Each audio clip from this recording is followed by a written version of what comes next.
Rebels. Rebels is an exciting and innovative new series looking at contemporary rebel groups and their place in global politics. Written by leading experts, and published in conjunction with the Department of Peace Studies at the University of Bradford, the books serve as definitive introductions to the individual organizations, whilst seeking to place them within a broader geographical and political framework.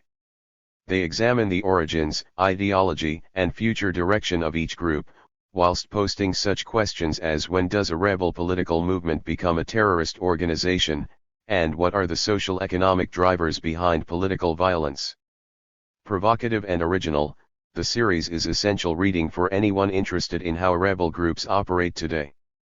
The Department of Peace Studies is a world-class center which since 1973 has developed a unique interdisciplinary research culture. Its mission is to engage in empirical, theoretical, and applied research in order to prevent and resolve conflicts and develop peaceful societies, and to provide an enabling environment for international research excellence involving diverse and critical approaches. The editors of Rebels are Nana K. Poku and Anam D. Already published. Alex Koznabish, Zapatistas, Rebellion from the Grassroots to the Global. Forthcoming. Christina Helmich, Al-Qaeda, From Global Network to Local Franchise. Rammani Kalingam, Tamil Tigers, Dialogue, Terrorism, and Nationalism. About the author. Garry Leech is an independent journalist and author of numerous books including Beyond Bogota, Diary of a Drug War Journalist in Colombia, Beacon Press, 2009, The Failure of Global Capitalism, From Cape Breton to Colombia and Beyond, CBU Press, 2009, and Crude Interventions, The United States, Oil and the New World, Dis, Order, Z Books, 2006. He is also a lecturer in the Department of Political Science at Cape Breton University. The FARC, The Longest Insurgency / Garry Leech. Introduction. 1. 1. The roots of the FARC. 4. 2. The FARC's political front. 25. 3. The FARC's social project. 38. 4. The FARC and the drug trade. 56. 5. From narco-guerrillas to narco-terrorists. 75. 6. The FARC and human rights. 104. 7. The future of the FARC. I would like to thank Steve Law, Eric Fichtel, and Terry Gibbs for their close readings of the manuscript and for their insightful suggestions. I'd also like to thank Terry Gibbs for all her support for my work in Colombia over the years, and for being a part of so many great experiences that I have had in that wonderful country. I would also like to extend my gratitude to my editor Ken Barlow of Z Books for all his work on this project. Finally, I would like to thank numerous Colombians who must remain anonymous due to the nature of this book and its potential impact on their security. This book would not have been possible without them.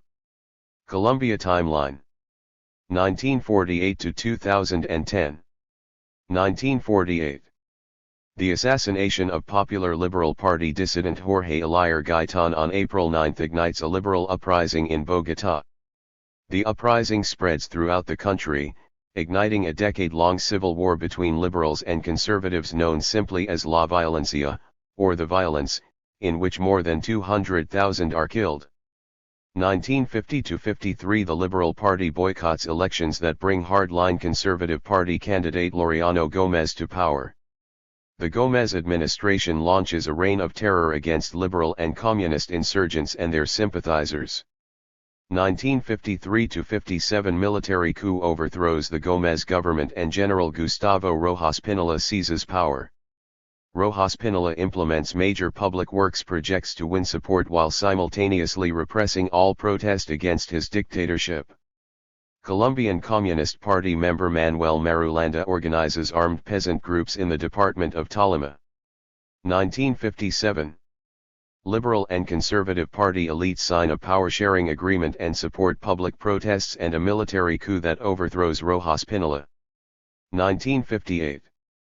The National Front government assumes power under the power-sharing agreement that calls for the Liberal Party and Conservative Party to alternate the presidency every 4 years. 8.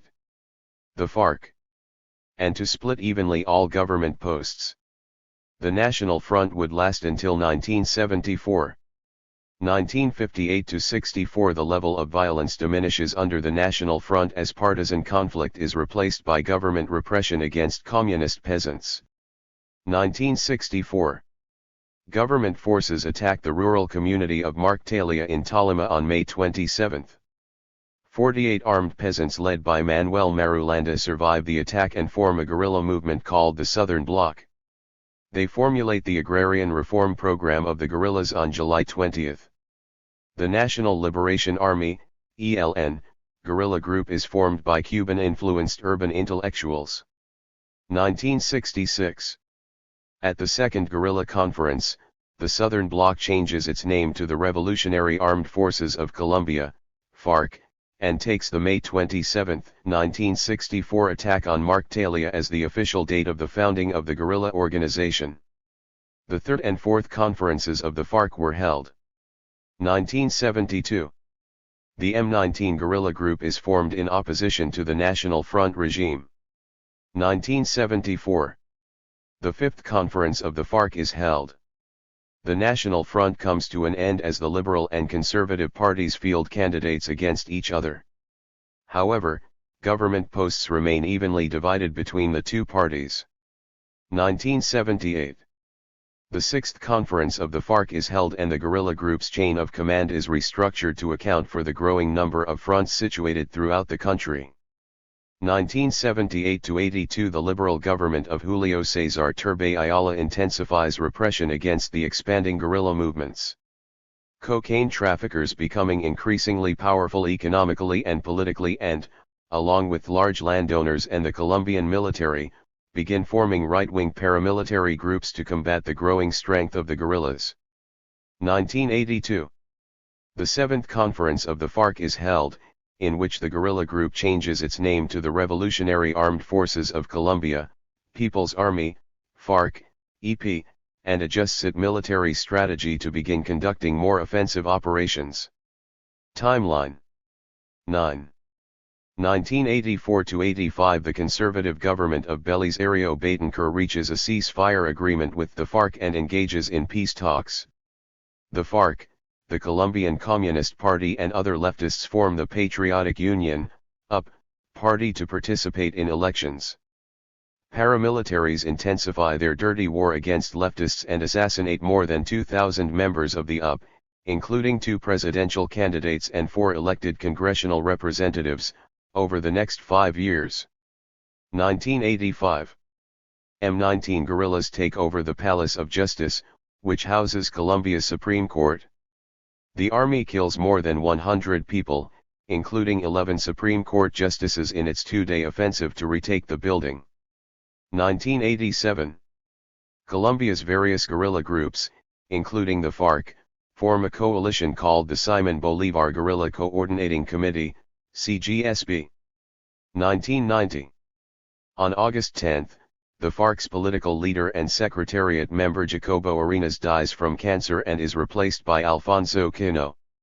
Liberal President Cesar Gaviria begins implementing neoliberal, or so-called free market, economic reforms in return for increased military and drug war aid from the United States. In December, the military launches a surprise attack against Casa Verde, the headquarters of the FARC. The M19 demobilizes and forms a political party called the M19 Democratic Alliance, which wins a majority of seats in the Constituent Assembly responsible for drafting a new constitution. 1991. In June and September, exploratory talks between the Colombian government and the CGSB, which now consists only of the FARC and ELN, take place in Caracas, Venezuela. The new Colombian constitution is promulgated in July. 1992. In March, exploratory talks between the Colombian government and the CGSB are renewed in Tlaxcala, Mexico. The talks eventually break down and the CGSB is disbanded. 1993. The 8th conference of the FARC is held. 1994. Liberal President Ecobedo Samper assumes office. Relations with the United States deteriorate during his 4-year term due to accusations that his campaign was funded by the Cali cocaine cartel. X. The FARC. 1996. On August 30, the FARC launches its first large full-frontal assault on a military base when more than 500 guerrillas kill 54 soldiers in the battle to capture the Las Delicias Army base in Putumayo in southern Colombia. The guerrilla group's military strength continues to increase dramatically, and several more successful large-scale assaults against military bases occur in the ensuing years. 1997.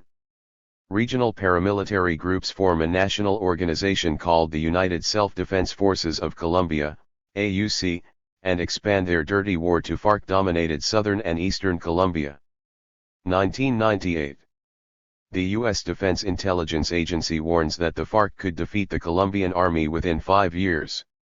In November, newly elected conservative President Andrés Pastrana withdraws 2,000 soldiers and police from 5 municipalities in southern Colombia and turns the zone over to the FARC as a safe haven in which to conduct peace talks. However, there is no ceasefire agreement during the peace process, and the war continues to rage throughout the rest of the country. 2000. U.S. President Bill Clinton announces a new multi-billion-dollar counter-narcotics initiative called Plan Colombia. The massive increase in military funding makes Colombia the third-largest recipient of U.S. aid behind Israel and Egypt. In December, Plan Colombia is launched in the southern department of Putumayo and in the ensuing years spreads throughout much of Colombia. 2002. In February, the peace process ends when President Pastrana orders the military to invade the FARC-controlled safe haven. The government blames the FARC for its refusal to agree to a ceasefire, while the guerrillas point to the government's unwillingness to seriously negotiate the country's economic and social problems and its failure to dismantle the paramilitary groups. In July, the Bush administration begins providing counterterrorism funding to the Colombian government as part of the U.S. war on terror. In August, newly elected independent President Álvaro Uribe assumes office after conducting a hardline anti-guerrilla timeline. 11. Campaign and immediately orders the military to take the offensive against the FARC. 2003. In December, the AUC and the government begin negotiations to establish the terms under which paramilitary fighters would demobilize. Meanwhile, state security forces become more directly involved in the dirty war against leftists through extrajudicial executions, arbitrary arrests, forced displacements and disappearances. 2004. FARC commander Simon Trinidad is captured in Ecuador while trying to contact UN officials in an effort to organize a prisoner exchange between the guerrilla group and the Colombian government. He is returned to Colombia and then extradited to the United States to stand trial on kidnapping and drug trafficking charges. Trinidad is the highest-ranking FARC member ever to be captured. 2005. The Colombian Congress amends the constitution to allow President Uribe to run for re-election. 2006. President Uribe is re-elected in May. Colombia's Attorney General's office uncovers evidence of extensive collusion between paramilitaries, government officials, military officers, and multinational corporations in what becomes known as the parapolitics scandal. On November 22, the U.S. and Colombian governments sign a free trade agreement. 2007. In May, the 9th conference of the FARC is held. In response to the parapolitics scandal and human rights abuses against Colombian unionists, Democrats in the U.S. Congress block ratification of the free trade agreement signed by the Bush and Uribe administrations. 2008. On March 1, the Colombian military finally succeeds in its efforts to kill a member of the FARC secretariat when it launches a cross-border airstrike into Ecuador that results in the death of the guerrilla group's number 2 commander Raúl Reyes. 6 days later, it is revealed that another secretariat member, Iván Rios, had been killed by his security chief. And on March 26, longtime FARC leader Manuel Marulanda dies of a heart attack. Secretariat member Alfonso Quino replaces Marulanda as the FARC's commander-in-chief. In July, the Colombian military. 12. The FARC rescues 15 high-profile captives held by the FARC, including former presidential candidate Ingrid Betancourt and 3 U.S. military contractors who were captured after their plane crashed in southern Colombia. 2009. The Colombian military continues to have success on the battlefield as the FARC presence in many northern regions is virtually eradicated and the guerrilla group is forced to retreat deep into its traditional strongholds in eastern and southern Colombia and in the south-central highlands. The Colombian military also kills and captures several mid-level FARC commanders. In October, the Colombian and U.S. governments sign an agreement that provides the U.S. military with access to 7 Colombian military bases for the next 10 years. The Colombian Constitutional Court later stalls implementation of the agreement. 2010. In August, Uribé's former Minister of Defense, Juan Manuel Santos, becomes president. In September, a bombing raid by the Colombian military kills FARC Secretariat member Mano Jojoy. Despite enduring military setbacks in recent years, a smaller and more mobile FARC utilizes traditional hit-and-run guerrilla tactics and landmines to kill more than 1,800 soldiers and police in 2010, more than at the height of the conflict in 2002. Barranquilla, La Guajira, Magdalena, Cartagena, Cesar, Panama, Sucre, Norteta, Córdoba, Santander, Venezuela, Bolívar, Medellín, Santander, Arauca, Choco, Casanare, Cundinamarca, Bogotá, Vichada, Valle de Tolima, Cauca, Colombia, Marctalia, Meta, Calihuila, Guinaya, Cauca, Guaviare, San Vicente, del Caguán, Nariño, Putumayo, Vops, Caqueta, Brazil, Ecuador, Amazonas, Peru. Map of Colombia. For Terry, My Revolutionary Conscience. Introduction. Someone once told me that Colombia is a lot like Narnia, that mythical paradise created by C.S. Lewis in his fantasy novels for children. Narnia is a magical land of spectacular mountains, forests, and oceans, a place where even animals can talk.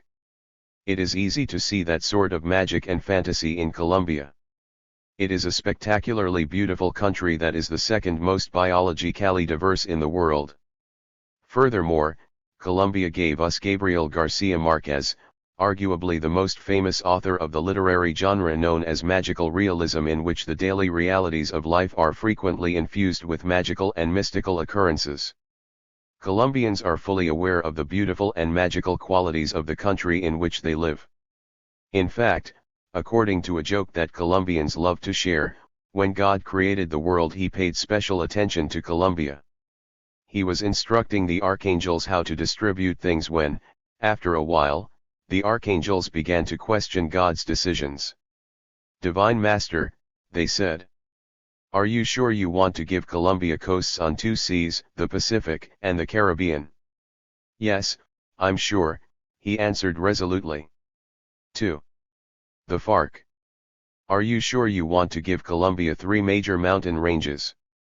"Yes, I'm sure," he continued.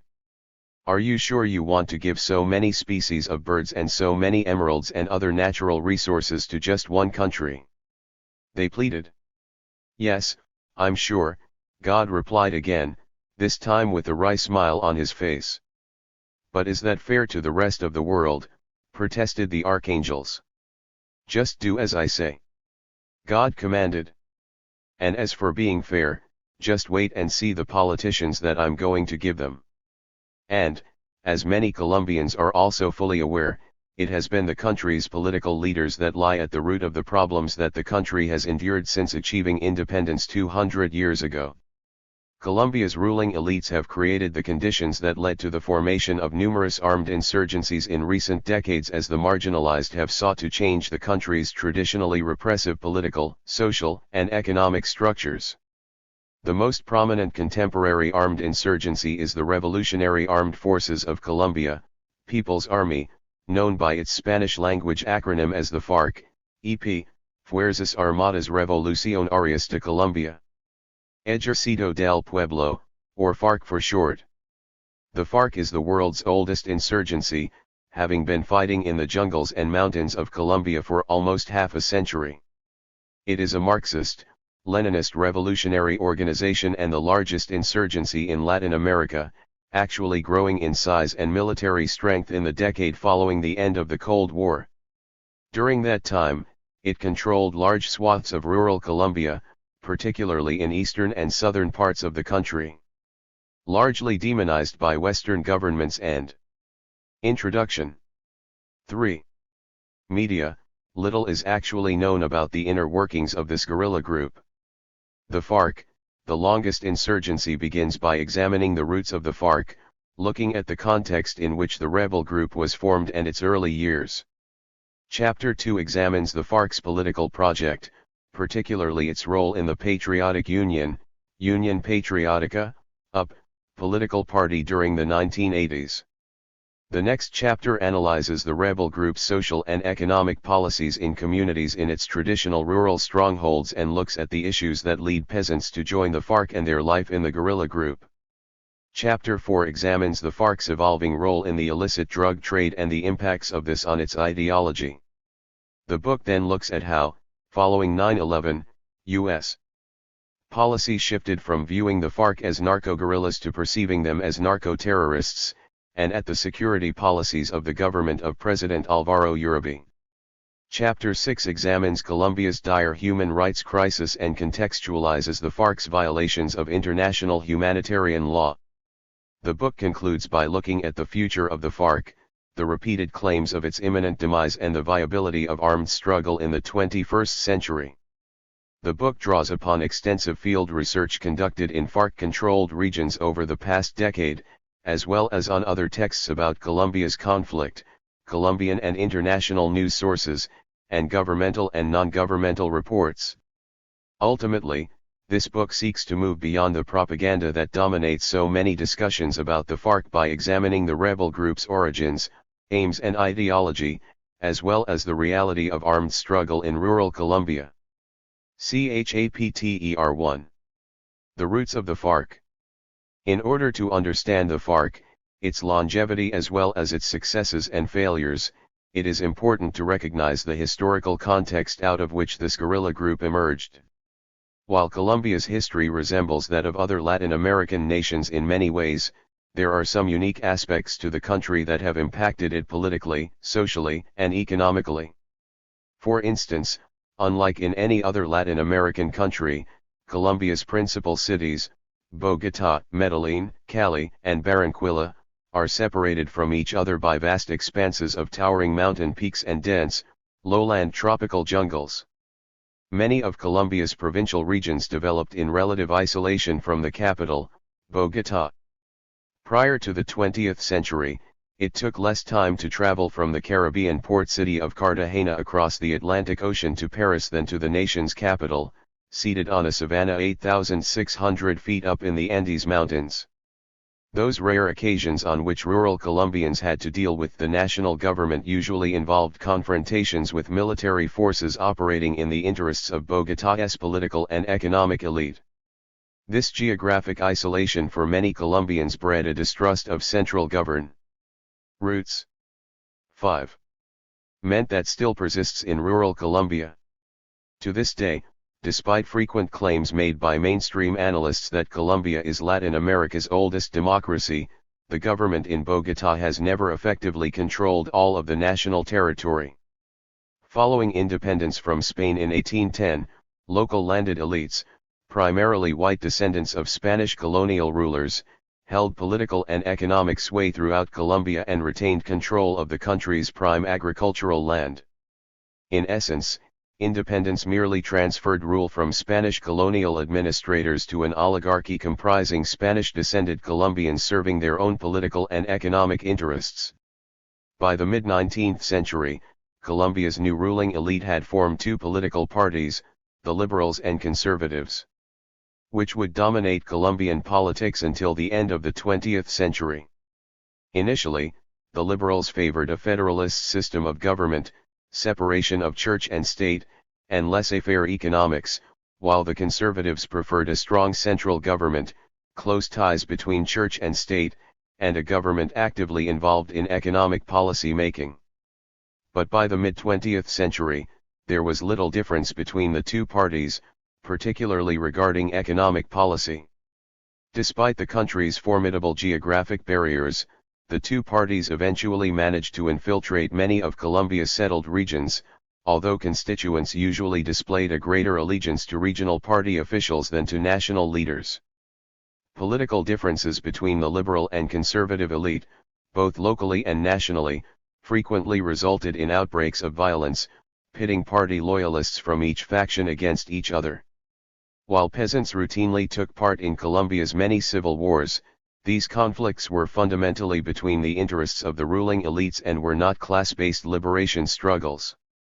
Peasants often fought to protect the interests of their 6. The FARC.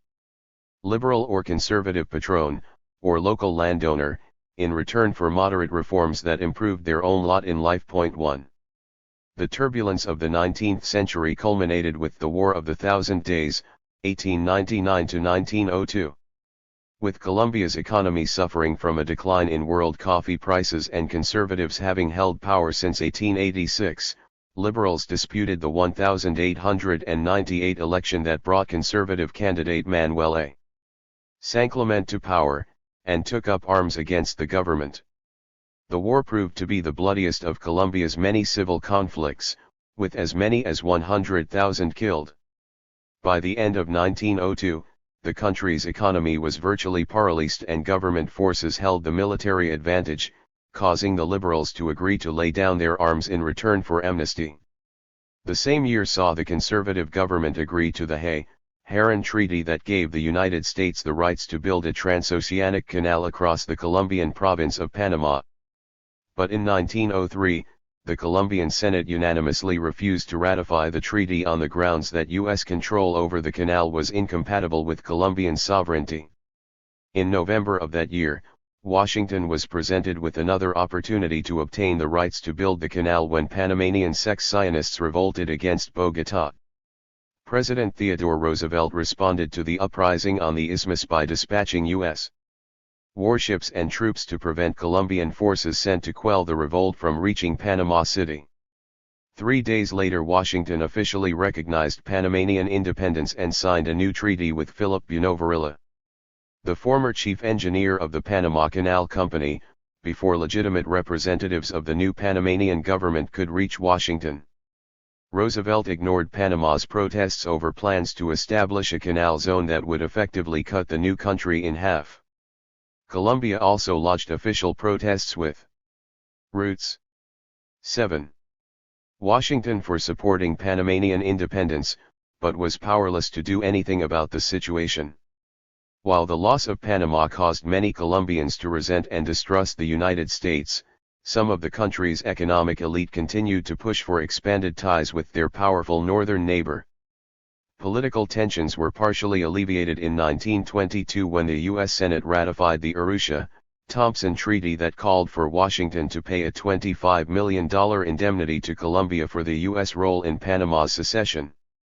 The ensuing years became known as the Dance of the Millions, partly due to the $25 million payment, but primarily because Colombia's coffee production expanded dramatically and its banana, petroleum, and manufacturing sectors experienced significant growth.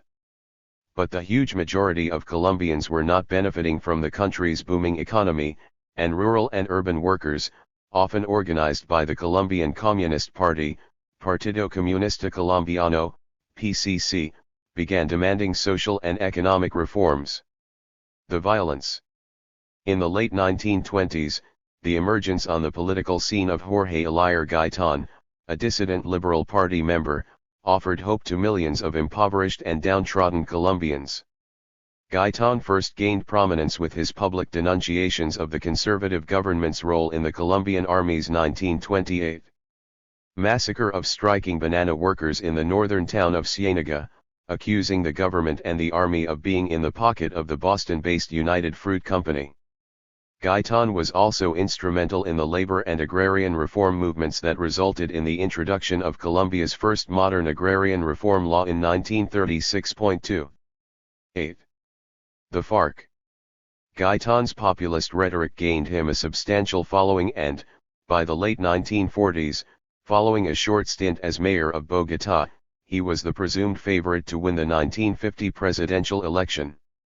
Meanwhile, in 1946, the newly elected conservative government began using violence to reverse some of the moderate reforms that had been implemented by reform-minded liberals over the previous 16 years. On April 9, 1948, however, the low-intensity violence exploded when Gaitán was assassinated on a Bogotá street. The liberal leader's death triggered the Bogotazo, a popular uprising by the liberal lower classes that resulted in massive destruction and looting in the capital. Many U.S. officials, including Secretary of State George C. Marshall, who was attending the 9th International Conference of American States in Bogotá when the violence broke out, believed the Bogotazo was a communist conspiracy to undermine the conference. According to Robert W. Drexler, who served as a U.S. diplomat in Colombia during the 1950s and again in the 1970s. The rapidly growing obsession of the United States government with the communist threat to Latin America can be dated from the Bogotazo, and it was a cruel irony of fate for Colombia that riots there arising from grave social ills led the United States to adopt militaristic anti-communist policies in the area which generally ignored and sometimes even worsened those domestic problems. 3. The rioting in Bogotá led to liberal uprisings throughout the country in what became known as La Violencia, or the violence. Fearing that the violence might coalesce into a peasant-based social revolution, the national liberal leadership backed the bloody repression used by the conservative government to quell it. Despite this loose alliance between the two parties, alleged conservatives assassinated two high-ranking liberals in 1949. The Liberal Party responded by boycotting the 1950 presidential Roots 9. election, which was won uncontested by conservative candidate Laureano Gómez. Although rebellion had been effectively suppressed in Bogotá, armed peasant uprisings continued throughout the countryside. The increasingly authoritarian Gómez regime, supported by the Catholic Church, a popular target of rebellious liberal peasants during the uprisings due to its traditional alliance with the conservatives, elevated the military crackdown to new heights, which only further fueled the violence. The chaotic conflict included battles not only between liberal and conservative peasants, but also between the oligarchy and land-starved peasants, leading many large landowners to abandon their properties for the relative safety of the cities. The United States viewed the Colombian Communist Party's support for the peasants through a Cold War lens and rushed weapons and training to the Colombian military. Close military cooperation between the two countries had already been established when Colombia became the only Latin American country to send combat troops to aid the U.S. war effort in Korea. In 1952, a 23-year-old Argentine doctor named Escobedo Che Guevara arrived in Colombia after traveling throughout much of South America. During his brief stay, the man who would later inspire many Colombian revolutionaries noted, "There is more repression of individual freedom here than in any other country we've been to. The atmosphere is tense and a revolution may be brewing." For high-ranking military officials also recognized the possible political and social implications of the rural violence and the inability of Gómez to quell it. And so, in 1953, the conservative president was ousted by a military coup that brought General Gustavo Rojas Pinilla to power. Rojas Pinilla, the former commander of a Colombian infantry battalion in Korea, issued an amnesty to all armed peasants in 10. The FARC. An attempt to bring an end to La Violencia. Many armed liberal peasants accepted the offer. But shortly afterwards, the government began targeting demobilized liberal guerrillas. And then, In 1954, Rojas Pinilla launched a major military offensive against communist peasants who had refused to lay down their arms, particularly those in the Villarrica region of central Colombia. Thousands of peasants were displaced by the military offensive and, once resettled elsewhere, began forming self-defense groups at the urging of the Colombian Communist Party. The self-defense groups sought to protect themselves from the actions of both the military and large landowners who sought the newly settled lands in the peasant enclaves, or what some analysts have labeled independent republics. Meanwhile, the conservative and liberal elite, concerned about Rojas Pinilla's desire to retain power, organized widespread street protests that toppled the dictator. The two parties then implemented a power-sharing agreement called the National Front. Beginning in 1958, the conservative and liberal parties alternated 4-year terms in the presidency and divided all government positions evenly between themselves. The National Front marked the end of the factional sparring between elites that had characterized Colombia's political violence from the 19th century through La Violencia. However, the new unity government had to contend with armed communist peasants that still sought to address the gross social inequalities so prevalent in Colombia. The role of the Communist Party.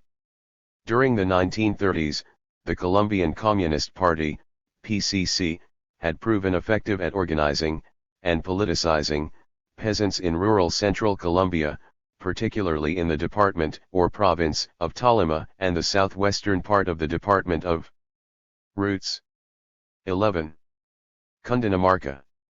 Unlike most other communist parties in Latin America at the time, the PCC made organizing the rural population a priority. Not surprisingly then, during La Violencia, it was the armed communist peasants in Tolima and surrounding regions that posed the greatest threat to the hegemony of the conservative and liberal elite. Most armed liberal peasants, who, like their communist counterparts, had taken up arms to defend themselves against the repressive actions of the conservative government in the early years of La Violencia, remained loyal to the liberal elites following the formation of the National Front government. The PCC was instrumental in organizing the peasant self-defense movement. The peasant leaders of many of the armed groups were members of the PCC, including Pedro Antonio Marin in Tolima, who would later change his name to Manuel Marulanda Velez and become the supreme commander of the FARC. Marulanda had grown up in a traditional liberal family in the department of Quindío in central Colombia, but in his teen years he became a Marxist, Leninist.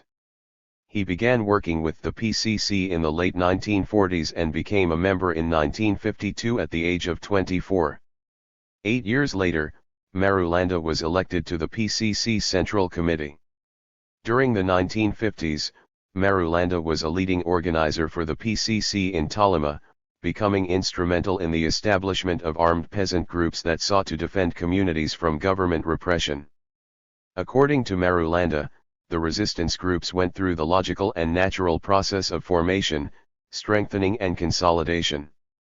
It was a process of the emergence of a form of struggle that had no immediate predecessor, rising spontaneously, imprecisely, in which the peasants themselves were protagonists of their own history. 5. In the enclaves, the communist peasants sought to establish alternative political, social, and economic structures to the 12. The FARC. Capitalist model imposed on the rural population by the country's dominant political parties. By the early 1950s, notes historian Gonzalo Sanchez, the communist revolutionaries regulated the use of expropriations and the proceeds from them, subordinating individual appetites to the collective good of the resistance. In some regions of greatest control, production and distribution priorities were set for the civilian population. 6. According to the FARC's telling of its origins, both the PCC and the leaders of the self-defense groups encouraged the peasant communities to share the land among the residents and created mechanisms for collective work and assistance to the individual exploitation of parcels of land and applied the movement's justice by collective decision of assemblies of the populace. These became areas with a new mentality and social and political proposals different from those offered by the regime. The decisive factor was the presence in power of the people themselves. 7. Father Camilo Torres, Colombia's famous revolutionary priest and one of the early proponents of liberation theology, also acknowledged the escalating level of organizing by the armed peasants. Among the peasants, the emergence of violence creates circumstances which force them to abandon their individualism. Joint migrations, defense of the rural communities, organization of production, etc., encouraged a mentality of cooperation, initiative, and class consciousness. A new situation has transformed Colombian rural communities into social units with internal cohesion, initiative, and their own dynamics. 8. And while there are differing accounts regarding the degree to which peasants succeeded in establishing collective political, social, and economic projects, it is clear that the very existence of these radicalized communities posed a threat to the country's ruling elite. This threat led to a shift in the nature of the conflict. Roots. 13. During the second half of La Violencia, away from a sectarian struggle along party lines to one along class lines. As Torres noted, La Violencia started a social process that the ruling classes did not foresee. It has awakened the class consciousness of the peasant, given him group solidarity and a feeling of superiority and confidence to act. This will have the effect of constituting a social pressure group, economically and even politically capable of changing the social structure in the way least expected and least desired by the ruling class. It is very possible that, due to violence, political sectarianism will be changed into class sectarianism, as has already occurred in many rural areas. 9. The Rojas Pinilla government responded to the emerging class conflict by banning the PCC and launching military offensives against the peasant enclaves. The US-backed military offensives initially targeted the Sumapaz region just south of Bogotá, forcibly displacing peasants from their homes and lands. These displaced peasants would resettle in the eastern departments of Meta and Caqueta as well as in southern Tolima. These regions would later become the traditional strongholds of the FARC. 10. In response to the government's offensive, the PCC engaged in a delicate, and contradictory, balancing act with regard to its relations to the armed peasants and the Soviet Union. In 1956, a resolution passed at the 20th Congress of the Communist Party of the Soviet Union had called on its party affiliates around the world to seek a nonviolent road to revolution. As a result, the PCC publicly denounced the armed struggle being waged by peasants, while covertly supporting the self-defense groups in the countryside. 11. In 1961, however, at its 9th Congress, the PCC adopted the call for various forms of struggle, including armed struggle. 14. The FARC. Operation Marktalia. By the early 1960s, and in light of the revolution in Cuba, the United States and Colombia's ruling elite sought to ensure that the peasant enclaves were eradicated once and for all. In February 1962, a team from the Special Warfare Center at Fort Bragg, headed by Brigadier General William P. Yarborough, visited Colombia to evaluate the internal security situation and the Colombian Army's counterinsurgency strategies. The team's final report recommended that Colombia develop the military and civilian structures necessary to engage in the clandestine execution of plans developed by the United States government toward defined objectives in the political, economic, and military fields, including undertaking paramilitary, sabotage and/or terrorist activities against known communist proponents. It should be backed by the United States. 12. The report's recommendations were incorporated into the Latin American security operation, known as Plan Lasso, a US-backed initiative to combat the growing communist influence in Colombia. Utilizing aircraft and weaponry supplied by the United States, the Colombian military intensified its targeting of the peasant enclaves. On May 27, 1964, the Colombian military launched Operation Marktalia, utilizing 16,000 Colombian troops supported by US-supplied B-26 bombers, to target the small village of the same name.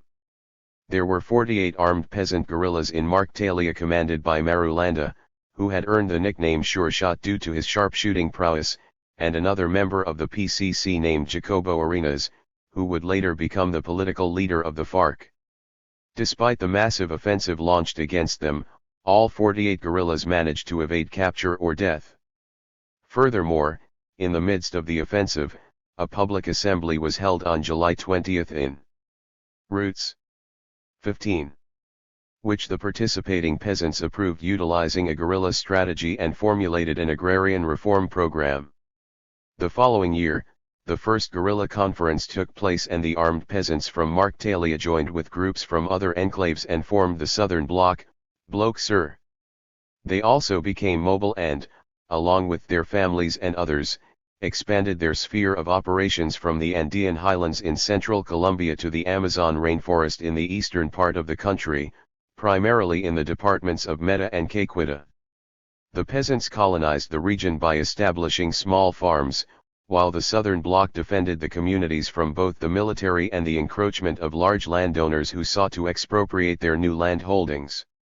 Father Torres, who would later join the leftist National Liberation Army, Ejército de Liberación Nacional, ELN, guerrilla group and be killed in his first combat experience, highlighted the organic and radicalizing nature of the relationship between the peasants and the guerrillas.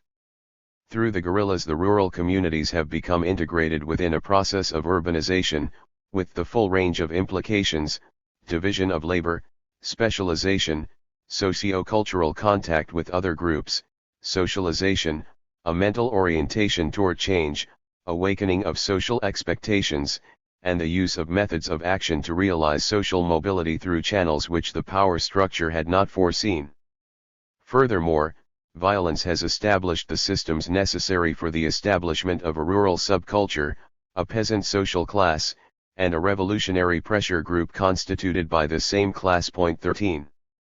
In 1966, the Second Guerrilla Conference was convened and the armed peasant groups belonging to the Southern Bloc officially became the FARC, although the guerrilla group considers May 27, 1964, the date of the launching of Operation Marktalia. 16. The FARC to be its actual date of origin. At the Second Conference, according to the FARC, a new national military plan and a more ambitious plan for mass organization, education, publicity, and finances were produced. For the first time it was stated that the FARC guerrilla movement was setting out on a prolonged struggle to take power in unity with the working class and all working people. It was established clearly that the tactic of mobile guerrilla warfare was adequate and just, but that it was necessary to extend activity to new areas of the country. 14. And so the peasant self-defense groups were transformed into a revolutionary guerrilla force that sought to expand operations throughout the country in order to overthrow the government. According to Marulanda, we were building a new type of general staff as the supreme political and military authority, taking care that militarism did not overwhelm everything. 15. He went on to note that it was vital that the guerrillas were not only trained militarily, but that they were also educated politically, and that it was crucial they responded respectfully to the fundamental demands of the peasantry. Perhaps one of the most essential components of surviving as a guerrilla force is the ability to self-analyze. As Marulanda stated, we maintain a critical and self-critical attitude in the face of our own political and military errors, which led the guerrillas attending the FARC's Constitutive Conference in 1966 to examine our faults, of which there were naturally more than a few. We were still not achieving the necessary synchronization and coherence in our military work and political activities.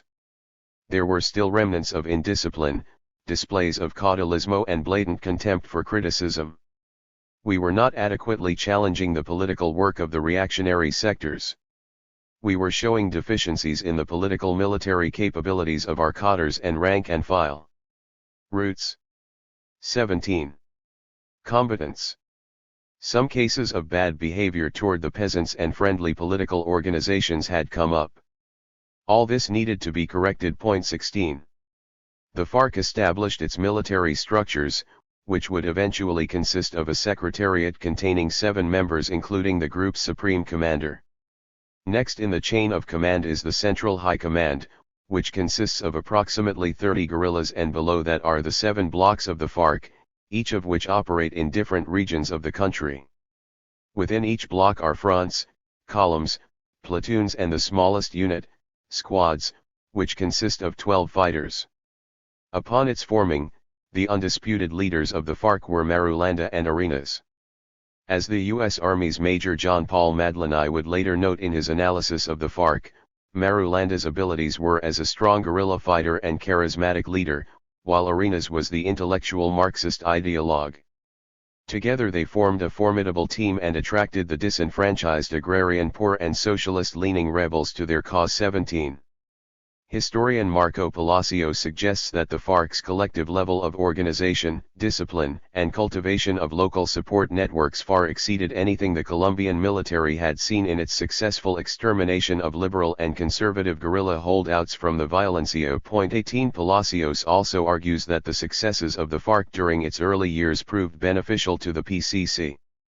With the growth of the FARC, the Communist Party won some degree of prestige, or at least notoriety at home and abroad, as its armed wing was both stronger and more peasant-dominated than any of its rivals at home or comrade organizations in the region. 19.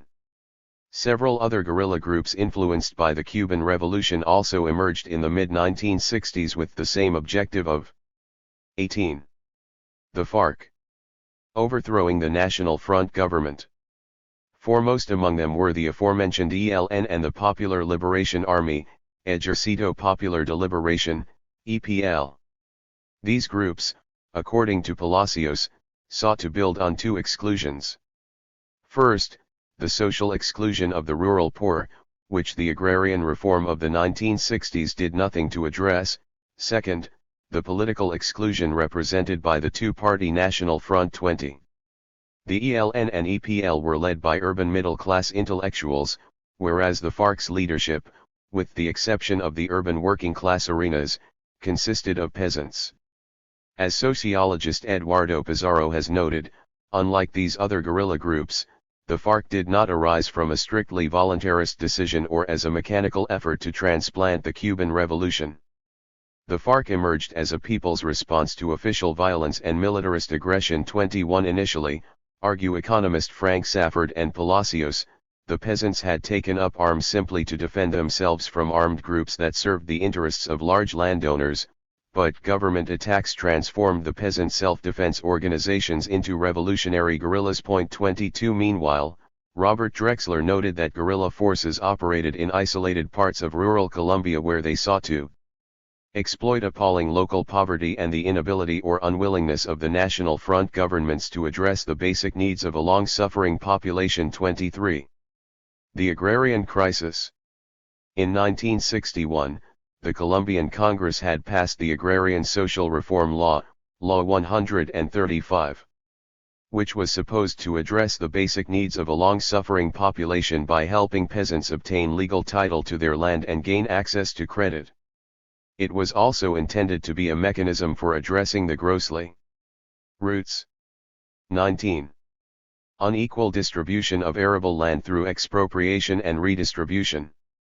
In 1960, a mere 1.7% of landowners owned 55% of Colombia's arable land, while 62.5% of the country's farmers subsisted on less than 1% of the national territory suitable for agriculture. 24 The stated objective of Law 135 was to address this gross inequality in land distribution. In essence, Law 135 was intended as the carrot that complemented the Plan Lasso counterinsurgency stick.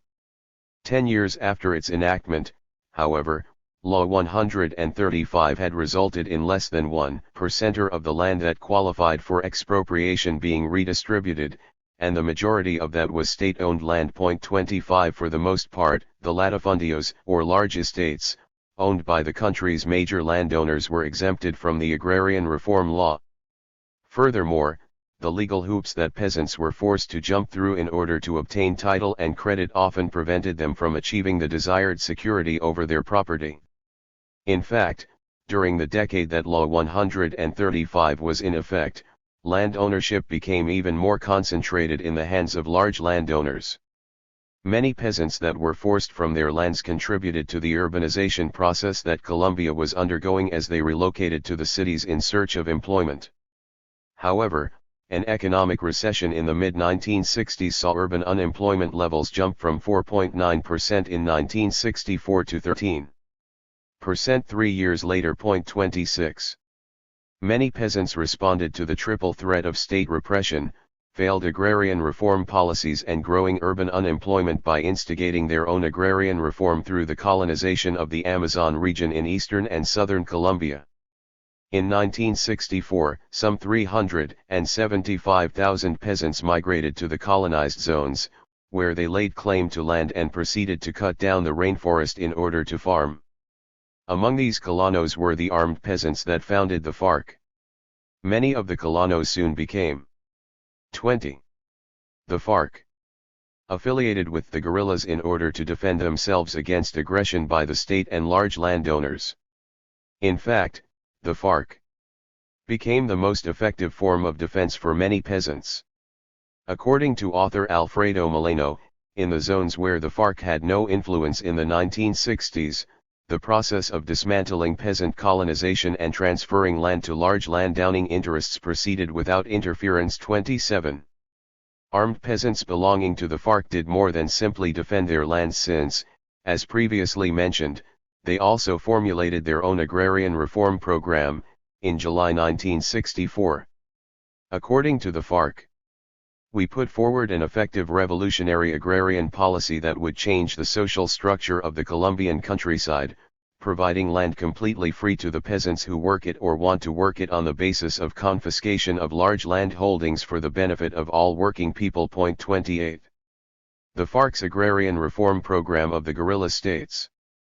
The revolutionary agrarian policy is the indispensable condition to raise the standard of material and cultural life of the whole peasantry, free it from unemployment, hunger, illiteracy, and the endemic illnesses that limit its ability to work, to eliminate the fetters of the large land holding system. 29. It declares that peasants will receive title to the land they work and that the size of land holding will be determined in accordance with the fertility and location of the property. 30. The program also states that indigenous communities shall be protected, providing them sufficient land for their development. At the same time, an autonomous organization of these communities shall be established, respecting their councils, way of life, culture, languages, and internal organization. 31. In the ensuing roots. 21. Decades, the FARC's relationship with Colombia's indigenous peoples would vary dramatically from region to region. In some areas, the guerrillas and indigenous would coexist in relative harmony. In other regions, particularly where the indigenous demanded that FARC fighters not enter their traditional lands, the guerrillas often failed to respect the rights of the communities. The FARC's early strategy. Given the FARC's peasant roots, it is not surprising that its first important program related to agrarian reform. However, the vision of the guerrillas extended beyond the countryside and was influenced by more than their existential reality at the repressive hands of the state. The FARC's approach is intrinsically linked to its roots in the peasant self-defense organizations during La Violencia. Those roots predate the Cuban Revolution and, in contrast to most of the guerrilla groups that formed throughout Latin America during the 1960s and 1970s, the FARC did not initially adhere to Che Guevara's FOCO theory. According to Guevara's theory, small guerrilla units act as a vanguard and through armed struggle help create the conditions necessary for revolution. The masses would then follow their example and institute a popular uprising to overthrow the national government. This was the theory utilized by guerrilla movements throughout the region, including the Farabundo Martí National Liberation Front, Frente Farabundo Martí para la Liberación Nacional, FMLN, in El Salvador, the Sandinista National Liberation Front, Frente Sandinista de Liberación Nacional, FSLN, in Nicaragua, as well as by Colombia's ELN.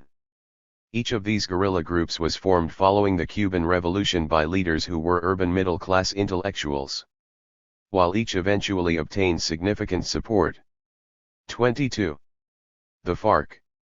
And membership from the peasantry, their leadership positions remained in the hands of a university-educated vanguard from the cities.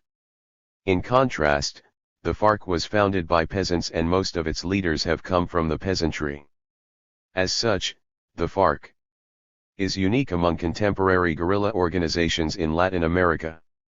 Rather than its founders acting as a revolutionary vanguard that sought to motivate the peasantry into engaging in armed revolutionary struggle, the FARC was formed by an already politicized peasantry responding to existing conditions and seeking to defend itself against state repression. By the 1970s, the FARC was extending its military presence to rural regions throughout the country, particularly in Caldas, Cundinamarca, Antioquia, Cauca, and the Middle Magdalena, as well as expanding its existing presence in Tolima and Huila. The deployment of FARC fronts across rural Colombia, according to Moreno, accentuated the political component of the program and allowed the ideological orientation of the Communist Party to be emphasized. The social and economic organization of these regions developed somewhat independent of the military organization, which was always organized and efficient. 32 Between 1970 and 1982, during this period of geographic expansion, the FARC grew from an estimated 500 fighters to a force of 3,000.33. In the late 1970s, President Julio César Turbay responded to the growing guerrilla threat by, in the words of U.S. diplomat Robert Drexler, who was based in Bogotá at the time, implementing the most repressive regime Colombia had known since Rojas Pinilla. 34 According to Drexler, President Turbay invoked a state of siege, signing a national security statute which broadened the armed forces' powers of arrest and placed a wide range of crimes under the jurisdiction of military tribunals. Soon, the Turbay administration faced widespread roots. 23. Charges that the army was engaging in arbitrary arrests, using torture, and causing people to disappear in the worst tradition of Latin American military brutality.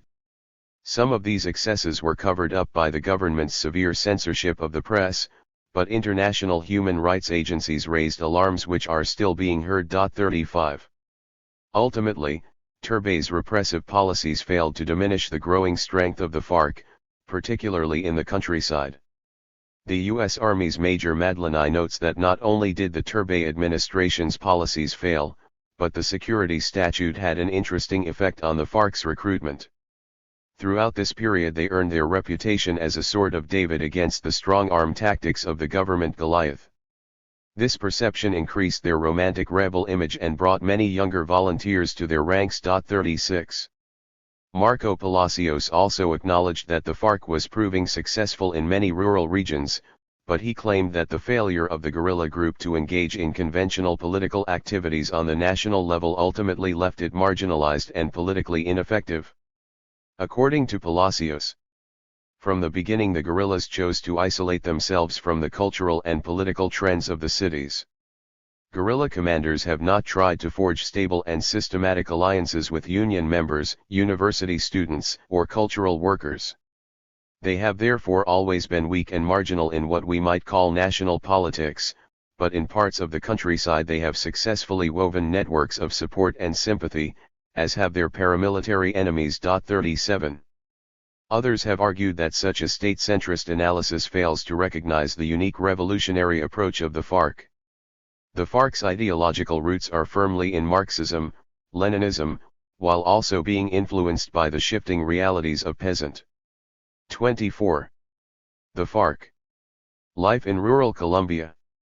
According to sociologist James J. Britton, analysts who examine the revolutionary struggle in Colombia through a state-centrist lens often misinterpret the reality in the countryside. The FARC has largely failed to seriously threaten or influence the centralized state based in the capital Bogotá because it has sought to change society from below. In other words, the guerrillas have largely ignored more conventional avenues to transform society, such as elections and engagement with existing national institutions, and instead have worked at the community level and outside the parameters of the nation's traditional power structures. 38. As sociologist James Petras notes, the FARC has built its power base patiently over time with a precise strategic plan, the accumulation of local power. 39. In short, the FARC was implementing its revolutionary project on the local level without achieving regime change at the national level, although the latter remained a long-term objective of the guerrilla group's revolution from below. Chapter 2. The FARC's political front. By the early 1980s, the FARC had become thoroughly entrenched in its traditional strongholds in southern and eastern Colombia and in the south-central highlands. It was operating as a de facto government for rural communities across vast stretches of countryside where the state had never established a presence, other than the occasional military incursion. The guerrilla group was also expanding to other regions as both its number of fighters and its military capacity increased. This period also saw a shift in the FARC's military strategy as well as the emergence of the guerrilla group on the national political scene. The FARC's 7th conference, held in May 1982, was significant in that it led to a change in the group's name and a shift in its military character. The guerrilla group renamed itself the Revolutionary Armed Forces of Colombia, People's Army, Fuerzas Armadas Revolucionarias de Colombia, Ejército del Pueblo, FARC, EP.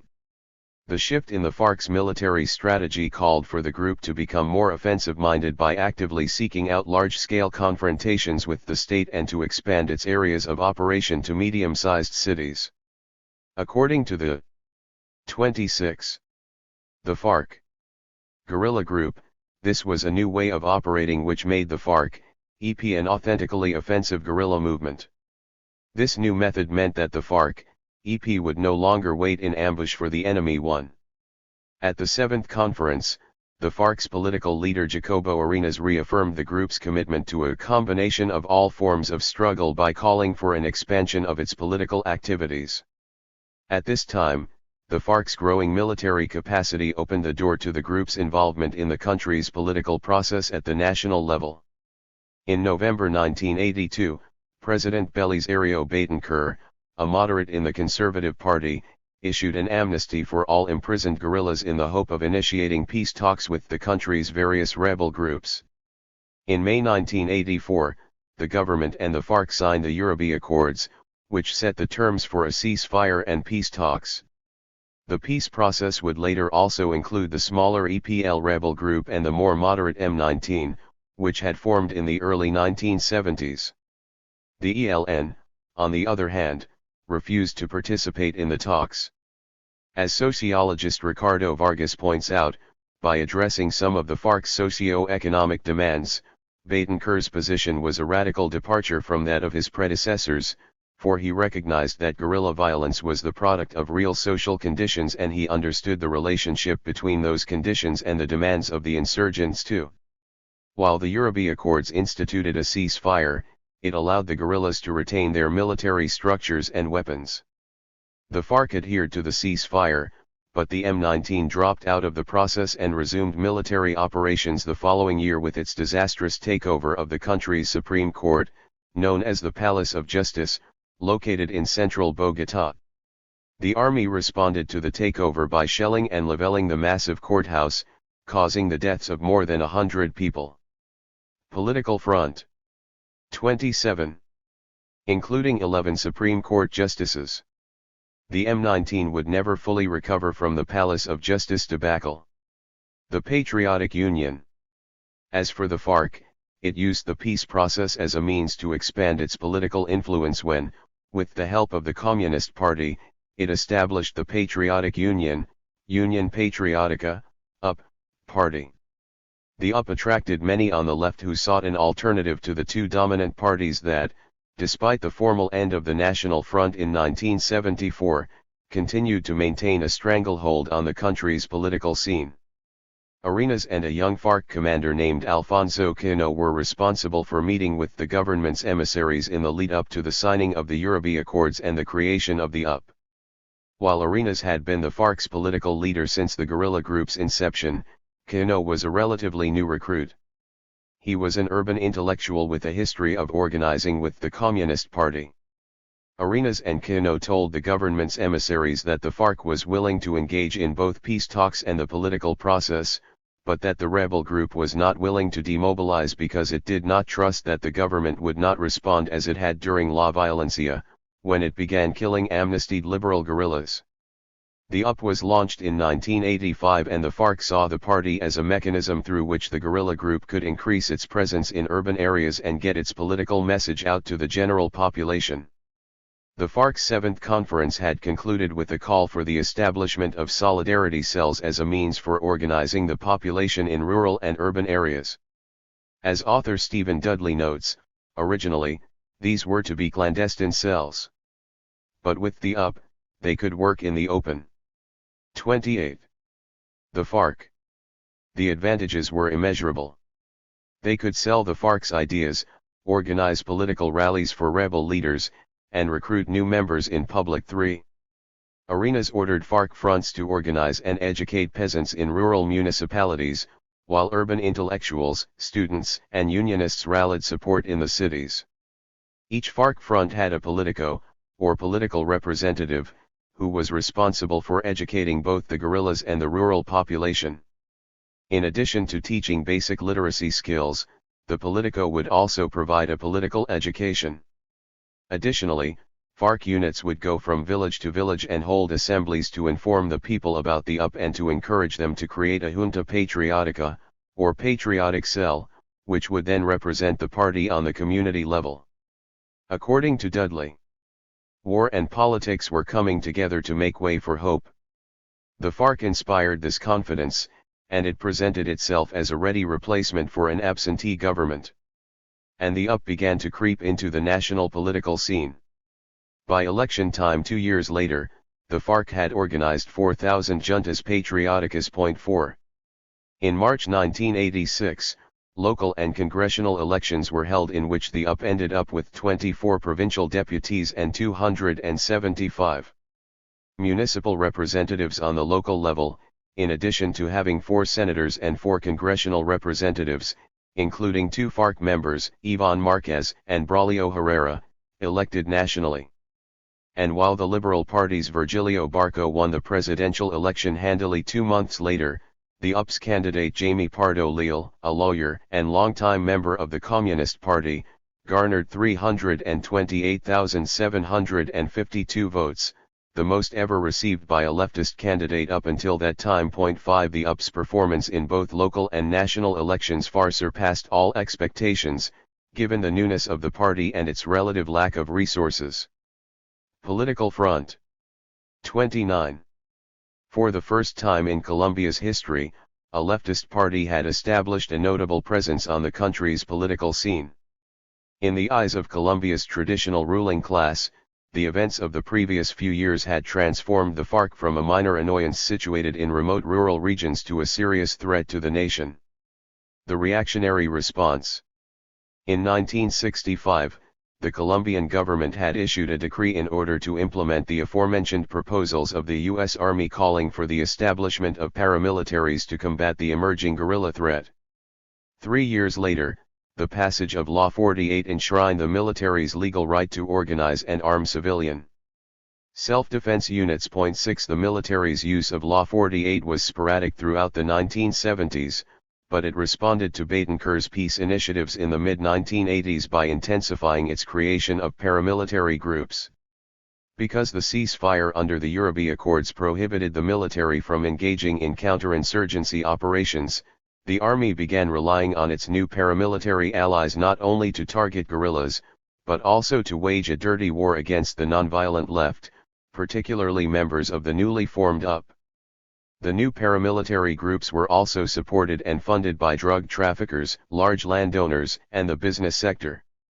The Colombian army established a paramilitary organization in Puerto Boyaca, in the northern department of Santander, under the auspices of the town's military mayor, Captain Oscar de Jesus Echeandía.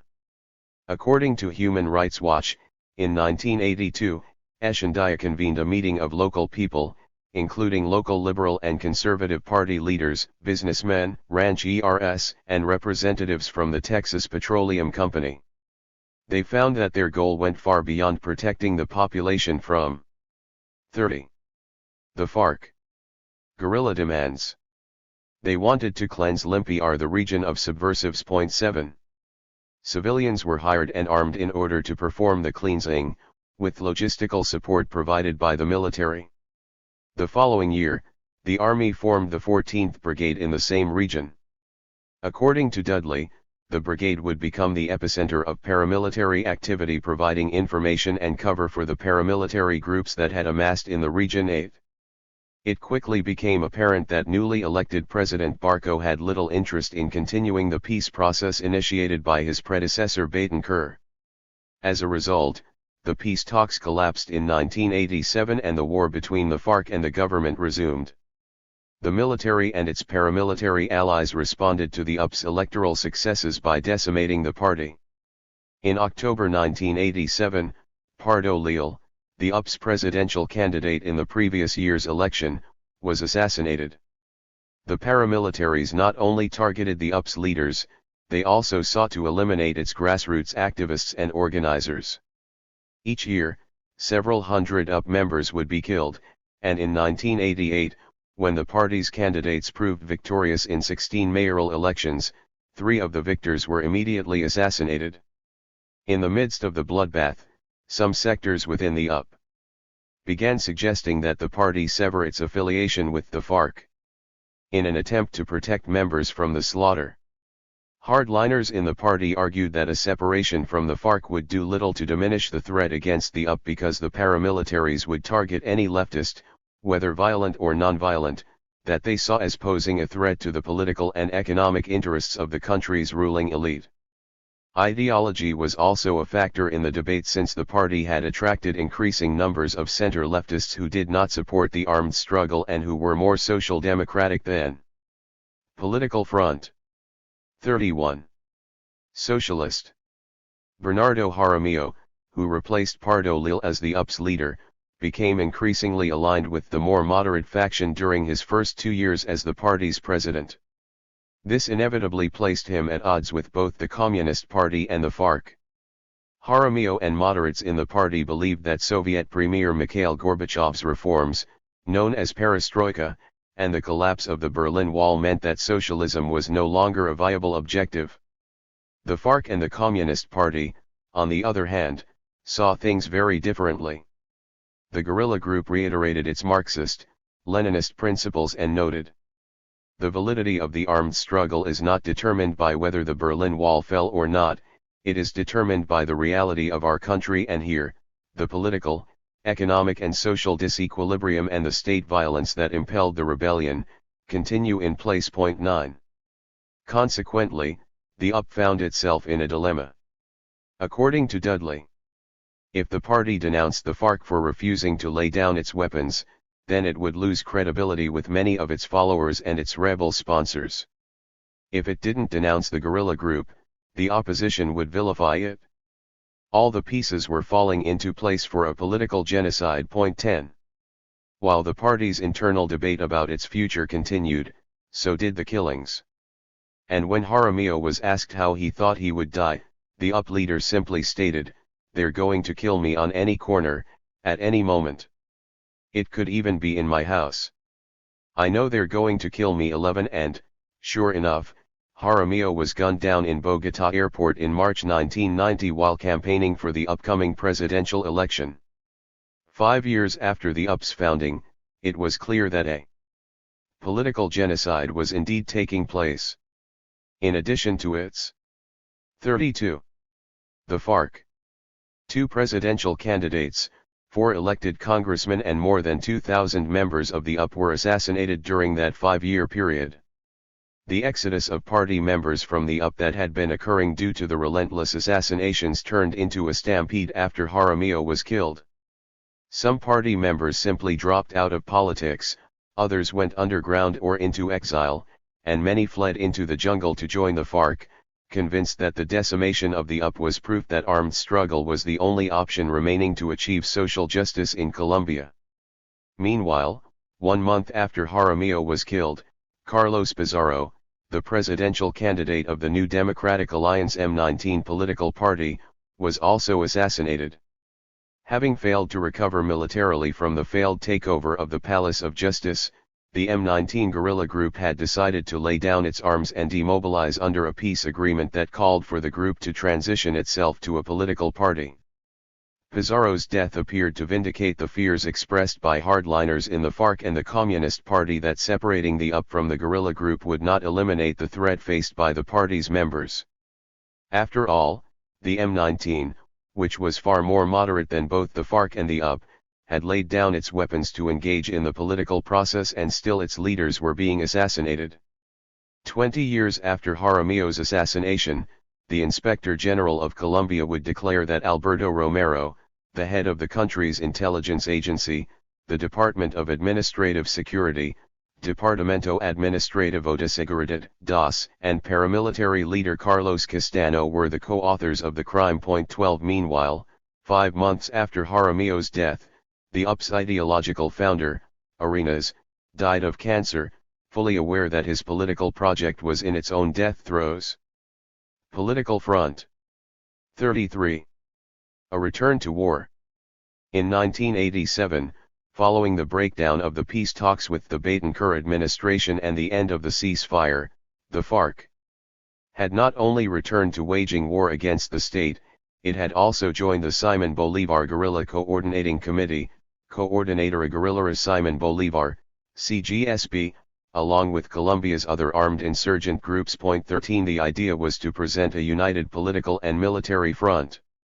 But by the end of the decade, the M19, the EPL and several smaller and militarily weak guerrilla groups were negotiating their demobilizations with the government in order to form political parties to engage in elections for a constituent assembly. As of 1990, the FARC, ELN, and a small dissident faction of the EPL were the only remaining members of the CGSB. In December 1990, the M19's newly formed political party, the Democratic Alliance M19, won the most delegates in the Constituent Assembly. A new and progressive constitution was voted into existence in 1991, which provided important rights to minority groups such as the indigenous and Afro-Colombians. But while the new constitution called for a much more participatory democracy on paper, the country's two traditional parties continued to dominate the political scene and ensured that the reality on the ground changed little for the majority of Colombians.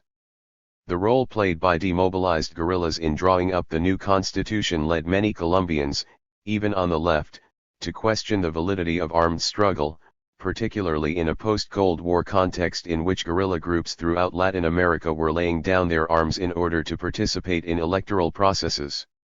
Many people began viewing the FARC as a Cold War relic, an archaic Marxist, Leninist organization. 34. The FARC. In this context, negotiators for the CGSB met with representatives of the government of Liberal President Cesar Gaviria in Caracas, Venezuela, and in Tlaxcala, Mexico, in 1991 and 1992, respectively. The talks were exploratory in nature, examining the possibility of launching a formal peace process. The CGSB insisted on a 12-point negotiating agenda in order for formal peace talks to be initiated. The 12 points called for addressing the implementation of neoliberal, or so-called free market, economic policies in Colombia, human rights, the exploitation of the country's natural resources, and a restructuring of the armed forces and the political system. As Alfredo Molano noted, in Mexico, the CGSB succeeded in placing a debate about the neoliberal model on the agenda, and the government's economic team came to the negotiations to justify the Washington Consensus of free trade and privatization. The guerrilla team questioned every aspect of the consensus, even as business associations and the right complained that it was unnecessary and offensive for the government to have to justify its economic policies before a group of gangsters. For their part, government spokespeople argued that significant economic changes were impossible, since Colombia was now part of a globalized economy that imposed its own obligatory rules. 14. Ultimately, the exploratory talks broke down and President Gaviria declared that the implementation of the new constitution eliminated any justification for armed struggle. So far as the government was concerned, there was little to negotiate beyond the logistics involved in the demobilization of the guerrillas, as had occurred with the M19 and with other rebel groups in Central America such as the FMLN in El Salvador. But in the eyes of the FARC, it was essential that a negotiated settlement to the conflict go beyond the narrow approach of the government which attempted to reduce peace to the mere cessation of armed struggle. 15. Political front. 35. An important contributing factor to the failure of the exploratory talks, as Molano noted, was the government's refusal to negotiate the neoliberal economic model being implemented in Colombia. Additionally, U.S. diplomat Drexler noted that opposition to reconciliation and to the reintegration of the guerrillas remains strong among ultra-conservatives and the armed forces. The progress achieved by President Gaviria was accompanied by continual attempts to sabotage his policies, including, as we have noted, the assassination of guerrilla leaders and other leftists after they have signed accords and attempted to participate in the normal political life of the nation. 16. Almost a decade later, in 1999, the 12 points of negotiation would again constitute the foundation of the FARC's proposals in peace talks with the government of President Andrés Pastrana. And, once again, the intransigence of the government with regard to negotiating the country's neoliberal policies, along with the military's opposition to a political solution to the conflict, would play major roles in the collapse of that peace process. The breakdown in the talks between the CGSB and the government also led to the termination of the guerrilla groups. Political coalition. The three guerrilla groups once again began acting independently, and in April 1993 the FARC held its 8th conference at its stronghold in La Urabi in the department of Meta. The FARC issued a political declaration at the 8th conference that included a scathing attack on the neoliberal policies that had recently been initiated in Colombia, executing the directives of the IMF International Monetary Fund. The government of the dictator Gaviria precipitously opens our borders and internal market to big foreign capital and production. It privatizes important state enterprises and entities, lays off workers and other employees en masse, guarantees broad benefits to the owner-speculators of finance capital, removes incentives for 36. The FARC. Agricultural production and puts national producers into bankruptcy. This is the development of savage capitalism, of neoliberalism in which economic growth opposes social well-being. 17. The FARC and the PCC officially split at the 8th conference, although in actuality the two organizations had been functioning independently from each other since the late 1980s. During the 1990s, there was also a growing split between the FARC and many among the country's urban intellectual left.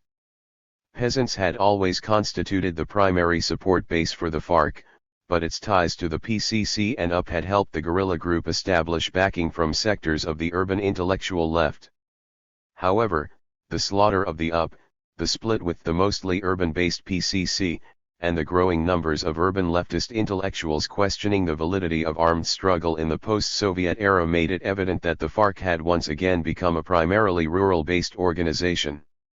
Two additional factors that contributed to the FARC's growing isolation from the urban left was the intensification of the dirty war being waged in the cities by paramilitaries and the fact that the guerrilla group's political agenda remained focused mostly on rural issues that did not resonate with the urban middle class. As sociologist Nadi Richani noted, the dialogue between the guerrillas and the majority of leftist intellectuals was practically severed in the 1990s. Consequently, the guerrillas lost an important political conduit in urban centers, which weakened their abilities to mobilize within the cities. 18. In 2000, the guerrilla group sought to revitalize its influence in the country's cities by launching a new political party called the Clandestine Colombian Communist Party, PCCC, as part of its Bolivarian movement for a new Colombia. FARC. Commander Quino, who had replaced Arenas in the guerrilla political front. 37. Group secretariat and as its political leader, was responsible for the new party. Quino sought to establish PCCC cells in urban areas throughout the country. Shortly after the launching of the PCCC and the Bolivarian movement for a new Colombia, FARC commander Simon Trinidad explained that, in light of what happened to the UP, the guerrilla group had no choice but to engage in political activities clandestinely. The new party is, according to Trinidad, a political movement that works to recover Colombian society in secret, a movement that's militant and clandestine. There will be campesinos, students, workers, women, and intellectuals who will fight the political confrontation without saying they belong to the Bolivarian movement. They will not participate in elections because there are no guarantees and conditions that they will not be killed. 19. Because of its clandestine nature, it is difficult to determine how successful the FARC has been with this venture. It is much more challenging for the PCCC and FARC militias to operate in urban areas than in the countryside due to the prominent presence of state security forces.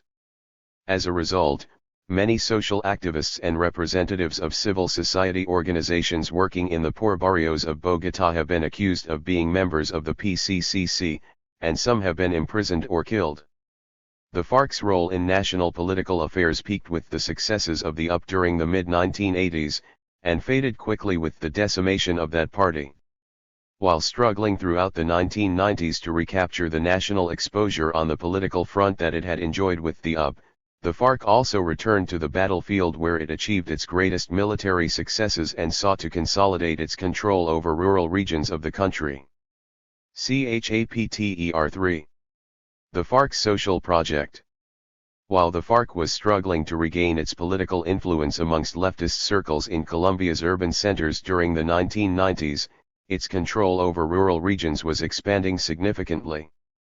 Much of this expansion was military in nature, but the rebel group also implemented social projects in many regions, particularly in its traditional strongholds.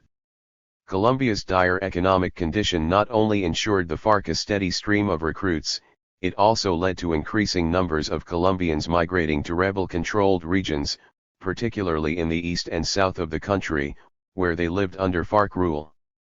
During the National Front years, the percentage of the nation's workforce living in absolute poverty had more than doubled, from 25 to 51%.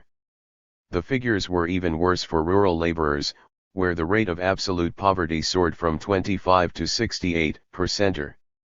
With so many Colombians living under such dire conditions, it is no surprise that the cocaine boom in the late 1970s initiated a migration of urban unemployed and landless peasants to predominantly FARC-controlled regions to cultivate the coca plant, which provides the raw ingredient for cocaine. Social Project. 39. The FARC functioned as a de facto government in the regions under its control, particularly in its traditional strongholds in eastern and southern Colombia. In that role, the guerrillas provided social services and maintained law and order over the growing population through the implementation of their own judicial system. According to Richani, for these services the FARC imposes a progressive income taxation system. Poor peasants are mostly exempted from this tax. FARC levies, for example, a beer tax, and the revenues are used to support local schools and other projects. Usually an elected committee from the locality decides on disbursement and allocation of the taxes collected. 2. While the FARC imposes local taxes at the community level, it also applies national taxes to wealthy individuals and businesses regardless of where they are located in Colombia. As a communiqué from the rebel group's secretariat made clear in May 1995, on the subject of finances, we continue with our policy of collecting the tax for New Colombia from those natural or legal enemies of democracy whose wealth is in excess of 1 billion pesos. Our struggle is against an unjust state and against the rich who support and make use of it.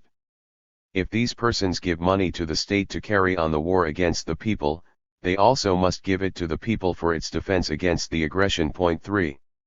6 years later, FARC commander Raúl Reyes explained that under the rebel group's Law 002, any individual or business in Colombia with assets worth $1 million or more was required to pay a tax.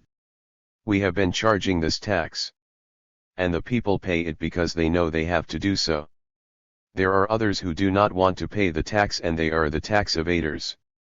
Because the FARC has no jails, these people are held until they pay. They are the ones we are said to have kidnapped. 4. 40. The FARC. From the perspective of the FARC, what is commonly referred to as extortion is simply a war tax imposed on the wealthy by the guerrillas. Kidnap victims are merely those who have been retained for non-payment of taxes, and the ransom paid for their release simply constitutes the payment of tax arrears. The FARC's system of taxation is basically two-tiered. The income from taxing drug production and trafficking in the regions under its control, as well as the income earned from extorting and kidnapping wealthy individuals and businesses under Law 002, is used to fund the FARC's military operations. Meanwhile, the revenues generated from taxes imposed on local businesses in FARC-controlled regions is turned over to community leaders and used to fund social, economic, and infrastructure projects. 5. During the 1990s, many small towns in remote regions of eastern and southern Colombia experienced significant infrastructure improvements as a result of the FARC's public works programs. The FARC built hundreds of miles of roads that connected dozens of communities to each other. In 2003, Efren Salazar, the FARC's public works director in Meta, claimed to have an annual budget of $1 million and to pay those civilians who worked for him a monthly salary of $125.60. The Colombian military's targeting of bridges built by the FARC have highlighted the challenges posed by engaging in social and infrastructure projects as a non-state actor in the middle of an armed conflict. In 2003, the Colombian Air Force bombed the largest bridge ever built by the guerrillas, a 70-foot-long and 40-foot-high structure that spanned the Yarumails Canyon in Meta, which cost $110,000 to construct. 7 While such attacks against infrastructure hinder the FARC's ability to move around the region, they also prove devastating to peasants who are dependent on it for getting crops to markets. Social Project 41. The role of JACs. Some sympathizers of the FARC have suggested that the guerrillas not engage in social projects and instead focus all of their energy and resources on the armed struggle. One community leader in the department of Valle de Cauca argued, "It is my personal belief that the FARC should not provide social services at this stage in the struggle. It is not their responsibility to offer, provide, or distribute social services, for they are not the state. The most important service that the FARC provides is their support for the struggle of the people through the defense of our rights and needs for change. It is through our acción comunal that the services are to be provided, and through the FARC, EP, that our communities can exist to do so." 8. The acción comunal that the community leader referred to is one of thousands of locally elected communal action committees, Juntas de Acción Comunal, JACs, that exist throughout Colombia. The JACs were initially established by the government in the early years of the National Front in order to undermine the appeal of more radical political forces among the peasantry, such as the Colombian Communist Party and the Cuban Revolution. The objective was to form community action boards comprising local residents that would be responsible for local development projects, such as the building of schools and health clinics, the installation of water supply systems and sewers, and low-cost housing and other infrastructure. The JACs were not, however, permitted to wield any political power, which remained firmly in the hands of municipal governments loyal to the liberal and conservative parties. During the ensuing decades, many JACs became increasingly politicized, particularly in remote rural regions that remained largely neglected by the national government and where poverty. 42. The FARC persisted. In southern and eastern Colombia in particular, many JACs established close relationships with the FARC and, ultimately, became the body responsible for managing the local taxes collected by the guerrillas. Government decisions to cut off funding to JACs deemed to be too radical only served to push them even closer to the guerrillas. So while some FARC fronts have been directly involved in organizing social and infrastructure projects, others simply ensure that local JACs are sufficiently funded so they can, as the community leader in Valle de Cauca suggested, provide public services. In the late 1990s, for example, the FARC ensured that the local JAC in the town of La Cooperativa in Meta received enough of the guerrilla group's tax revenues to construct an electricity grid, to which the homes of each of the town's 400 residents became connected. The local JAC funded the maintenance of the grid, including the purchase of fuel for the large generator, by organizing fiestas several times a year and utilizing the money generated from ticket and alcohol sales. It was relatively easy for the JAC to raise the necessary revenues to maintain the system because the town was a bustling commercial and social center due to the region's booming coca economy.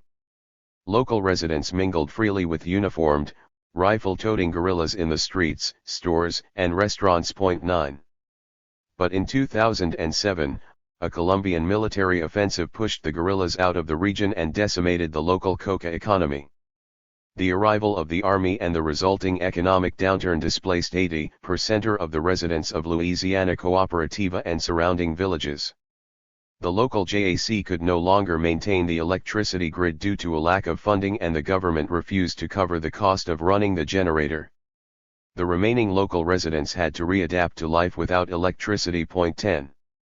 A similar process in which the FARC generates revenues for local JACs has also occurred in cities, including Barrancabermeja, where Social Project 43. US-based Westinghouse and an Italian company called Technopatrol were contracted by the government to construct a power plant in 1997. The FARC demanded that the companies provide $2 million in funding to construct a vocational school to train youths from poor neighborhoods, and another $150,000 for a project to generate 200 jobs. In this instance, the FARC did not directly collect the tax money, but rather facilitated its delivery to the local JAC, which then oversaw the projects. In return for the funding, the companies and their employees were allowed to operate in Barrancabermeja without further harassment from the guerrillas. 11 Similarly, in Remolinos del Caguán in Caiquita, the FARC ensured that the local JAC received the revenues from a tax the guerrilla group imposed on beer sales in order to build a new school. 12. The guerrillas have also implemented their version of revolutionary justice in their traditional strongholds. For example, during the years 1999 to 2002, when the FARC was given a safe haven in which to negotiate with the Pastrana government, peasants would line up outside a makeshift rebel courtroom on the outskirts of San Vicente del Caguán in the department of Caiquita. One by one they would file into the courtroom and make a formal complaint to the FARC judge. The judge would then issue a summons to the other party ordering them to come to the courthouse and present their version of the story. If the two sides were unable to reach a settlement, then the judge would issue a ruling. Any failure to abide by a judge's ruling would result in expulsion from the rebel-controlled region. Most complaints are related to land and business disputes, although family issues, such as non-payment of child support, are also commonly addressed. There have been cases of wives bringing complaints against their husbands for spending most of the family's income on alcohol and not leaving enough money to purchase milk and food for the children. In such instances. 44. The FARC. The FARC's justice system has become an efficient mechanism through which women can defend their rights. Many peasants prefer guerrilla justice to the endemic corruption and inefficiency that have plagued the country's government-run legal system. One woman waiting to see a FARC judge in Caiquita explained why she preferred the guerrilla group's model of justice over the government's system. It's better than before because it's easier, faster and less corrupt. Two parties can present their cases and there is always a solution. If one party doesn't have the money to pay the fine, then they can make payments over time. 13 Meanwhile, a peasant in Meta who worked for a local JAC explained how the FARC resolved disputes between people in that region. When two people have a disagreement, the rebels listen to both sides and impose a settlement if the two parties cannot reach a satisfactory resolution on their own. Those convicted of serious offenses such as fighting or disorderly conduct are forced to work on cooperative farms or fixing the roads. 14.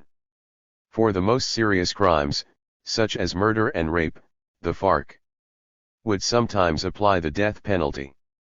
The FARC has also overseen agrarian reform projects in its traditional strongholds, including promoting agricultural cooperatives.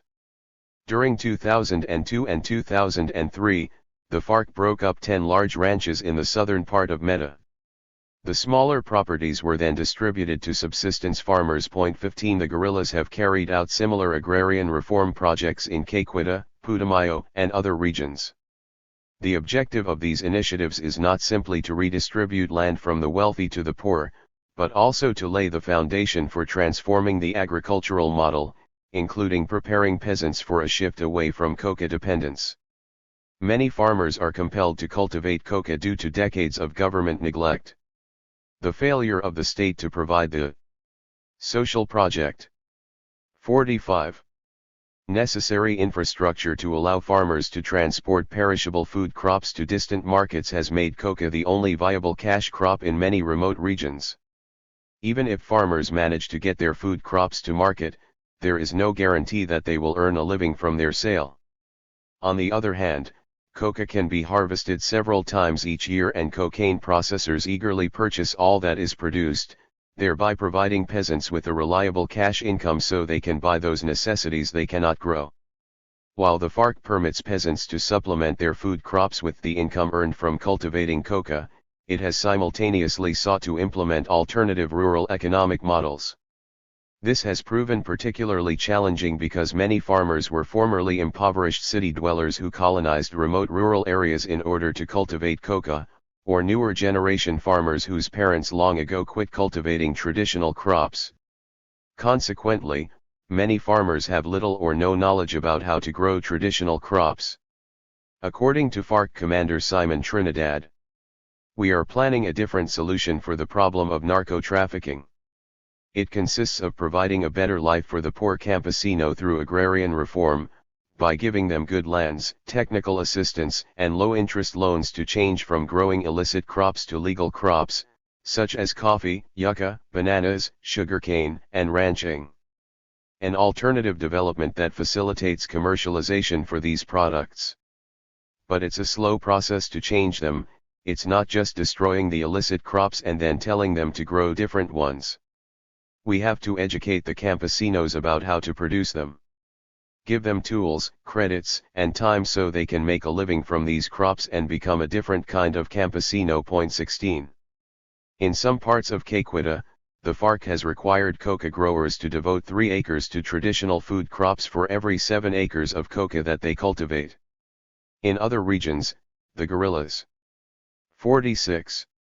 The FARC have introduced a crop ratio program that limits coca to no more than 25% of a farmer's total cultivation. 17. In short, the FARC is attempting to oversee a return to traditional farming practices for farmers. And because the lack of infrastructure inhibits the ability of many peasants to engage in the formal market, either the domestic or international market, the FARC is helping them to sell their crops by facilitating the trade of surplus goods between jacks within the same region. 18. A war of position. According to sociologist James J. Britton, the FARC's role as a de facto government in many remote regions of eastern and southern Colombia constitutes a counter-hegemonic shift through the guerrilla group's implementation of a Gramscian war of position. Because of the decentralized nature of Colombia's political and economic structures, which themselves have largely been a response to the country's diverse geography consisting of 3 Andean mountain ranges and vast expanses of rainforest, the FARC has focused primarily on seeking local power in the regions in which it is dominant. The FARC has patiently consolidated its control over vast rural regions where it has taken on many of the responsibilities traditionally performed by a state in areas such as healthcare, the judiciary, and infrastructure building. Britain argues that a war of position is the most realistic avenue for revolutionary success because of the country's distinctive decentralized political economic structure. In light of this, Gramsci's theory can be adapted to fit the Colombian dynamic as the FARC-EP creates pre-revolutionary rural-based centers of dual power at a grassroots level. 19. In other words, rather than primarily focusing on achieving national power through military means in order to then implement socio-economic changes from Social Project 47. Above, the FARC is attempting to build a revolution from the grassroots level upward in regions under its control. But some communities, particularly in northern Colombia, opted to take an alternative approach in the mid-1990s by formulating a new form of resistance and declaring themselves peace communities. In 1997, San José de Apartado and surrounding hamlets in the Urabá region of northern Colombia were the first community to declare themselves a peace community. As a result, explains Amnesty International, members of the peace community refused to bear arms or to provide information or logistical support to either side. In return, they demand that the parties to the conflict do not enter their communities and that they respect their decision not to participate or to collaborate with any of the warring parties. 20. San Jose de Apartado was an important transportation hub and, as a result, guerrilla and paramilitary fighters would often pass through the community. In addition, there was an army base located nearby. During the mid-1990s, right-wing paramilitaries waged a particularly brutal dirty war throughout the region in an effort to eradicate the guerrillas and their sympathizers. The decision by residents of San Jose de Apartado to declare themselves a peace community in an effort to escape the violence was not welcomed by any of the armed actors, the FARC, the paramilitaries, or the military. The establishment of the peace community has garnered the residents of San Jose considerable international exposure and solidarity, but it has failed to protect them from the violence. According to community leaders, 178 community members have been killed since 1997. While the military and paramilitaries have been responsible for the vast majority of the killings, the FARC has been blamed for 24 of the deaths as each armed. 48. The FARC actor has accused members of the community of complicity with their respective enemy. 21. In 2002, during a visit to the region, President Uribe publicly accused the residents of San Jose de Apartado of colluding with guerrillas. Following his accusations, a series of attacks by the military and paramilitaries killed 20 members of the peace community. 22 One of the most infamous attacks against the community occurred in February 2005 when 8 villagers, including 4 children, were massacred and their bodies mutilated.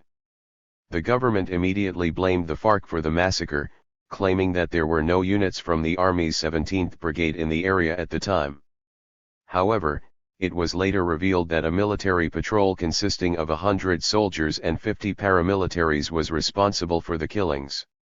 In a rare case of justice being carried out in Colombia, 1 army captain and 5 paramilitaries were convicted of murder. 23.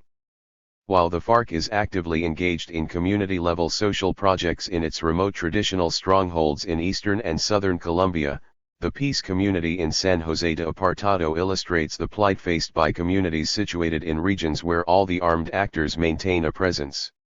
The FARC's social project exists to a much lesser degree, and sometimes not at all, in these regions, where it is not organically linked to the peasantry and where it is mostly preoccupied with its military operations against the Colombian armed forces and the paramilitaries. Such was the case in San Jose de Apartado before its declaration as a peace community. Life as a guerrilla.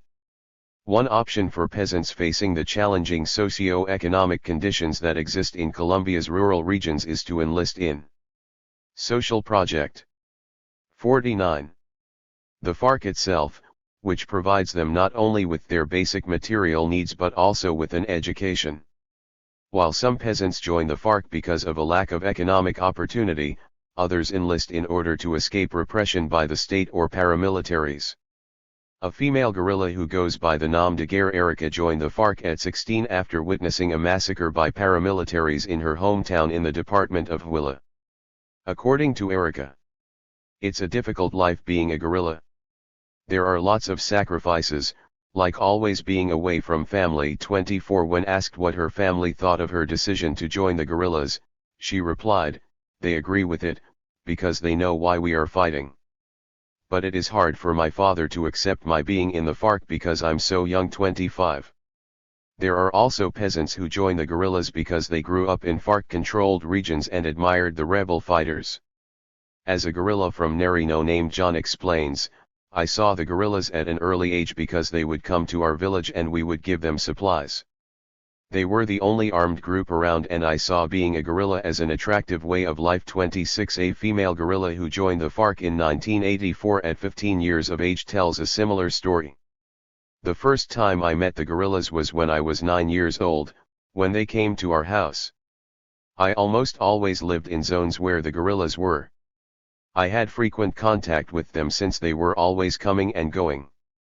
I decided when I was small that I wanted to be a guerrilla, that it was my destiny. Since joining, I have been working 24 hours a day for the revolution, for the necessary changes for our people, for their welfare, because when you live a civilian life there is no opportunity to study, for education or for health care." 27 Sometimes when peasants want to join the FARC, the rebel group tells them to join the Colombian military instead, so they 50. The FARC can act as informants. The FARC attempts to infiltrate units of the Army, Marines, Navy, and National Police throughout the country in this manner as a means of intelligence gathering to help the guerrillas defend themselves from upcoming military operations and to plan attacks. Similarly, the Colombian military utilizes the same strategy to infiltrate the FARC's ranks, which means the guerrillas do their best to determine that new recruits are not military informants. The first thing that every guerrilla does upon joining the FARC is choose a nom de guerre in order to protect their family from repercussions. They then receive basic training and political education in one of the FARC's boot camps before being deployed to a full-time unit. Each guerrilla possesses 2 sets of combat fatigues, a pair of rubber boots, an AK-47 assault rifle, and no more personal belongings than are easily transportable. When the guerrillas are not on the march, they set up camp in remote rainforest or mountain regions. The FARC's jungle camps contain a bivouac for each guerrilla that consists of a bed with wooden planks serving as a mattress, a mosquito net, and a plastic camouflaged canopy that hangs above everything to provide protection from the frequent tropical rains. The bivouacs are connected by a network of wooden walkways constructed several inches above the wet, muddy ground. The rebels cut down as few trees as possible during the building of the bivouacs and walkways in order to preserve the rainforest canopy and reduce the possibility of detection from the air. The guerrillas move camp regularly for security reasons, believing that mobility is their best defense against military attack. Such an operation involves packing up everything, except the wooden infrastructure, for the journey to another part of the jungle, where they take out their machetes and begin constructing a new camp. Because social project. 51. The overwhelming majority of the FARC's fighters are peasants. They are very adept with that ubiquitous tool of the countryside, the machete. The guerrillas get up at 5:00 a.m. every day, and all of them, men and women, share equally in performing daily duties such as patrols, guard duty, training exercises, and kitchen duty. Guerrilla cooks prepare 3 meals a day of basic Colombian fare such as beef, chicken, rice, potatoes, yuca, vegetables, and soup when supplies are plentiful. However, if the security situation is tense and supplies are difficult to obtain, then they subsist on whatever they can catch in the wild, such as monkeys, snakes, and fish. When the guerrillas are not engaged in carrying out one of their many duties, they participate in education programs that teach basic reading, writing, and maths. Many of the guerrillas are poorly educated peasants when they enlist, and some are illiterate. The better educated rebels are paired with the less literate ones in order to provide them with a basic education and to teach them the fundamental concepts of Marxism. Some of the larger camps have satellite television, in which case, if the security situation allows it, the guerrillas watch the evening news on Colombia's 2 major television networks, Caracol and RCN. Afterwards they engage in group discussions about current events and political issues. Often they will also watch a movie, usually either a FARC-produced documentary or a Hollywood action flick, before going to bed at 9:00 p.m. 28. While life in the FARC is not easy, many guerrillas do have a sense of purpose. As longtime FARC fighter Gladys Marin explains, we are not seeking a solution in the style of the Soviet Union, or the style of Cuba, or the style of Vietnam. It's a Colombian thing. We are making our revolution a Colombian one. To make changes, transformations, and to do that we have to overthrow the capitalist government we have today. We need to overthrow it to construct the 52. The FARC society we want. It's a total change of the system, where the people will have housing, education, and everything they deserve. 29. Gender equality is an important component of the FARC's philosophy. In a country where machismo is rampant, particularly in the countryside, guerrilla life often proves empowering to poorly educated peasant women. It is estimated that women constitute 30% of the FARC's fighters, with some attaining high-ranking positions, including commanding entire guerrilla fronts. 30. As one female guerrilla noted, Here we have rights and responsibilities to live up to. A woman can find herself leading 50 to 60 men, just as a man can. She can give classes in politics and military strategy, and she can lead a team into combat. It's great to see women commanders exercising their authority. 31. Nevertheless, the FARC Secretariat has yet to contain a female member. The reason, according to one female guerrilla, is that women have only become numerically significant in the guerrilla group over the past 2 decades and therefore tend to have much less seniority and experience than longtime male rebels. The FARC claims that women do, however, constitute 40% of mid-level commanders because increasing numbers are working their way up through the ranks. 32. In addition to seeking empowerment, according to a 2010 report by the Washington, D.C.-based Council on Hemispheric Affairs, women also turn to the FARC to escape domestic abuse, boredom at home, and exploitation by their parents. Besides providing food and shelter, the rebel group is likely to give Colombian women new skills and a sense of self-confidence. Women in the group may feel empowered by their liberation as a result of their elevated status. Joining the FARC becomes an act of protest, a statement against the lifestyle they otherwise would have been forced to accept.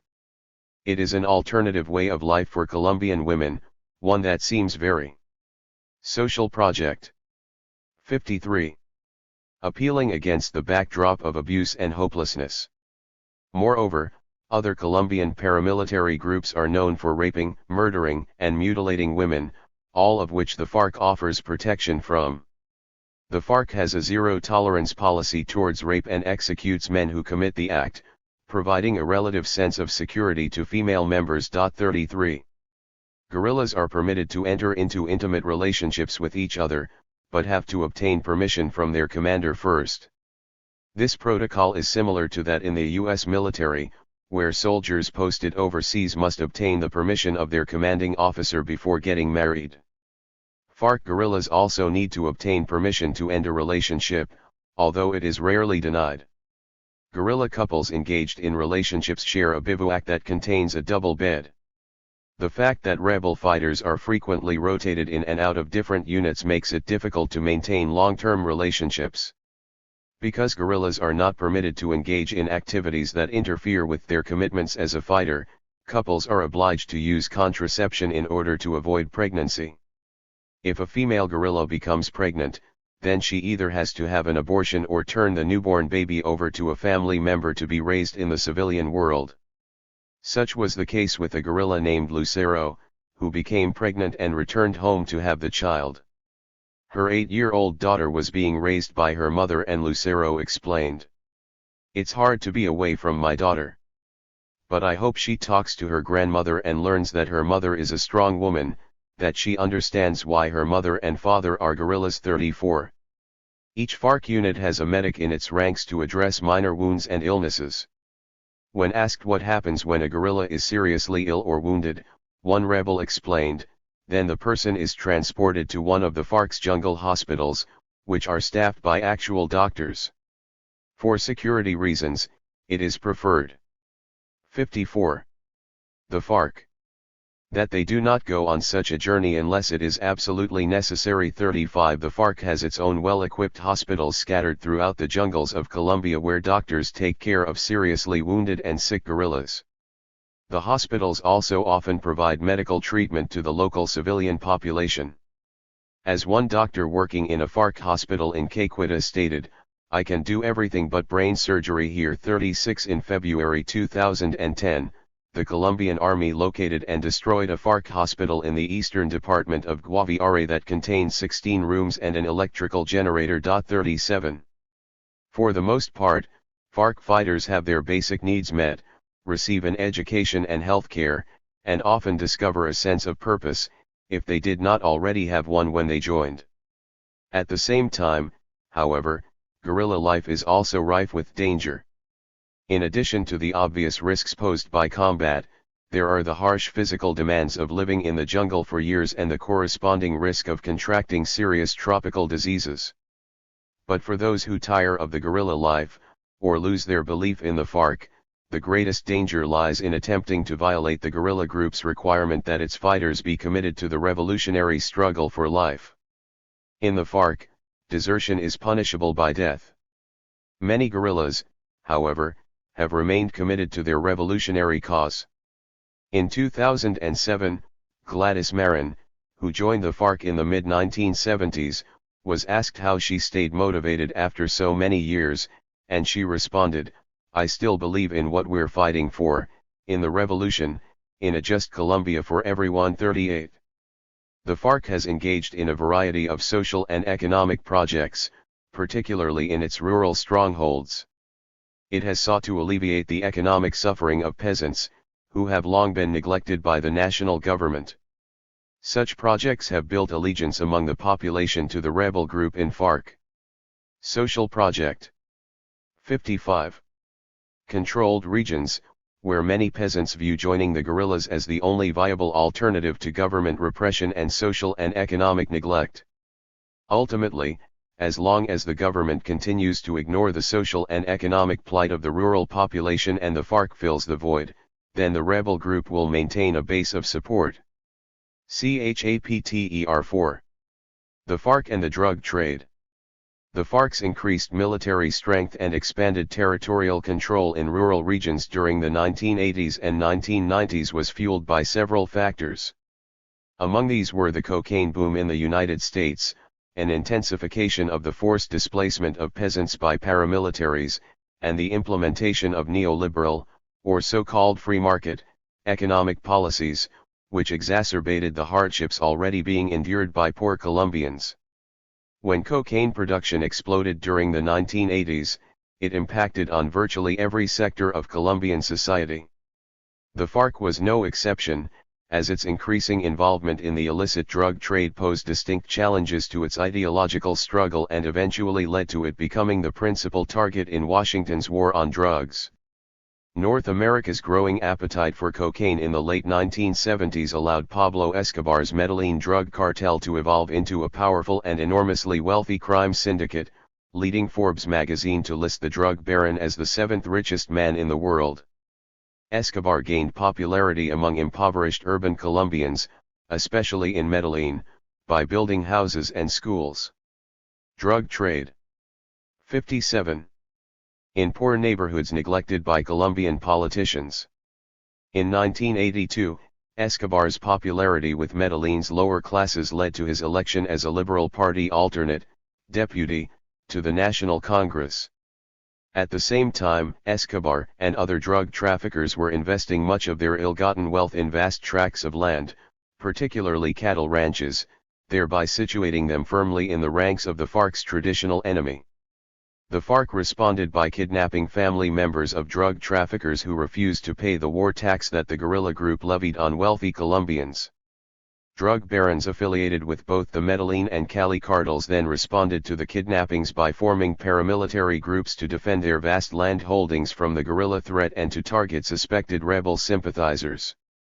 Right-wing paramilitary groups terrorized and displaced entire populations, particularly in northern Colombia, as they orchestrated an aggressive counter-agrarian reform campaign.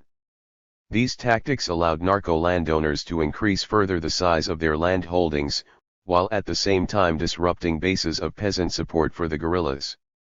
By the end of the 1980s, drug traffickers had become the largest landowners in the country and, as a result, had turned much of Colombia's arable land into unproductive cattle ranches. 1. The war on drugs. By the early 1980s, the United States was becoming increasingly concerned about the flow of cocaine to its cities and began focusing on the Medellin cartel as the principal target in its war on drugs.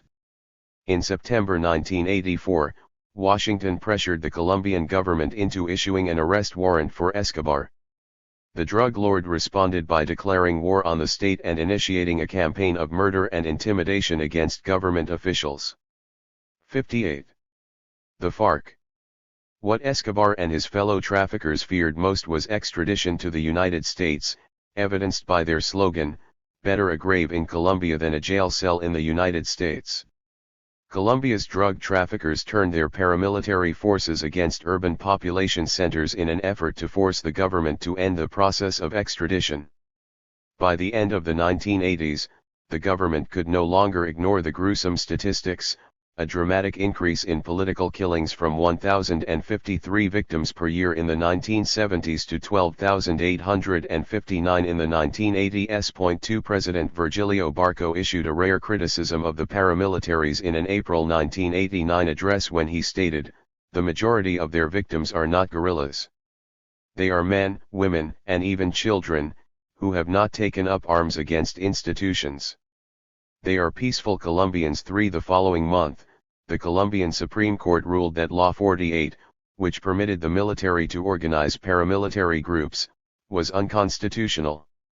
The following month, President Barco issued Decree 1194, which made it illegal for civilians or members of the military to create, aid or participate in self-defense groups.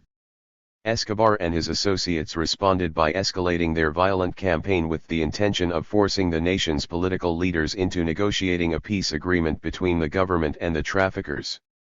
The cartel's leaders, calling themselves the extraditables, launched a wave of urban bombing that terrorized the nation. Between 1989 and 1993, some 40 car bombs killed more than 500 people, and the 1989 bombing of an Avianca airliner en route from Bogotá to Cali killed 119 passengers and crew. 4. The introduction of the country's new constitution in 1991, which prohibited the extradition of Colombian citizens, opened the door to negotiations between Escobar and the government. That same year, Escobar reached an agreement with the government requiring that he end the violence and cease all drug trafficking. Drug trade. 59. Activities in return for a lenient sentence to be served in a luxurious, custom-built Colombian prison. But in July 1992, Escobar fled his prison, igniting an enormous manhunt that resulted in the assassination of many of his associates. For 16 months, U.S. intelligence agencies, Colombian law enforcement and the rival Cali cartel worked together to track down the leader of the rapidly crumbling Medellin cartel. Finally, in December 1993, state security forces gunned down Escobar on a Medellin rooftop. Following Escobar's death, Colombia's cocaine production and trafficking continued unabated, and the focus of U.S. drug warriors turned to the Cali cartel, Colombia's new dominant trafficking organization. Unlike Escobar, Cali's leaders kept a low profile and used their drug profits to discreetly buy influence with many of Colombia's politicians, including President Beto Samper.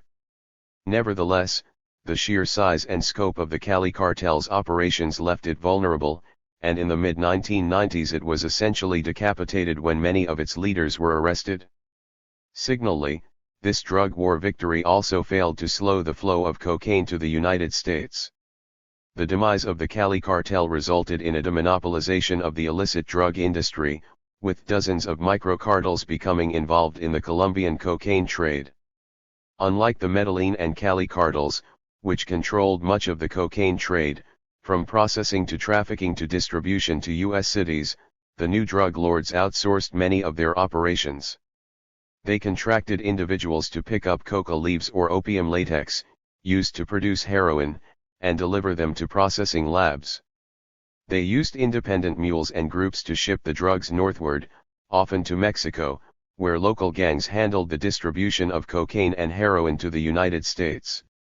As a result, it has become much more difficult for U.S. law enforcement agencies to infiltrate the new cartels. This shift in the drug trade also empowered 60. The FARC. Mexican criminal organizations and led to a dramatic increase in drug-related violence in that country. Each victory over Colombia's drug traffickers resulted in the emergence of new, more efficient, and increasingly obscure organizations. A similar sort of balloon effect, squeezing the drug trade in one place results in expansion elsewhere, was occurring simultaneously as a result of the successful coca eradication operations in Bolivia and Peru. Up until the mid-1990s, those two South American nations were the principal cultivators of coca. The Medellin and Cali cartels purchased raw coca leaves or coca paste from growers in Bolivia and Peru and then transported them to Colombia for processing into cocaine. But by the end of the 1990s, much of the region's coca cultivation had shifted to Colombia, where it doubled between 1995 and 2000.5. The combination of intensified US-sponsored eradication campaigns in Peru and Bolivia, economic hardships due to the implementation of neoliberalism in Colombia, and an increased concentration of land ownership resulting from paramilitary operations forcibly displacing peasants to the country's frontier regions created the conditions that led to increased coca cultivation in Colombia. Much of that cultivation occurred in areas of southern and eastern Colombia controlled by the FARC, and this shift had a significant impact on the guerrilla group. The coca boom. The FARC was concerned that the migration of people to the countryside and the emergence of coca in the late 1970s would undermine the political and social status quo in the areas it controlled. According to Richani, coca and other illicit plantations generated a reverse migration process. The unemployed migrated from cities to areas of drug trade. 61. Colonization. The socio-political implications of such processes have been multifaceted, affecting the social fabric of these areas whereby the relatively stable old peasant settlements of 20 or more years mix uneasily with an impetus of new migrants seeking the coca rush. The coca culture lives in tension with revolutionary ideas based on self-sacrifice for the cause of radical change. 6. There are three principal stages in the processing of coca leaves into cocaine. The first step is often done by the coca farmers themselves and involves harvesting and crushing the leaves before mixing them with sodium bicarbonate, gasoline, and other additives to form a brown coca paste, which is approximately 40% or pure cocaine. Coca growers then sell the paste to drug labs, where hired laborers turn the brown coca paste into cocaine base by mixing it with sulfuric acid, potassium permanganate and other chemicals. The mixture is then drained and heated until it dries into a solid white compound, which is then broken up into small white rocks. The resulting cocaine base is 90% or pure cocaine. The third and final stage usually takes place in large remote jungle labs and involves processing the cocaine base into cocaine hydrochloride, or powder cocaine, which is 99% or pure. Sometimes the second and third stages of production will occur in the same lab. Traffickers then ship the cocaine hydrochloride to drug dealers in North America and Europe or to intermediaries such as the Mexican cartels. In the early years of the cocaine boom, the FARC and the drug traffickers formed an uneasy alliance. The FARC taxed the drug traffickers and their drug production operations while ensuring that coca farmers were paid with cash and not with bazuco, an addictive derivative of coca paste. 7 The drug traffickers initially tolerated the taxes they had to pay to the FARC, because they could not compete with the military strength of the guerrillas in coca-growing regions. But as they increasingly 62. The FARC invested their wealth in land, they formed paramilitary groups, not only to defend themselves against guerrilla threats, but also to challenge the rebels militarily in an effort to gain control over coca cultivating zones. By the early 1980s, the guerrillas and the drug traffickers had become arch-enemies. Throughout the 1980s and into the 1990s, despite the emerging paramilitary threat, the FARC consolidated its control over many of Colombia's coca-growing regions.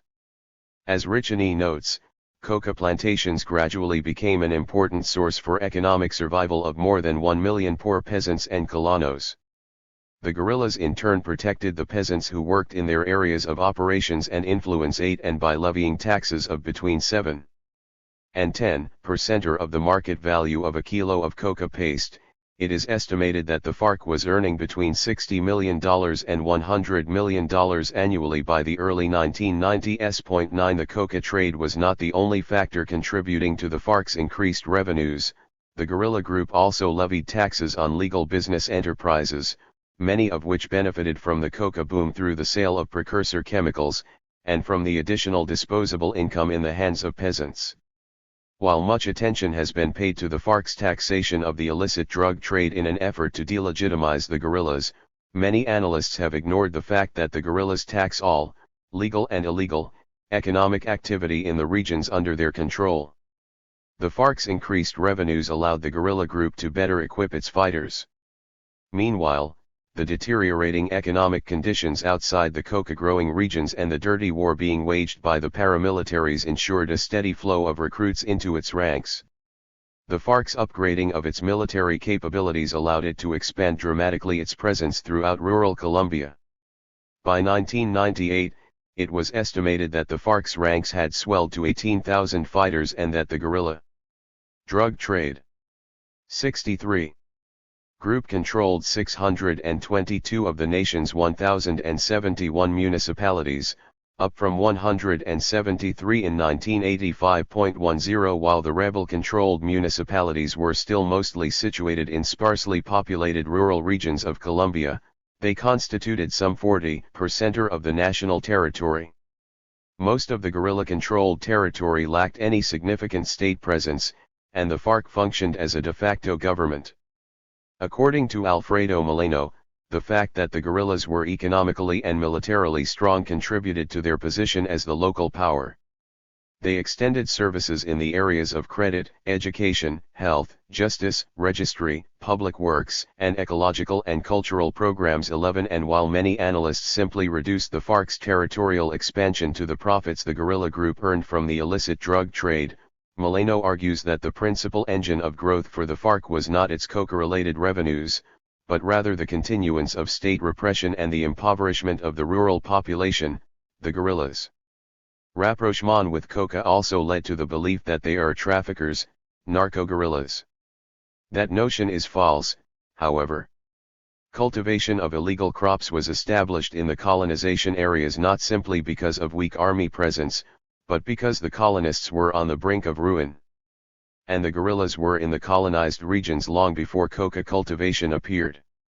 Their growth was due mainly to the repression unleashed against popular protest, and by the growing impoverishment of the population, not to their participation in the drug trade. 12. Nevertheless, by the end of the 1990s, many critics of the FARC, on both the right and left, began pointing to the guerrilla group's involvement in the illicit drug trade as evidence that it was losing sight of its ideology and simply becoming a criminal organization. In 1996, Major Luis Alberto Villamarin of the Colombian Army went so far as to call the FARC a drug cartel. 13. While clearly not a cartel, by the late 1990s, the FARC 64. The FARC was regulating the production of coca paste and cocaine base in many regions under its control and establishing the prices that drug traffickers were required to pay peasants for these products. In other words, the guerrillas played the role of facilitators and regulators of illicit drug production rather than that of actual producers and traffickers. According to Oscar Jansson, a Swedish anthropologist who has conducted extensive field research on the political economy of coca in Putumayo, the FARC establishes a set price that farmers receive for a kilo of coca paste and then sets a higher price that processors, who usually work for the cartels, have to pay. Both the amount that farmers receive and the price that processors pay are higher than in areas controlled by the paramilitaries. When the FARC purchases the coca paste from the farmers and sells it to the processors at the higher price, the rebel group earns a profit that helps fund its insurgency. 14.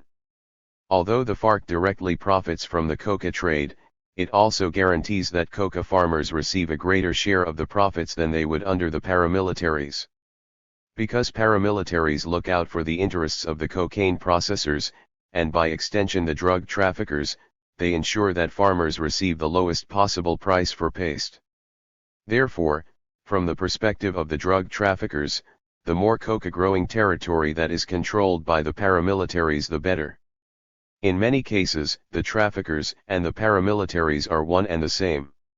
If farmers in FARC-controlled areas are caught trying to sell their coca paste to another broker, the rebels often punish them by forcing them to leave the region. This is not a common occurrence since coca farmers make more money selling their product to the FARC and so there is little incentive to sell to another group. According to economist Francisco E. Thumi, the guerrillas differ from the drug traffickers in that the former's expenditures. Drug trade 65. support mainly subversive activities and their political agenda, and the latters lead to individual profits. 15 There is no evidence that individual guerrilla leaders have personally enriched themselves, rather the guerrillas have used their drug-related wealth to further their ideological objectives. Thumi also concludes that, while the FARC's revenues are partially dependent on the illicit drug trade, there is, however, no evidence that they have developed significant international marketing networks. In that sense, therefore, there is no guerrilla cartel. 16. Only certain FARC fronts in drug-producing regions are engaged with the drug trade. Many guerrilla units operate in areas where there is no illicit drug production.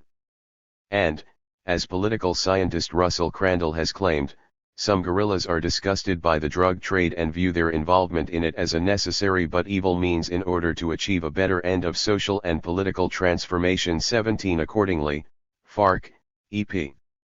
Commander Simon Trinidad explained.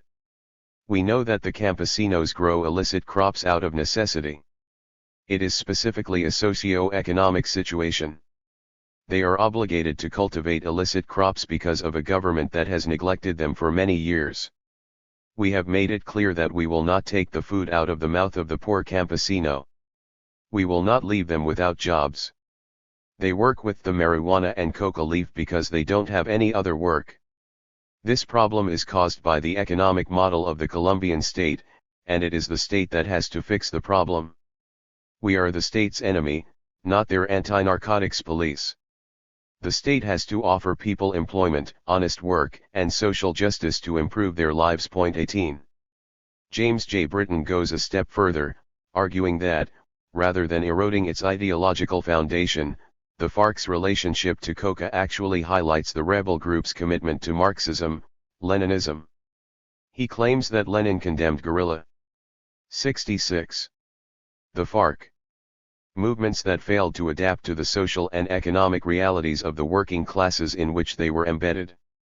Consequently, explains Britton, after recognizing the material needs of the peasantry, coupled with the deteriorating rural political economy, the FARC, EP altered its political doctrine from the ground up, allowing, albeit under restriction, a means of subsistence through the cultivation of coca.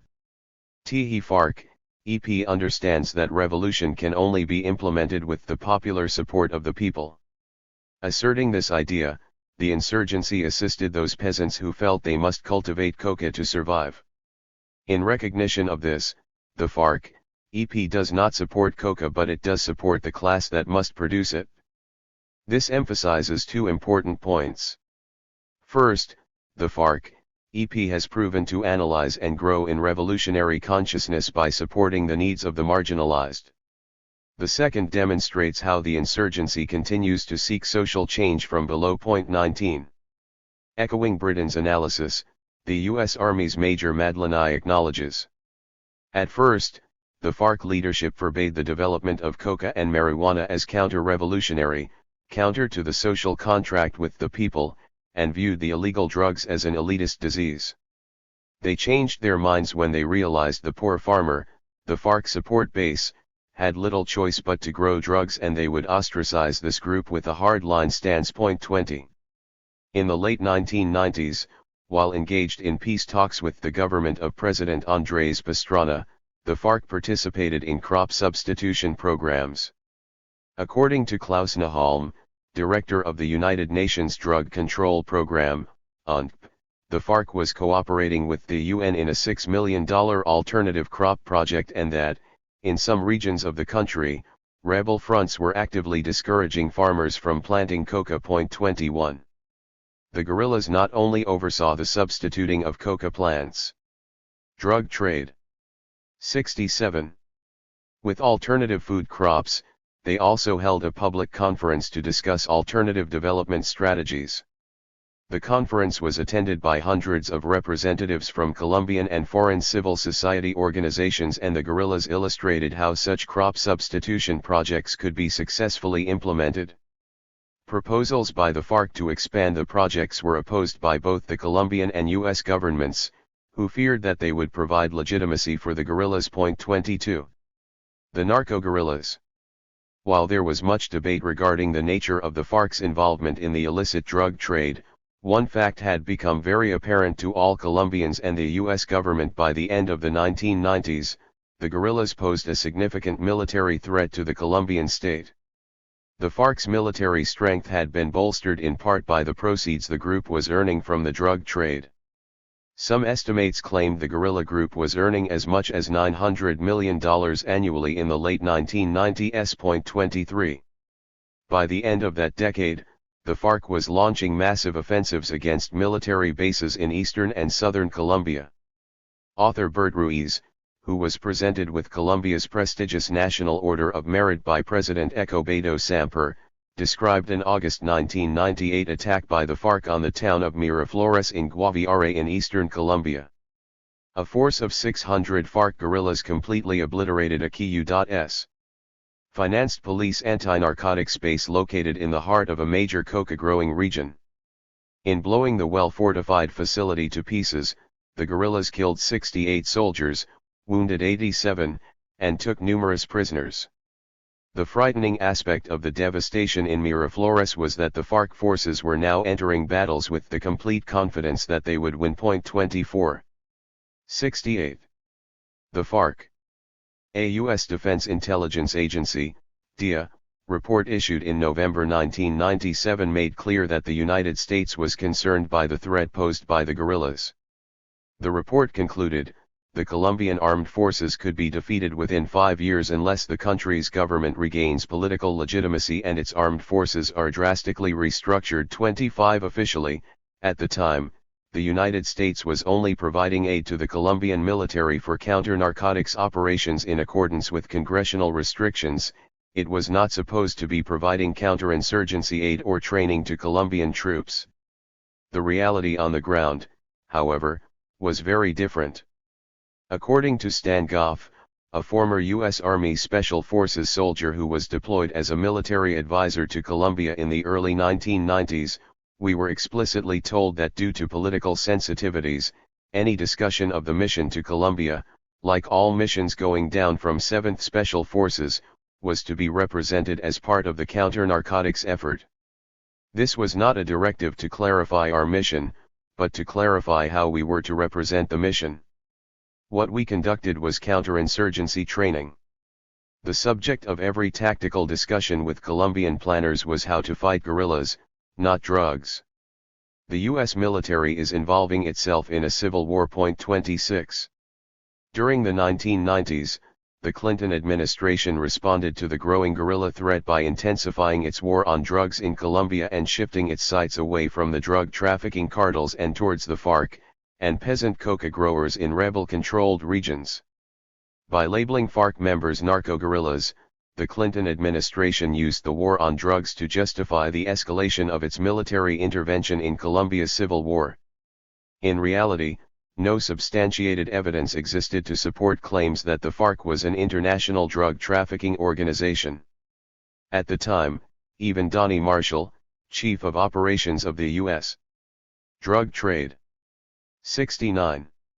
Drug Enforcement Administration, DIA, denied in testimony before Congress that the FARC was involved in drug trafficking. According to Marshall, the FARC factions continue to raise funds through extortion, by providing security services to traffickers, and charging a fee for each gallon of precursor chemicals and each kilo of coca leaf and cocaine HCl moving in their region. To date, there is little to indicate the insurgent groups are trafficking in cocaine themselves, either by producing cocaine HCl and selling it to Mexican syndicates, or by establishing their own distribution networks in the United States. 27. Nevertheless, the U.S. State Department persisted with its claims that the FARC was nothing more than a criminal organization engaged in drug trafficking. As Colombia expert Winifred Tate noted, U.S. State Department officials have used arrests of individuals allegedly linked with FARC in Mexico and Brazil to bolster their claims that FARC members are narco-guerrillas and to imply a complete integration of Colombia's drug cartels and guerrillas. However, these arrests involve trading of weapons for illicit drugs, and there is no evidence that FARC and other insurgent groups are seriously involved in the illicit industry's most lucrative stages, transshipment and sale of drugs on the international market. 28. Similarly, the United Nations Special Envoy to Colombia, James Lemoyne, warned in 2003 that, in a country where the inequitable wealth distribution has left 64% of the population living in poverty, it would be a mistake to think that the FARC members are only drug traffickers and terrorists. 29. Under the administration of President George W. Bush, the rhetoric of the DIA shifted and it began referring to members of the FARC as drug traffickers. However, as late as 2006, the DIA seemingly contradicted its new assertions when it stated 70. The FARC. In general, most FARC units involved in the drug trade have remained in the lower levels, such as production and internal Colombian transportation, rather than moving up to command and control or international wholesale distribution activities. The FARC, however, exerts a great deal of control over the production and distribution of cocaine in the southeastern half of Colombia. 30. Only 1 week after the DIA issued that description of the FARC's limited role in drug trafficking, U.S. Attorney General Alberto Gonzales announced the indictment of 50 of the guerrilla group's top leaders on drug trafficking charges. While the indictment accuses the FARC of operating cocaine laboratories, it does not accuse the rebel group of the actual trafficking of drugs overseas and into the United States. 31. The FARC itself continued to deny any involvement in international cocaine trafficking. But in 2004, FARC commander Trinidad was arrested in Ecuador while trying to organize negotiations for a prisoner exchange between the guerrilla group and the Colombian government.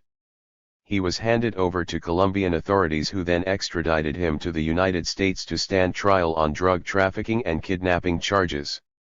Although Trinidad was not a member of the FARC's secretariat, he was the highest-ranking member of the guerrilla group ever to be captured.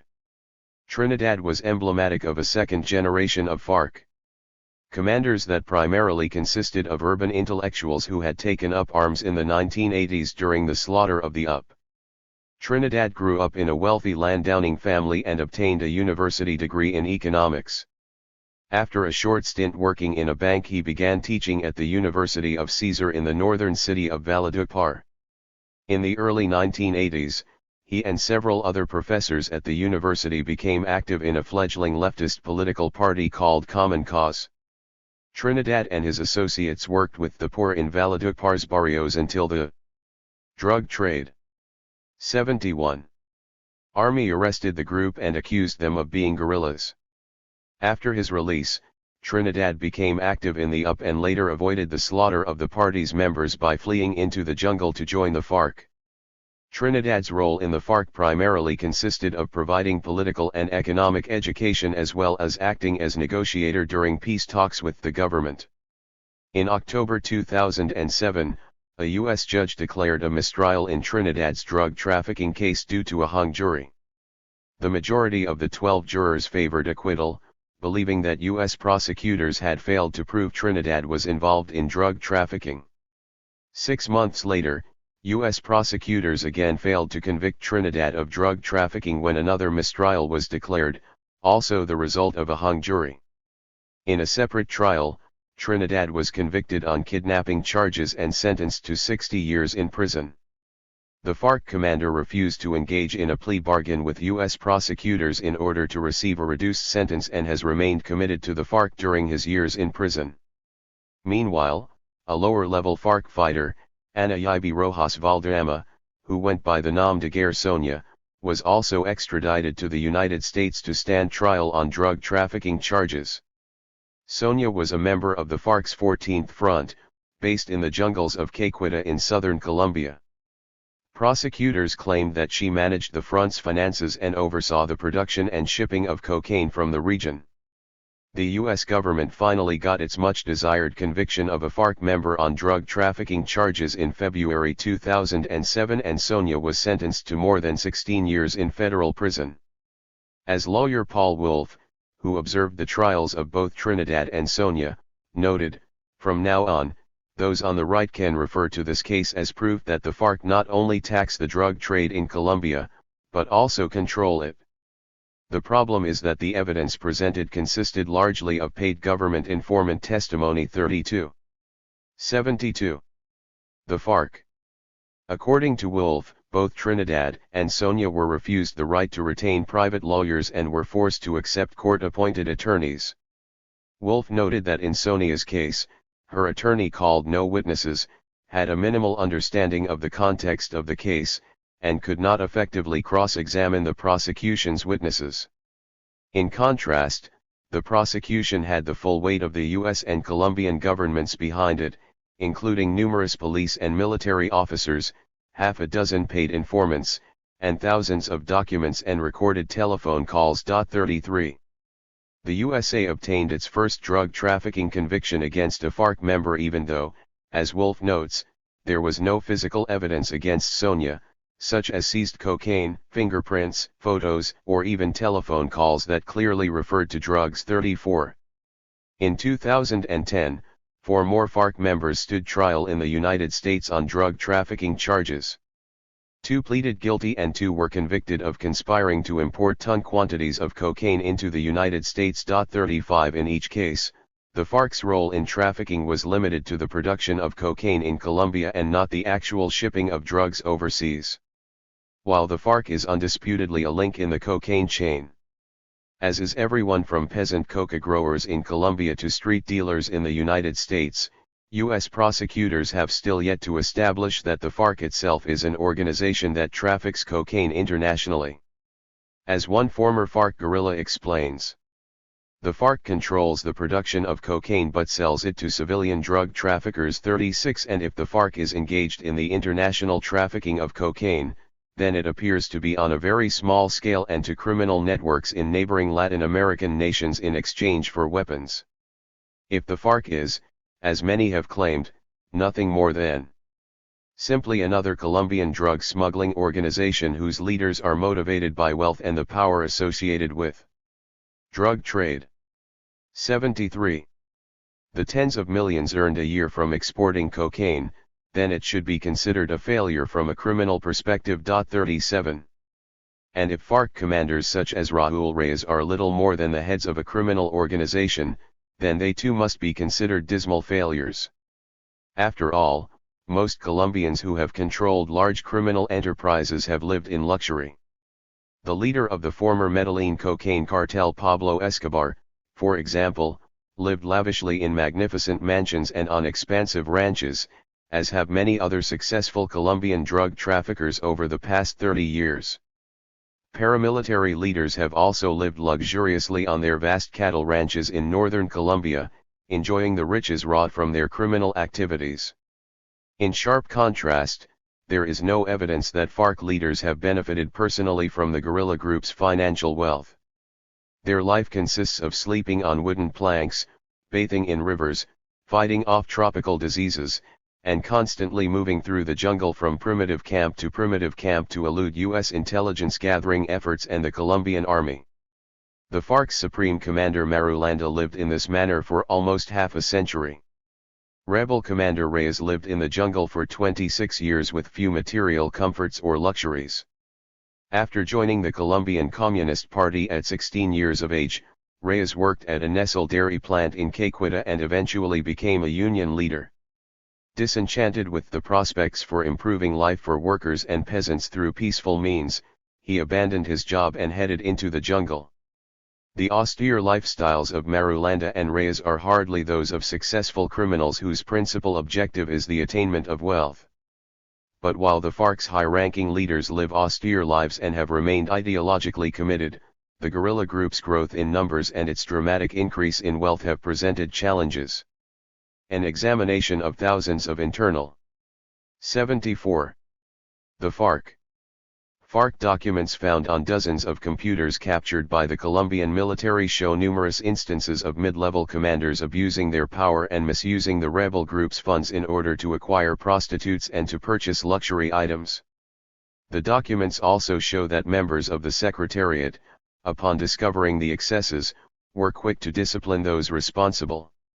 The dramatic increase in recruits during the 1990s made the FARC a potent military threat, but the new guerrilla recruits and lower-level commanders were not receiving the same degree of political and ideological indoctrination as the previous generation.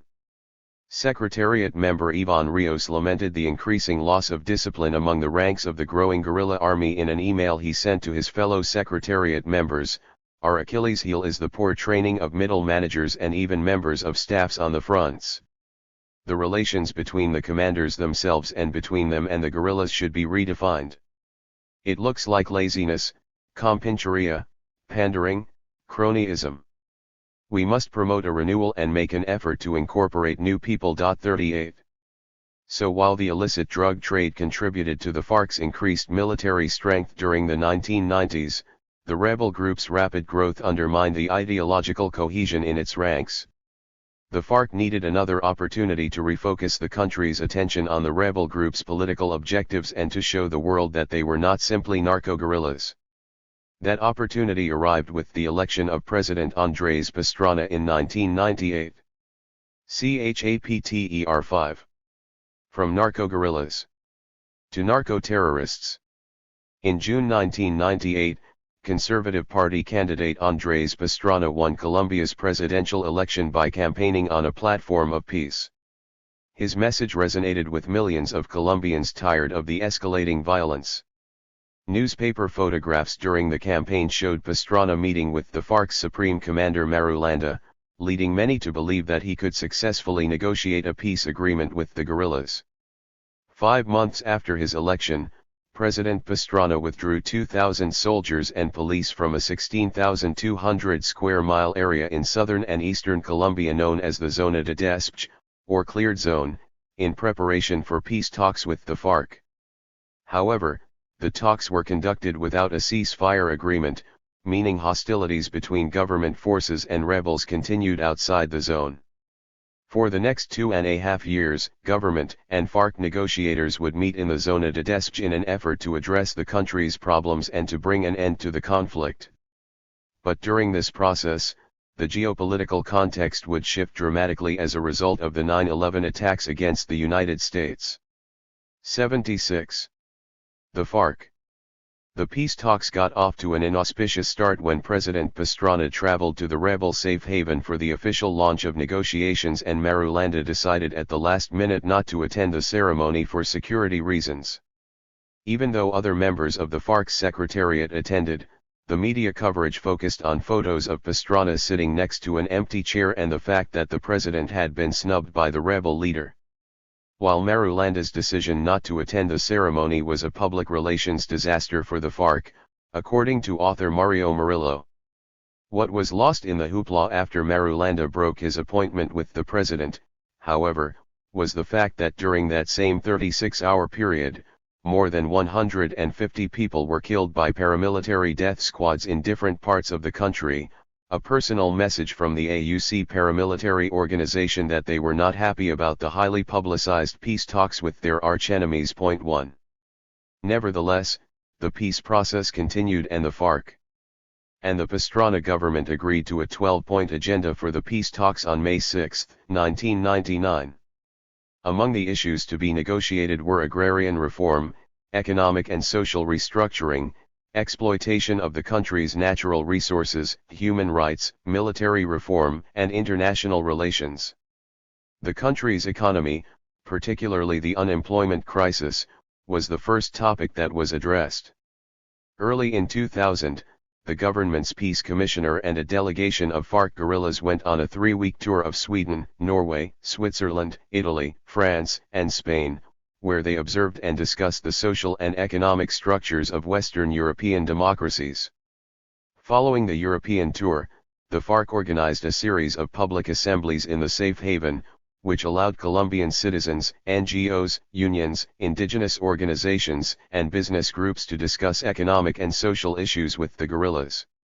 Narco-guerrillas. 77. Meanwhile, the residents of San Vicente del Caguán, the de facto capital of the safe haven, quickly became accustomed to the sight of AK-47 toting rebels patrolling the streets, shopping in their stores and eating in local restaurants. Many of the townsfolk enjoyed living in the rebel zone, not necessarily because they supported the FARC but because the removal of the other armed actors had decreased the levels of violence. As one local resident noted, Most Colombians would love to live like this too. This attitude was not only a result of the relative peacefulness, but also due to the fact that the FARC was engaged in infrastructure improvements such as paving the streets in San Vicente and constructing a new water treatment facility. However, the local Catholic priest, Father Miguel Serna, had a different view of the guerrillas. While acknowledging that the FARC did not interfere with the church's activities, he was nevertheless concerned about the impact of the guerrilla presence on the morals of the town's youth. "The children don't want to work, they'd rather join the FARC," he explained. "Many children have lost their way because they hang out on street corners admiring the guerrillas. Peace isn't just about the end of violence, it's also about ending the loss of morals." 3. A military solution. The U.S. government did not actively support the peace process. Instead, it simultaneously formulated a militaristic strategy to combat the growing threat posed by the guerrillas. In 1999, the Clinton and Pastrana administrations devised Plan Colombia, which was launched the following year. Plan Colombia marked a dramatic increase in the level of U.S. military intervention by tripling the amount of aid to Colombia virtually overnight, thereby making the South American nation the third largest recipient. 78. The FARC. Of U.S. military aid after Israel and Egypt. Plan Colombia was sold to the U.S. Congress and the American people as a counter-narcotics initiative, but in reality its objectives were much more far-reaching. Colombia had avoided the lost decade experienced by many Latin American nations during the 1980s that saw them experience severe debt crises. As a result, Colombia was able to keep many of its protectionist policies in place during that decade while other nations throughout the region were forced to open up their natural resources, cheap labor, and markets to multinational corporations and to integrate themselves more deeply into the global economy. By the end of the 1980s, however, the Colombian government desperately needed U.S. aid to combat the wave of urban violence being carried out by the Medellin cartel. In September 1989, U.S. President George H.W. Bush announced the $2.2 billion Andean Initiative and welcomed Colombia's President Virgilio Barco to Washington to discuss trade initiatives for the Andean region. In a statement afterwards, Bush said the United States aims to encourage and support fundamental economic reform in the countries of the region on the basis of market-driven policies. For the following year, Colombia's newly elected president, Cesar Gaviria, launched La Apertura, or the opening, which implemented the market-driven policies called for by Bush. These neoliberal, or free market, policies opened up Colombia's economy to an increased flow of foreign investment and goods. In 1999, after almost a decade of neoliberal reforms, the Colombian economy experienced its worst year since the Great Depression.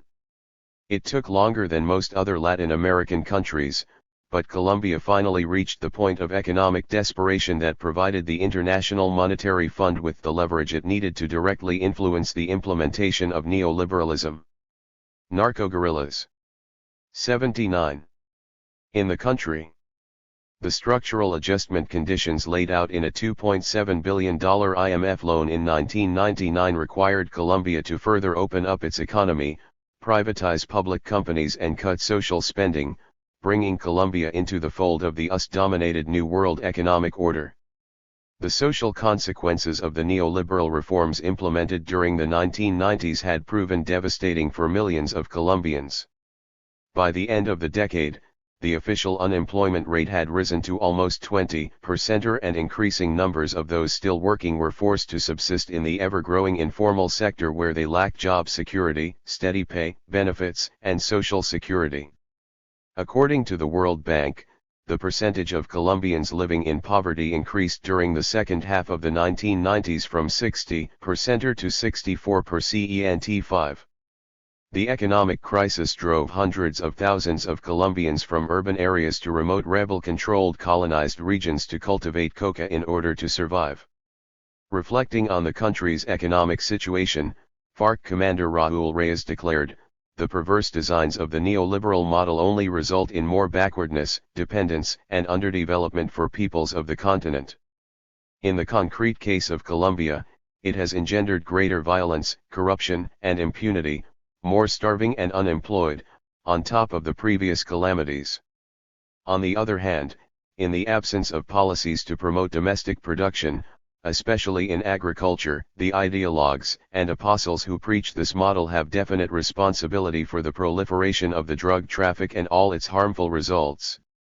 Therefore, policies really aimed at combating the drug traffic as a social phenomenon of the system will necessarily have to undergo a substantial revision of their economic, political, social, and cultural content. Point 6.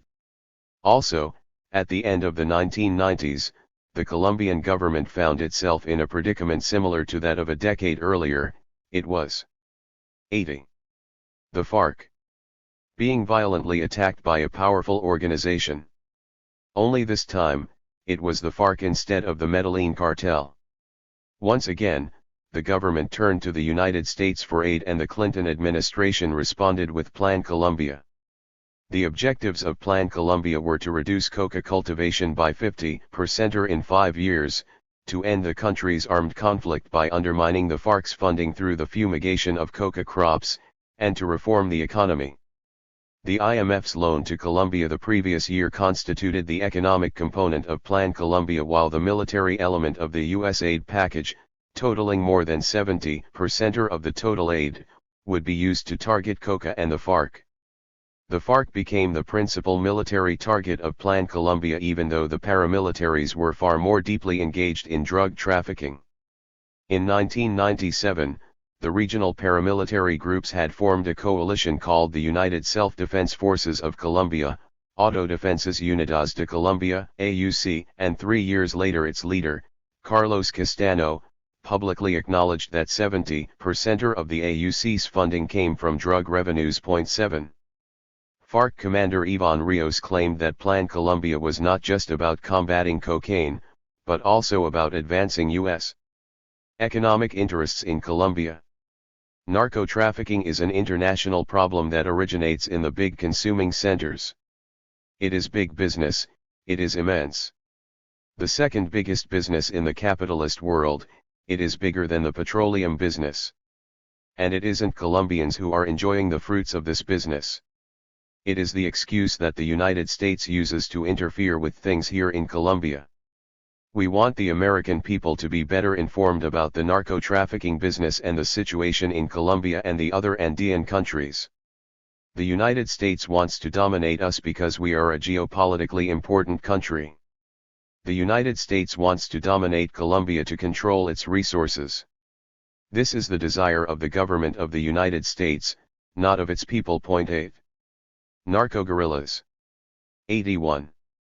During a visit to the Colombian port city of Cartagena in 1999, U.S. Energy Secretary Bill Richardson clearly outlined U.S. economic interests in the South American country when he declared, "The United States and its allies will invest millions of dollars in 2 areas of the Colombian economy, in the areas of mining and energy, and to secure these investments we are tripling military aid to Colombia." And within months it became apparent that the IMF loan conditions were intended to create favorable investment terms for multinational corporations and that Plan Colombia would establish the necessary security on the ground to allow those companies to exploit the country's resources. Plan Colombia was about more than simply combating the illicit drug trade. It was to be the mechanism through which neoliberalism would be militarily implemented in Colombia. After all, most of Colombia's abundant oil and mineral resources desired by multinational corporations were situated in rural regions where the FARC was active. Therefore, IMF economic reforms alone would not prove sufficient in Colombia as they had done throughout the rest of the region. Under Plan Colombia, US-piloted spray planes supported by US-supplied Black Hawk helicopter gunships routinely fumigated coca crops in southern and eastern Colombia, focusing primarily on the oil-rich department of Putumayo. Hundreds of thousands of hectares were fumigated, but the spraying not only destroyed coca crops, it also devastated food crops, adversely affected the health of children and displaced thousands of families. Point 10. There were also widespread accusations of corruption and waste with regard to the 8% of U.S. aid earmarked for alternative crop programs.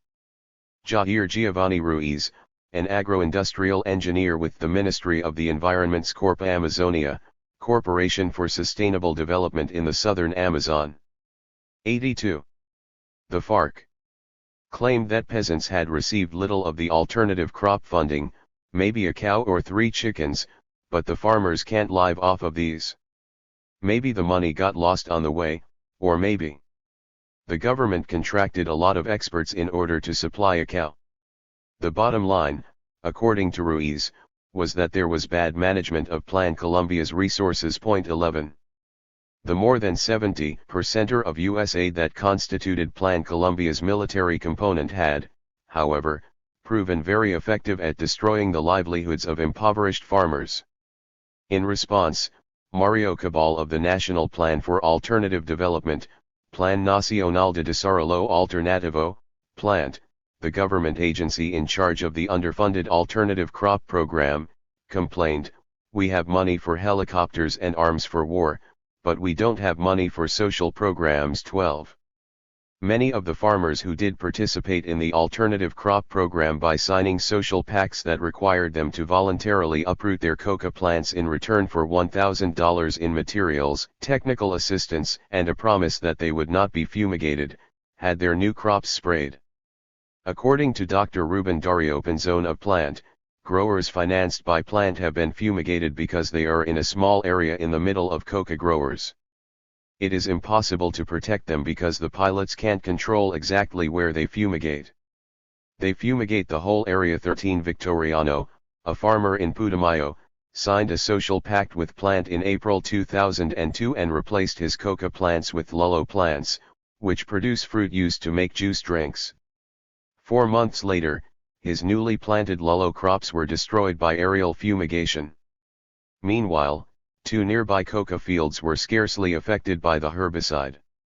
When asked what he was going to do now that his alternative crops had been killed, Victoriano replied, "Grow coca again." 14. Narco-guerrillas. 83. In some of the FARC's traditional strongholds, the guerrilla group constituted the only source of aid for peasants whose crops had been fumigated. Following aerial fumigations in the eastern department of Meta, a peasant woman named Cecilia explained how the family cultivated food crops for subsistence and coca to earn money to purchase other essentials. When the planes came and fumigated her small farm, the chemicals killed not only the coca crops, but also their food crops. Their small 2-room wooden shack and her 2 small children were also coated with the chemicals, making the children sick with diarrhea and vomiting. Afterwards, friends whose crops had survived the spraying provided Cecilia and her family with food, and the FARC gave her money to purchase medicine for her sick children. 15. Peasants who have been fumigated are often left with only 2 choices, displacement or replanting. Sometimes the replanting takes place on the same plots of land that were fumigated, at other times peasants cut down more rainforest. Usually, coca is the first crop that peasants replant because it produces 4 or 5 harvests a year, thereby providing them with a means of subsistence far more quickly than food crops, some of which require several seasons to produce their first yield. But as one farmer living in La Macarena National Park in the department of Meta, whose crops had been fumigated, explained, "If you simply start cutting down trees to plant more crops, the FARC will fine you. We must obtain permission from the guerrillas before we can cut down the rainforest." 16. It is not always easy to obtain that permission because the FARC is attempting to carry out a balancing act between funding its insurgency from coca, allowing peasants to earn a living, and limiting the destruction of one of the country's most exquisite ecological treasures. Despite more than $4 billion in U.S. funding during its first 5 years, Plan Colombia never came close to achieving its principle. 84. The FARC counter-narcotics objective of reducing coca cultivation by 50%. In fact, according to statistics released by the U.S. Office of National Drug Control Policy, ONP, coca cultivation in Colombia was higher in 2005 than when Plan Colombia was initiated 5 years earlier. Furthermore, Coca cultivation had spread from 6 of the country's 32 departments at the outset of Plan Colombia to 23 by 2005.17. Even though hundreds of thousands of hectares of coca had been fumigated, the price, purity and availability of cocaine in U.S. cities remained unaffected. Despite the failure of Plan Colombia to achieve its principal stated objective, both the Bush and Obama administrations would continue it. Meanwhile, in early 2002, the peace process had stalled. The principal problem was the deadlock between the two sides on the issue of the economy. The FARC wanted to negotiate an end to the implementation of neoliberalism, but so far as the government was concerned, the economic model was non-negotiable. Sensing the growing public frustration with the oft-stalled negotiations and the FARC's kidnapping outside the safe haven of Senator Jorge Gacem, President Pastrana ended the fledgling 3-year peace process at midnight on February 20, 2002. Government officials in Washington and Bogotá, as well as the mainstream media in both countries, immediately blamed the FARC for the collapse of the talks. According to U.S. State Department spokesman James Rubin, the blame for the failure of the peace talks to proceed rests squarely on the shoulders of FARC leaders Manuel Marulanda and Jorge Bracino. They are personally responsible for the setback. 18. Pastrana used the FARC's refusal to agree to a ceasefire and its ongoing military operations and terrorist activities during the negotiations as justification for ordering the Colombian military to invade the rebel safe haven. But while the FARC was repeatedly narco-guerrillas 85. Condemned for continuing to wage war outside the Zona de Despeche, few questioned the fact that the Colombian military and the paramilitaries were doing exactly the same thing. The government also criticized the FARC's use of the safe haven to increase its military strength.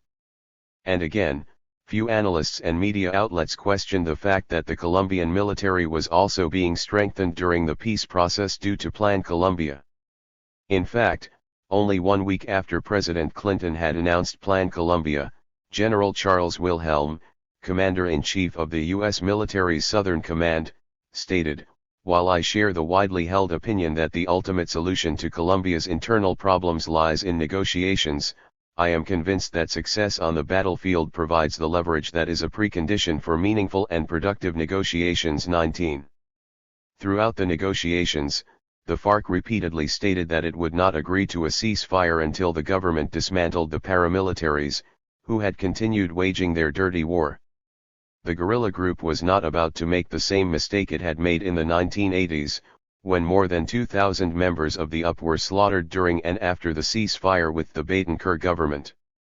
As Raúl Reyes, the FARC's second-in-command, had explained to a U.S. State Department official in a clandestine meeting in Costa Rica at the outset of the peace process, "We cannot have a situation where the paramilitaries exist without checks.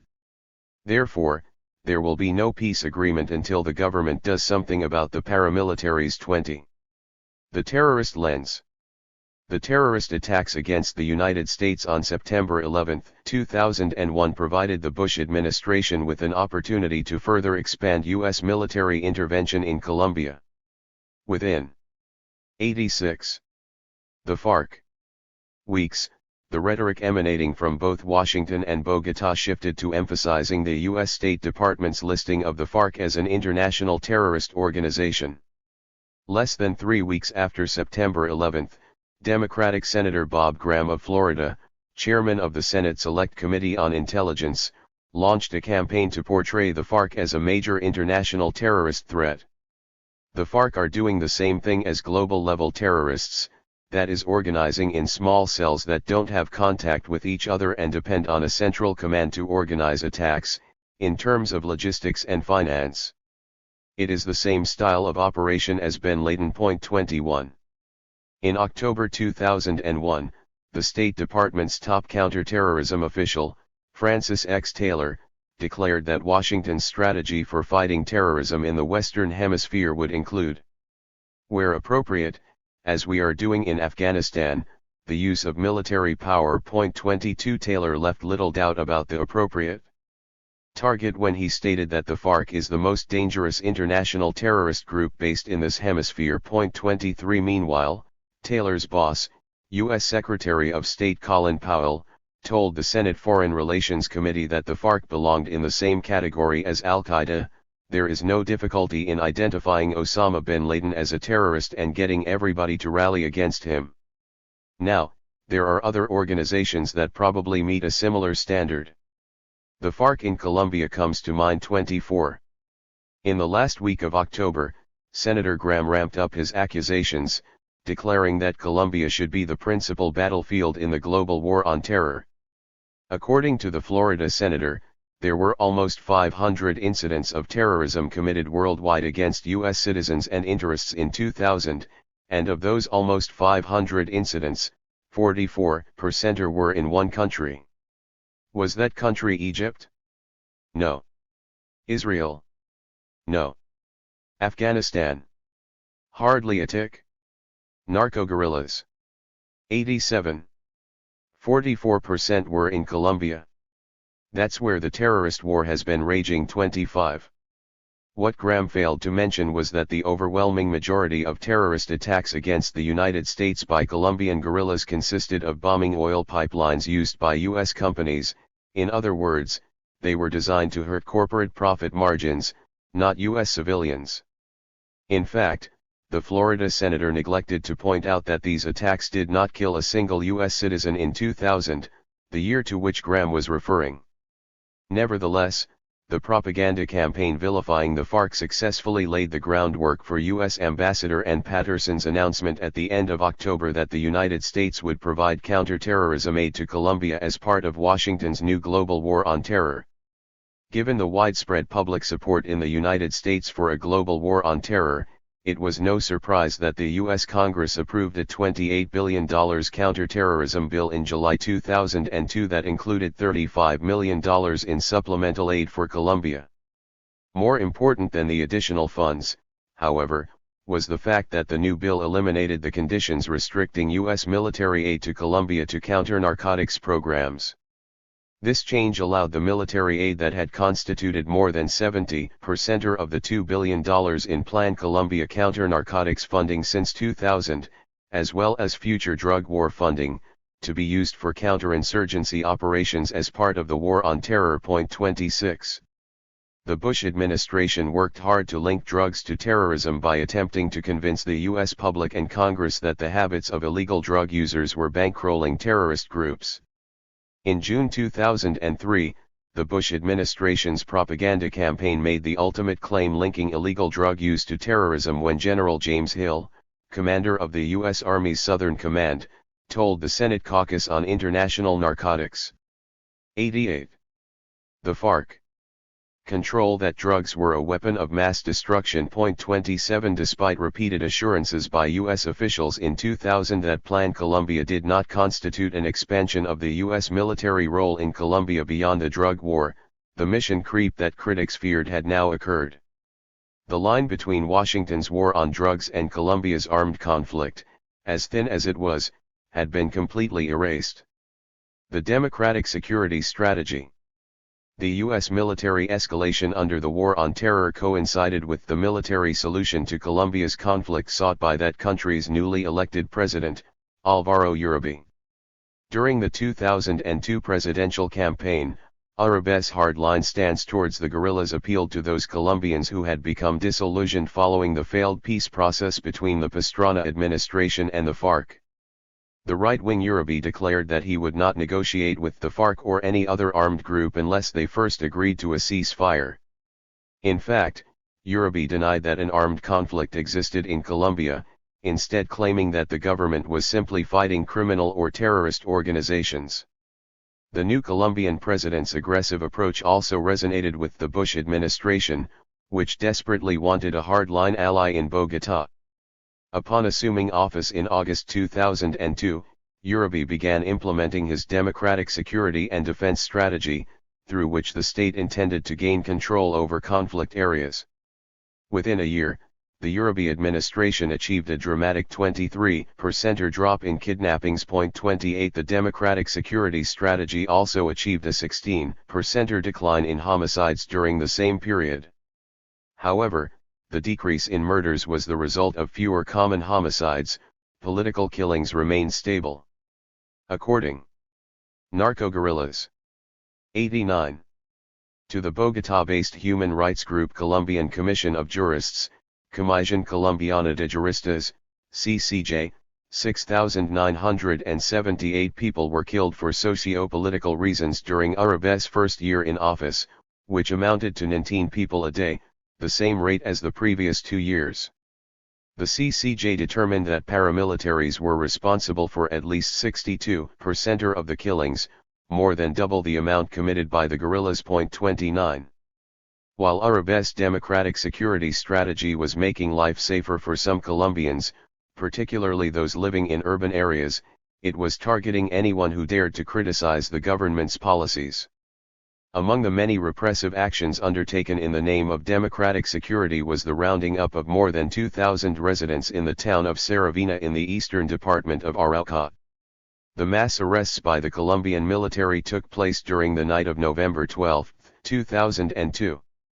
And, according to Amnesty International, by the end of the night more than 2,000 people had been rounded up at gunpoint and taken to Saravena Stadium, where they were photographed, videotaped, questioned, their background checked, and their arms marked with indelible ink. Most of Saravena's human rights community, as well as many known trade unionists and other social leaders, were among the 2,000 people detained that night. 30. There were numerous other instances of mass arbitrary arrests perpetrated by state security forces. On August 24, 2003, some 600 soldiers and police raided homes in Cajamarca in central Colombia and arrested 56 people. Among those detained were an elderly paraplegic and the local priest. The same month, 128 people were arrested in the northwestern city of Sincelejo for alleged ties to the FARC. They were all imprisoned for 3 months before being released due to a lack of evidence. 31 During Uribe's first year in office, according to the CCJ, 4,362 people, 90. The FARC, were the subject of arbitrary arrest, almost double the total for the previous 6 years. 32 And the Colombian human rights group José Alvear Restrepo Lawyers Collective claimed that most of those detained were arrested for their social activity, or simply for living in areas that authorities consider suspect. 33. Also during Uribe's first year in office, 3,593 people were disappeared, according to the Association of Family Members of the Detained and Disappeared, ASFADIS, a Colombian NGO. This number represented a dramatic increase over the 3,413 people who were disappeared between 1994 and 2001.34 in a trend eerily reminiscent of the dirty war in Argentina and other southern cone countries. Paramilitaries and state security forces were responsible for a huge majority of the disappearances, according to the United Nations. 35 As Gloria Gomez of ASFADIS noted, in Argentina, their tragedy happened in a short space of time, and the image of the junta in their military uniforms made it easy to generate international antipathy. Our authoritarianism wears a suit and tie and was democratically elected. 36. On September 8, 2003, Uribe launched a verbal attack against NGOs during a nationally televised speech at a military ceremony in Bogotá.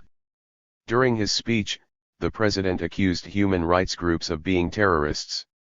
The accusations were made in response to a 172-page report issued earlier that day by a coalition of 80 NGOs criticizing the president's security policies. The NGO report claimed that the human rights situation had worsened under Uribe because of indiscriminate military operations that sought to achieve social control and to implant terror in the population. As a result, according to the report, the number of people whose human rights were violated due to extrajudicial executions, forced disappearances, torture and arbitrary detentions had increased dramatically during Uribe's first year in office. 37. Narco-guerrillas. 91. During his speech, in what was clearly a reference to the 80 organizations that issued the report, Uribe claimed there was a group of NGOs that were politicking at the service of terrorism. He went on to say that the NGOs cowardly shield themselves behind a human rights banner to try to give back to terrorism the space that public forces and citizens have taken from them.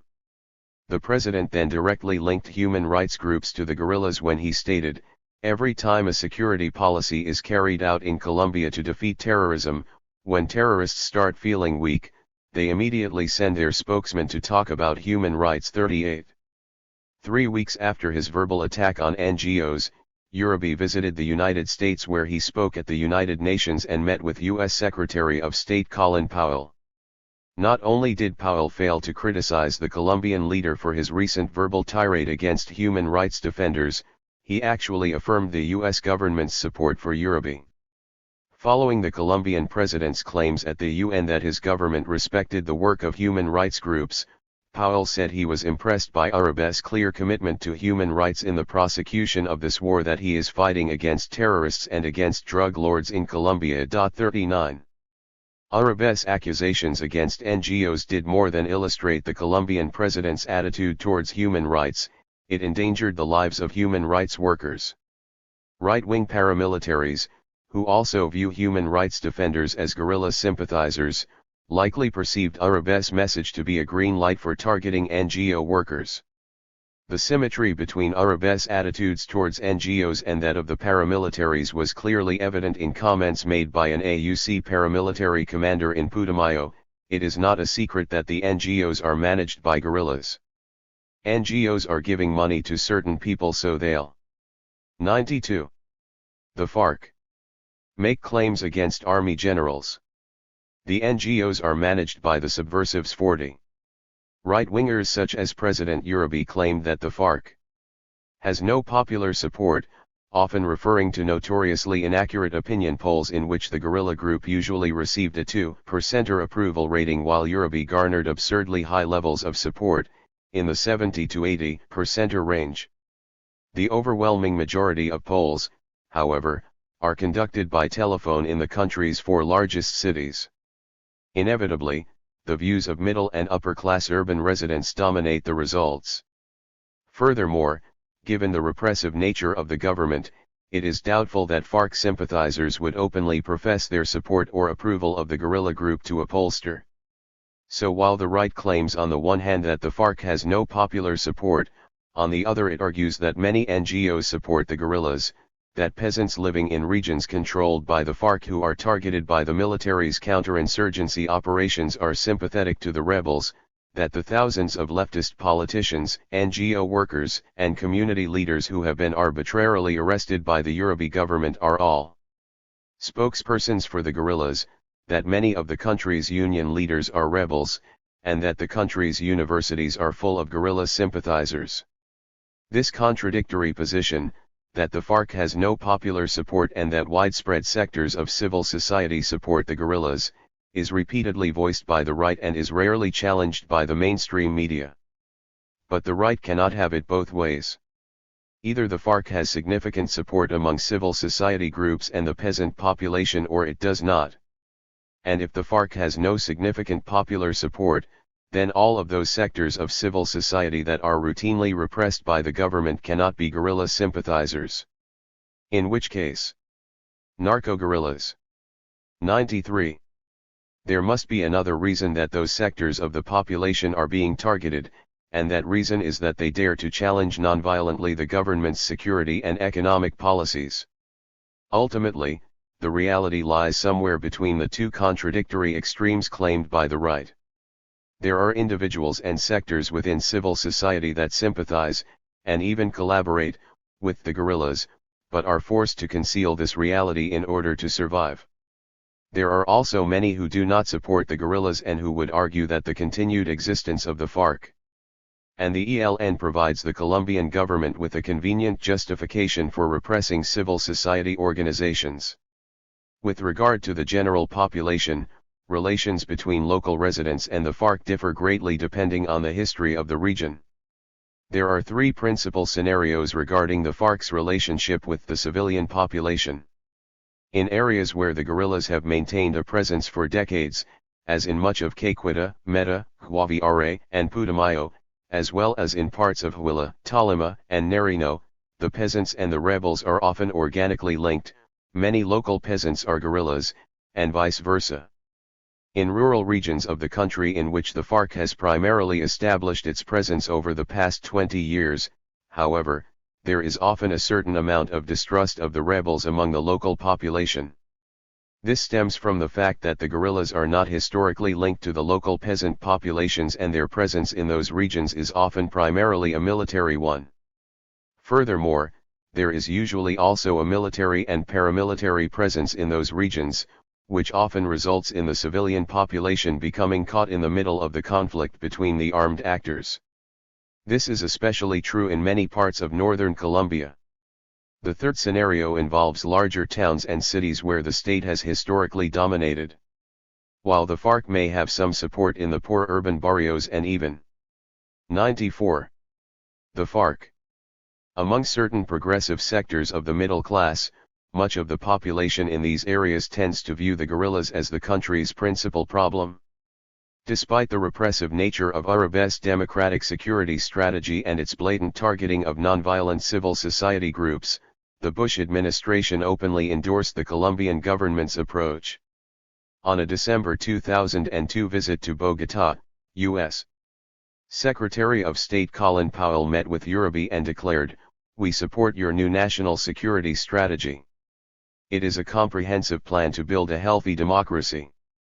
A key part of that strategy, indeed, the part that makes everything else possible, is that element of the plan directed towards defeating the deadly combination of terrorism and drugs. 41. The oil factor. U.S. support for Uribe was evident not only in the rhetoric of Bush administration officials, but also in the provision of counter-terrorism aid. In the same manner that the FARC's fighters were labeled narco-guerrillas and became the principal target of Plan Colombia under the guise of Washington's war on drugs, the term narco-terrorists was regularly applied to the rebels following 9/11, and they immediately became the principal target of the U.S. war on terror in Colombia. And, as also had occurred with Plan Colombia, an increase in U.S. military aid, this time counter-terrorism aid, coincided with an IMF loan to Colombia. In January 2003, the IMF authorized a 2-year, $2.1 billion loan to the South American nation. The same month, U.S. Army Special Forces soldiers arrived in the oil-rich department of Arauca. The Uribe government fulfilled the neoliberal conditions attached to the IMF loan by completing the transformation of the country's oil regime. In 1999, prior to both the first IMF loan, narco-guerrillas, 95, and Plan Colombia, foreign corporations operating in Colombia's oil sector were required to enter into a 50-50 partnership with the state oil company Ecopetrol.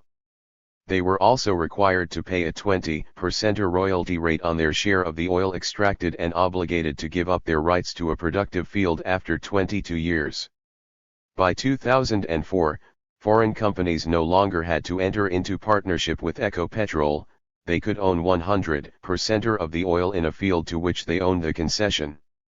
Furthermore, the royalty rate had been reduced to only 8% in most cases, and companies held the rights to the oil for the life of the field. 42.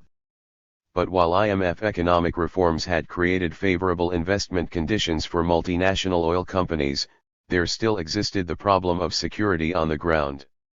Many of Colombia's oil reserves were situated in rural regions dominated by the guerrillas. Plan Colombia had provided security for companies operating in oil-rich Putumayo in southern Colombia, which was also a principal coca-growing region.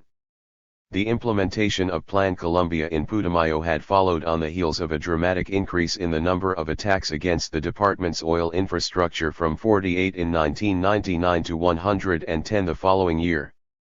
The growing military strength of the FARC in Putumayo during the 1990s had made foreign oil companies hesitant to exploit the vast oil reserves that mostly existed in rebel-controlled regions. The situation changed with the arrival of AUC paramilitaries in the late 1990s and the implementation of Plan Colombia in 2000, both of which resulted in greater security for oil operations. According to the Colombian Army commander responsible for protecting Putumayo's oil operations, Lieutenant Colonel Francisco Javier Cruz, U.S. drug war aid made the region safer for conducting oil operations because the Army was able to use helicopters, troops, and training provided in large part by Plan 96. The FARC. Colombia. 43 Since 2004, the Colombian government has signed dozens of contracts with foreign oil companies providing them with the rights to exploit the oil in Putumayo and LT. Col. Cruz is clear regarding the mission of his troops: security is the most important thing to me. Oil companies need to work without worrying and international investors need to feel calm. 44. Because the U.S. Congress had restricted the use of Plan Colombia's military funding to operations in drug-producing regions such as Putumayo, oil companies operating in the oil-rich department of Arauca in eastern Colombia did not benefit from the military escalation. Consequently, in 2001, FARC and ELN guerrillas demanding that the government fully nationalize the oil industry bombed the Quino Limon oil pipeline a record 170 times, shutting it down for 240 days during the year and costing Los Angeles-based Occidental Petroleum $100 million in lost earnings. 45. The Bush administration's war on terror provided the opportunity for an expansion of U.S. military intervention in Colombia into areas devoid of coca crops and other illicit drug production activities, areas such as Arauca. In 2002, Congress approved $93 million in counterterrorism aid for the protection of the pipeline. With the aid package, U.S. taxpayers began paying $3.55 in security costs for every barrel of Occidental oil that flowed through the pipeline. This figure contrasted sharply with the 50 cents per barrel that the company was contributing to its own security costs. 46 With a war in Iraq looming on the horizon and instability in Venezuela, Colombia had become an important alternative source of oil. Colombia was already among the top suppliers of oil to the United States when, following 9/11, U.S. Ambassador to Colombia Ann Patterson stated, "Colombia has the potential to export more oil to the United States, and now more than ever, it's important for us to diversify our sources of oil." 47. Narco-guerrillas. 97. In January 2003, 70 U.S. Army Special Forces soldiers, 30. based in the departmental capital, Arauca City, and 40 in the town of Saravena, were deployed to a region that had long been under the influence of the FARC and the ELN. The U.S. soldiers provided counterinsurgency training to units of the Colombian Army's 18th Brigade, teaching Colombian troops how to conduct reconnaissance missions and wage unconventional warfare, among other things. The insignia of the 18th Brigade includes an oil derrick, and its commander, Brigadier General Carlos Lemus, directed operations from an office inundated with souvenirs bearing the name of the company whose oil it was his mission to protect. Occidental Petroleum contributes both money and logistical support, including transport helicopters, to the 18th Brigade to assist with protection of the pipeline. General Lemus explained the need for the U.S. military aid and training. "We need some of these things to help protect the pipeline and provide troop mobility, training, and more intelligence capacity to allow our troops to be able to respond to attacks more efficiently and faster." 48. The new U.S. counterinsurgency role meant that U.S. soldiers were working with Colombian troops closely allied with paramilitaries responsible for gross violations of human rights. In 2001, AUC paramilitaries were responsible for 70% of the more than 420 political killings, including the assassinations of 2 local congressmen, in the vicinity of Arauca City. 49. While General Lemus denied any links between his troops and paramilitaries, Amnesty International claimed to have received information indicating strong collusion between units of the 18th Brigade of the Colombian Army and paramilitaries, including reports of joint military, paramilitary operations or army units wearing paramilitary armbands and identifying themselves as paramilitaries. 50. 98. The FARC. In one such operation in May 2003, paramilitaries and soldiers from the 18th Brigade entered the Batoyes Indigenous Reserve in the municipality of Tame as part of an offensive called Operation Coloso. The gunman raped and killed a pregnant 16-year-old indigenous girl and then cut the foetus out of her stomach before disposing of her body in a river. 51 When asked about the paramilitary strategy of entering villages and massacring unarmed civilians accused of being guerrilla collaborators, one U.S. Army Special Forces soldier based in Saravina replied, "Sometimes that's what you have to do, I guess." 52. The Colombian Army's 18th Brigade has also used its newly acquired unconventional warfare skills against civilians critical of the government's policies.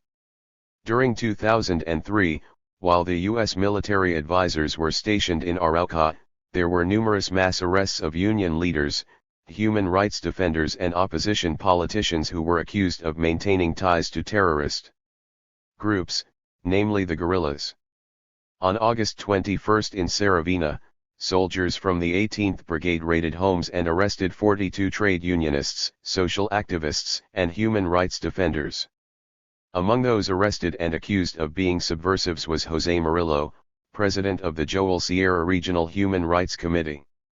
Murillo had recently criticized the collusion between the Colombian army and paramilitaries in Saravina. 53 The arrests were carried out by Colombian soldiers from the same base that housed the U.S. Army Special Forces troops. In October 2003, soldiers from the Colombian Army's 18th Brigade rounded up more than 25 politicians in Arauca less than a week before local elections. Among those arrested for suspected ties to the guerrillas were the mayor of Arauca City, the president of the regional assembly, a candidate for governor, and 5 mayoral candidates. Defense Minister Marta Lucia Ramirez explained the arrests, "Unfortunately, terrorist narco-guerrillas." 99. Groups have infiltrated the Department of Arauca at every level. 54. But Amnesty International accused the Uribe administration of politicizing human rights, claiming, "A lot of it has to do with silencing those who campaign for human and socio-economic rights." The timing of the arrests, only days before local elections, also led an Amnesty spokesperson to declare, "It is part of a strategy to undermine the opposition's credibility." 55. On August 5, 2004, Colombian soldiers from the same base housing the U.S. military advisors again ventured out into Saravina's barrios. This time, the soldiers dragged 3 union leaders out of their beds in the middle of the night and executed them. The Colombian army initially claimed that the 3 unionists were armed guerrillas killed in battle. A high-profile investigation conducted by local and international human rights groups led to Colombia's Attorney General's office opening its own investigation. 1 month after the killings, Deputy Attorney General Luis Alberto Santana announced, "The evidence shows that a homicide was committed. We have ruled out that there was combat." 56.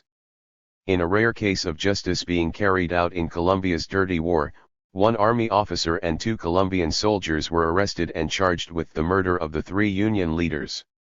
The deployment of U.S. Army Special Forces troops to Arauca illustrates how 9/11 dramatically changed the political landscape, allowing the Bush administration to send U.S. troops to one of the most conflict-ridden regions of Colombia as part of the global war on terror. The Bush administration's expansion of the U.S. role in Colombia effectively turned U.S. soldiers into Occidental Petroleum's personal security trainers. The efforts of the U.S. Army Special Forces soldiers, who trained more than 2,000 Colombian troops in 2 years, paid dividends for the U.S. oil company as the Quino Limón pipeline was bombed only 17 times in 2004. 57 The U.S. advisors, however, had helped 100. The FARC secure Occidental's operations by providing counterinsurgency training to a Colombian army brigade directly responsible for gross violations of human rights. Terrorists or belligerents. Despite the egregious violations of human rights by the US-backed Colombian military, it was the FARC that was repeatedly being labeled as terrorist by the US and Colombian governments, and by the mainstream media. While there is not a universally accepted definition of terrorism, the most widely accepted definitions include 3 crucial components: the use or threat of violence, against civilians, for political gain. Under such a definition, both the state and subnational groups could be considered terrorists.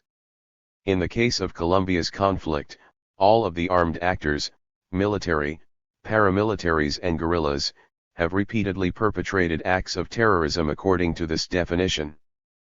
But according to the U.S. State Department, the term terrorism means premeditated, politically motivated violence perpetrated against non-combatant targets by subnational groups or clandestine agents, usually intended to influence an audience. 58 There is no allowance under this definition for state terrorism, such as that routinely perpetrated by the Colombian military. The State Department does, however, list state sponsors of terrorism, claiming that state sponsors of terrorism provide critical support to many non-state terrorist groups. 59 However, despite the Colombian military's well-documented collusion with a paramilitary organization on the U.S. State Department's list of terrorist groups, Colombia has never been listed as a state sponsor of terrorism. Noam Chomsky has argued that these sorts of contradictions make evident that the terrorist label is a political weapon rather. Narco-guerrillas. 101. Than an accurate description of an armed actor in any particular conflict. In other words, it is terrorism when the United States or its allies are attacked, but when the United States or its allies perpetrate a similar form of violence, then it is self-defense or humanitarian intervention, and the dead civilians are casually dismissed as collateral damage. 60 Other prominent figures have also criticized the labeling of the FARC as a terrorist organization in order to present the guerrillas as little more than criminals. The UN's Special Envoy to Colombia, James Lemoyne, has argued, despite the methods the group uses, it's an error to think that FARC are just terrorists as the Colombian government calls them or narco-traffickers, because the backbone of the guerrilla movement consists of persons ideologically committed. 61. Not surprisingly, the FARC has rejected the terrorist label. In fact, the guerrilla group has argued that it deserves to have belligerent status bestowed upon it, which formalizes the rights and duties of all armed actors in a war under the Geneva Conventions. According to lawyer Paul Wolfe, for a state of belligerency to be recognized, it is necessary that, 1. The insurgents occupy a certain part of the state territory, 2. Establish a government exercising the rights inherent in sovereignty on that part of territory, and 3. Conduct the hostilities by organized troops kept under military discipline and complying with the laws and customs of war. 62. Wolfe argues that the FARC clearly fulfills the requirements for belligerent status. The FARC, EP are a belligerent army of national liberation, as evidenced by their sustained military campaign and sovereignty over a large part of Colombian territory, and their conduct of hostilities by organized troops kept under military discipline and complying with the laws and customs of war, at least to the same extent as 102. The FARC. Other parties to the conflict. Members of the FARC, EP are therefore entitled to the rights of belligerents under international law. 63. In January 2008, Venezuela's National Assembly voted in favor of supporting President Hugo Chávez's call for the Colombian government to bestow belligerent status upon both the FARC and the ELN. Chávez argued that belligerent status would open the door to negotiations and force the guerrillas to abide by the Geneva Conventions with regard to kidnapping and acts of terrorism. 64 Chávez also called on the European Union to remove both Colombian guerrilla groups from its list of terrorist organizations, and in reference to the FARC declared, "They're a real army that occupies territory in Colombia, they're not terrorists.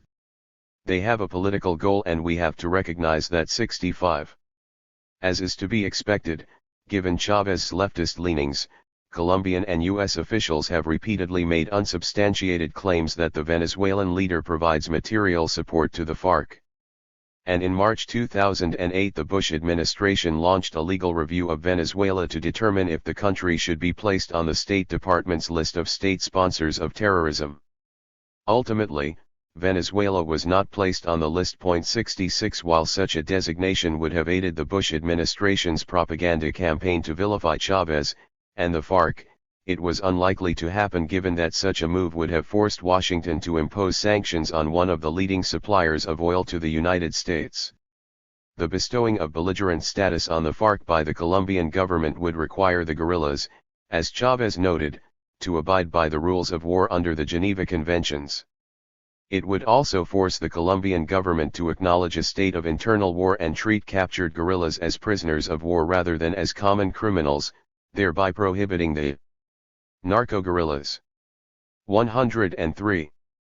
Extradition of captured FARC members to the United States. The Colombian government has little interest in providing any such legitimacy to the FARC, and President Uribe has even gone so far as to deny that there is an armed conflict in Colombia.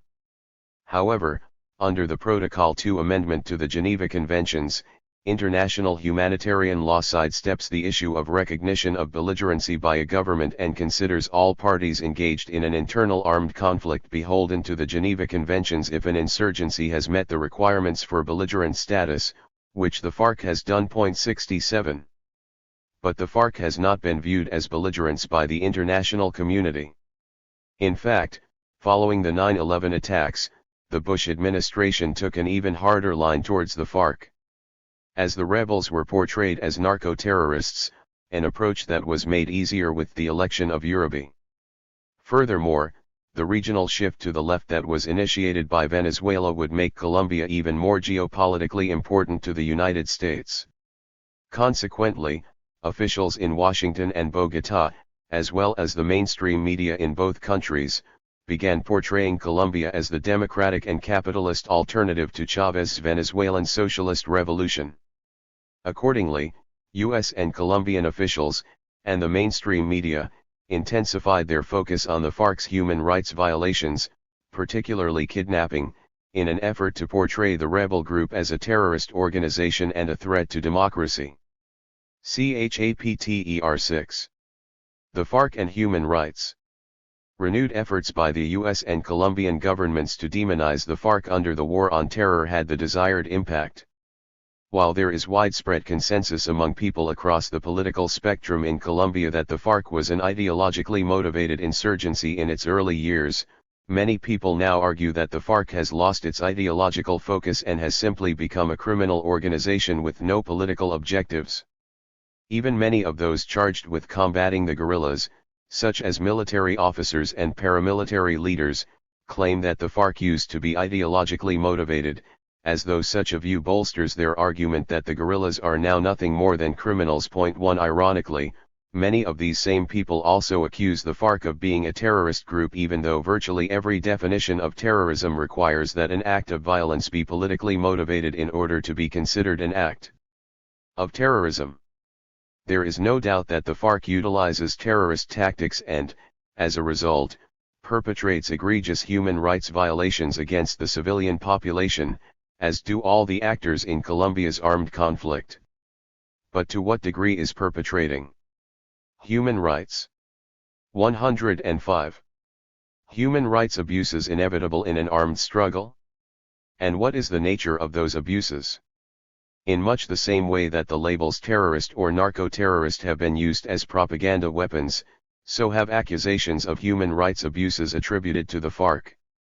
The question, however, is not whether or not the FARC violates human rights, of that there is no doubt, but relates to the quantitative aspect of the human rights abuses and the distorted perceptions created by Colombian and U.S. government officials and the mainstream media.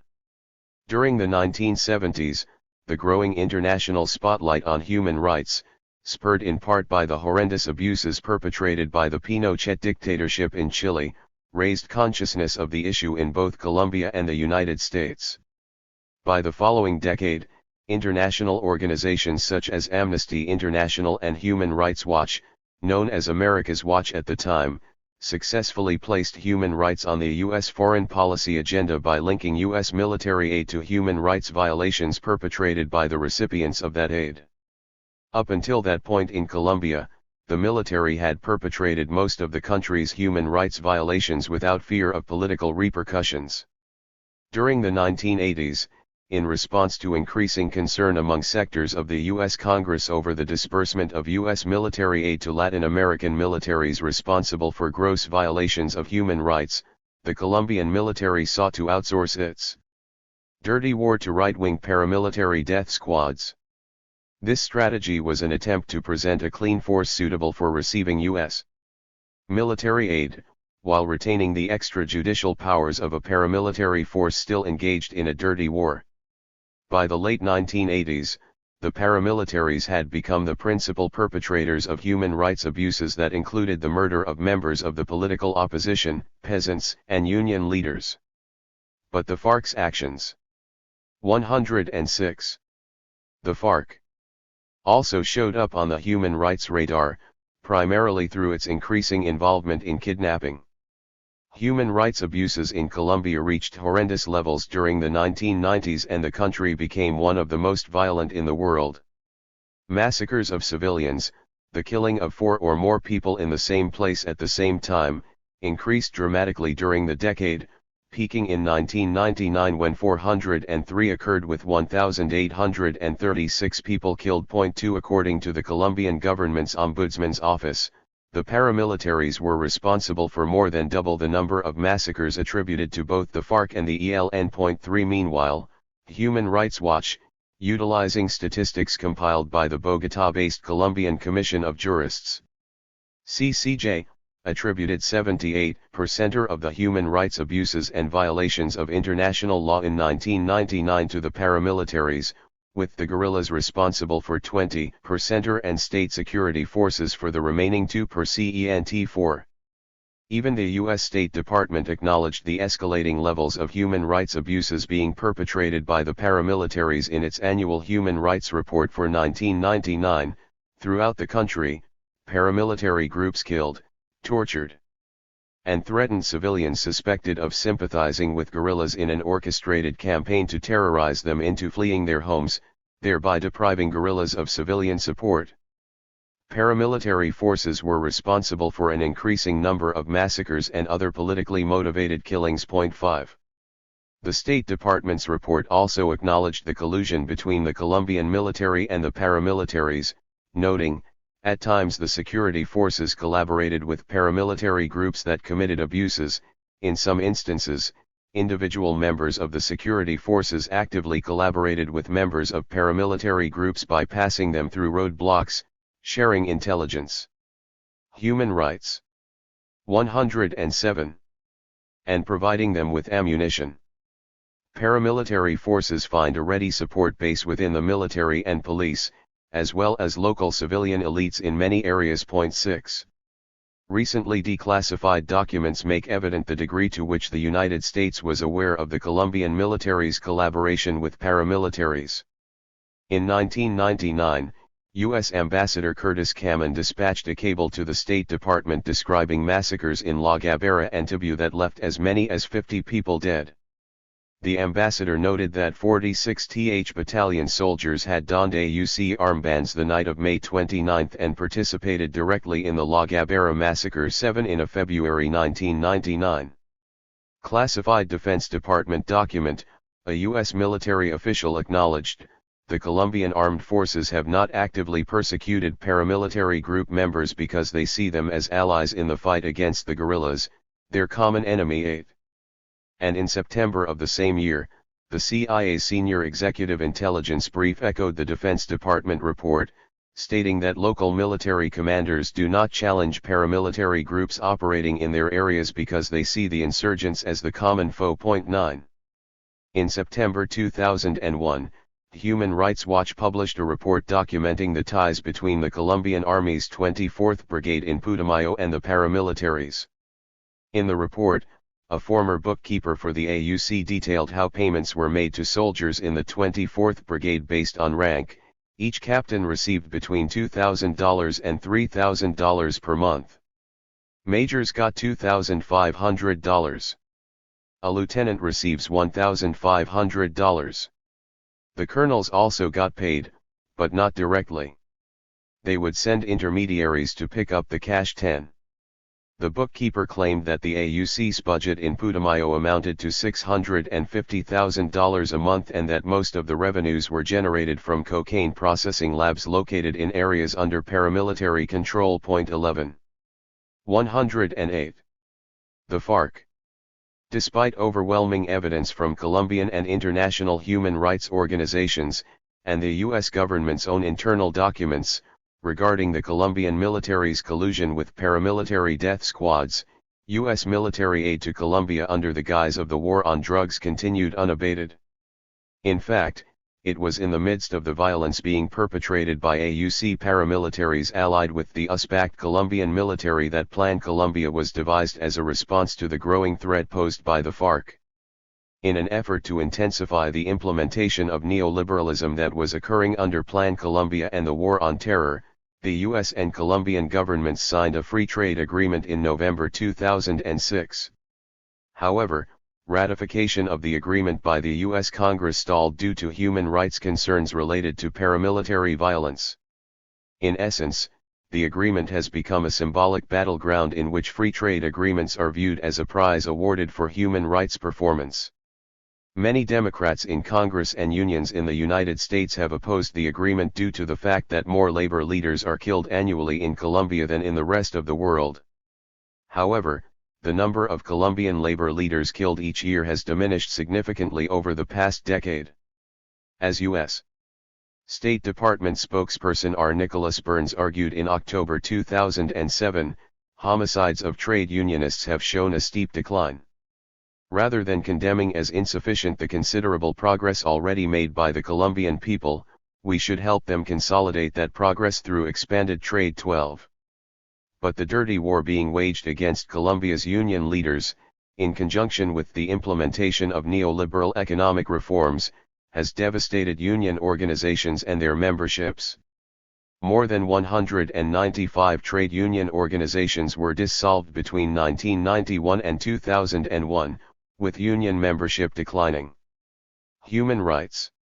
109.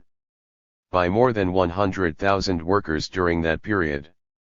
In fact, with only 4% of the workforce unionized, compared to 15% 20 years ago, Colombia now has the lowest unionization rate in Latin America. 13. In other words, more than 20 years of a dirty war waged against Colombia's unions by right-wing paramilitaries allied with the Colombian military has meant that there are fewer labor leaders left to kill. Consequently, opponents of the free trade agreement do not believe that the Colombian government should be rewarded for the slaughter of the country's workers and that the rate of killings, while diminished, remains unacceptably high, with Colombia accounting for 49 of the 76 labor leaders assassinated globally in 2008. 14. Targeting civilians. The paramilitaries have been responsible not only for most of the assassinations of labor leaders, but also for the majority of all human rights abuses perpetrated by irregular armed groups against the civilian population. However, the FARC is to blame for some of the violations. The principal human rights violation perpetrated by the FARC has been kidnapping, primarily of middle and upper-class Colombians. The number of people kidnapped in Colombia peaked at the turn of the century and has declined dramatically in recent years. In 1999, for example, almost 3,000 people were kidnapped, with 728 cases attributed to the FARC, according to the Colombian NGO Free Country Foundation, Fundación Paz Libre. 15. But in 2007, the total number of kidnappings had fallen to 521 cases. 16. An increase in human rights violations committed by the FARC at the end of the 1990s coincided with a dramatic rise in kidnappings perpetrated by the guerrilla group and the handing over of the safe haven to the rebels by the government of President 110. The FARC. Pastrana. 17. Interestingly, there was a significant decline in the number of kidnappings perpetrated by the FARC in 2003, the year following the Pastrana government's termination of the peace process and the safe haven. While this reduction in kidnappings by the FARC has largely been attributed to the security policies of the Uribe administration, the timing of both the increase and the decline suggests that the guerrilla group's loss of a safe haven in which to safely stash hostages appears to have also been a significant contributing factor. The FARC is not unique in its use of kidnapping as a political strategy. Both the Sandinista guerrillas in Nicaragua during the 1970s and the Farabundo Martí National Liberation Front, FMLN, in El Salvador the following decade, among others, kidnapped members of the political elite to use as bargaining chips in negotiations. Essentially, there are three categories of prisoners held by the FARC: High-profile political prisoners such as Ingrid Betancourt and other politicians and government officials, police and soldiers captured in battle whom the guerrillas consider to be prisoners of war, and kidnapped civilians who are held for ransoms, or war taxes, used to fund the insurgency. Those captives in the first two categories are political prisoners to be used as bargaining chips in negotiations with the government, while those in the third category are simply seized in order to generate revenue. The FARC's strategy of using its political prisoners and captured enemy fighters as pawns at the negotiating table has been a failure. In fact, there has only been one prisoner exchange between the FARC and the government in the rebel group's more than 4 decades of existence. In 2001, the FARC released more than 242 police and soldiers in return for the liberation of 15 sick guerrillas. It is difficult for the FARC to argue that the political and tactical gains that resulted from this prisoner exchange offset the public human rights. 111. Backlash the rebel group has endured in response to its practice of holding kidnapped political figures and captured government troops in jungle camps for years. While the human rights violations related to holding civilians hostage are obvious, the issue of prisoners of war is not so clear.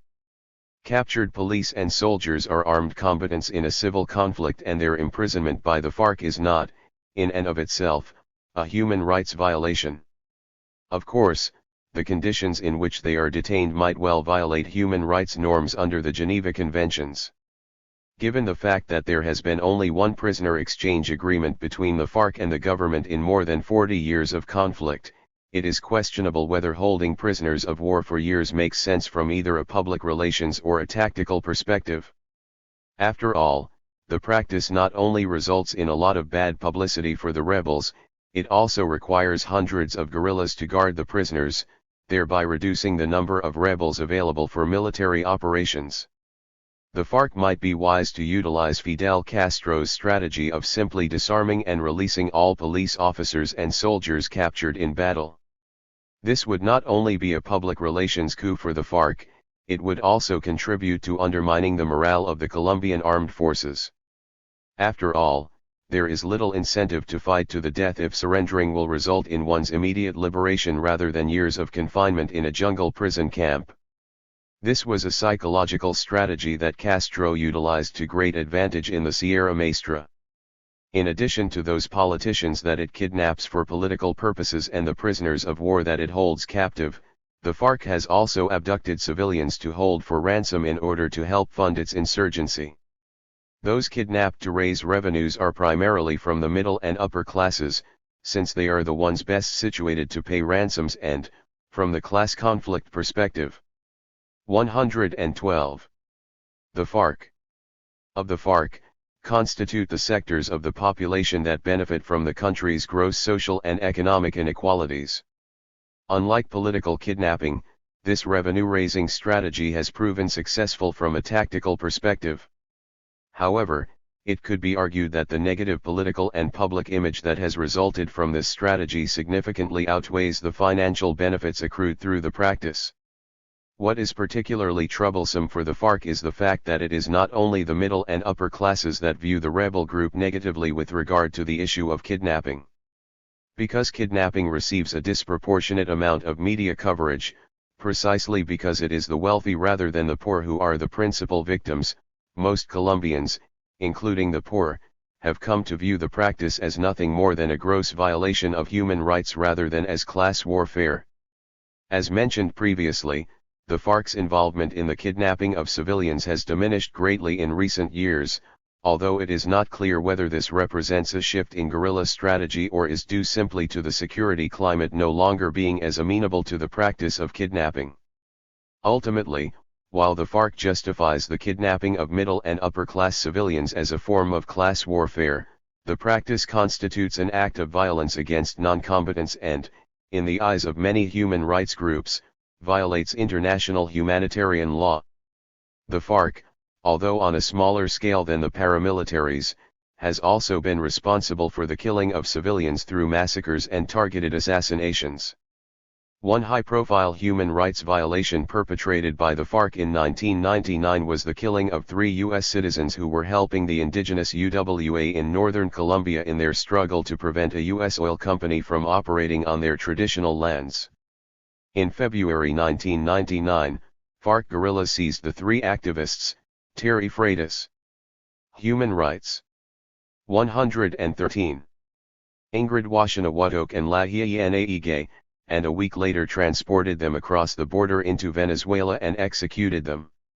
At first the FARC denied any involvement in the killings, but later confessed to the crime after the Colombian military released a tape of an intercepted radio conversation between a FARC commander and a subordinate in which the former ordered the killing of the 3 Americans.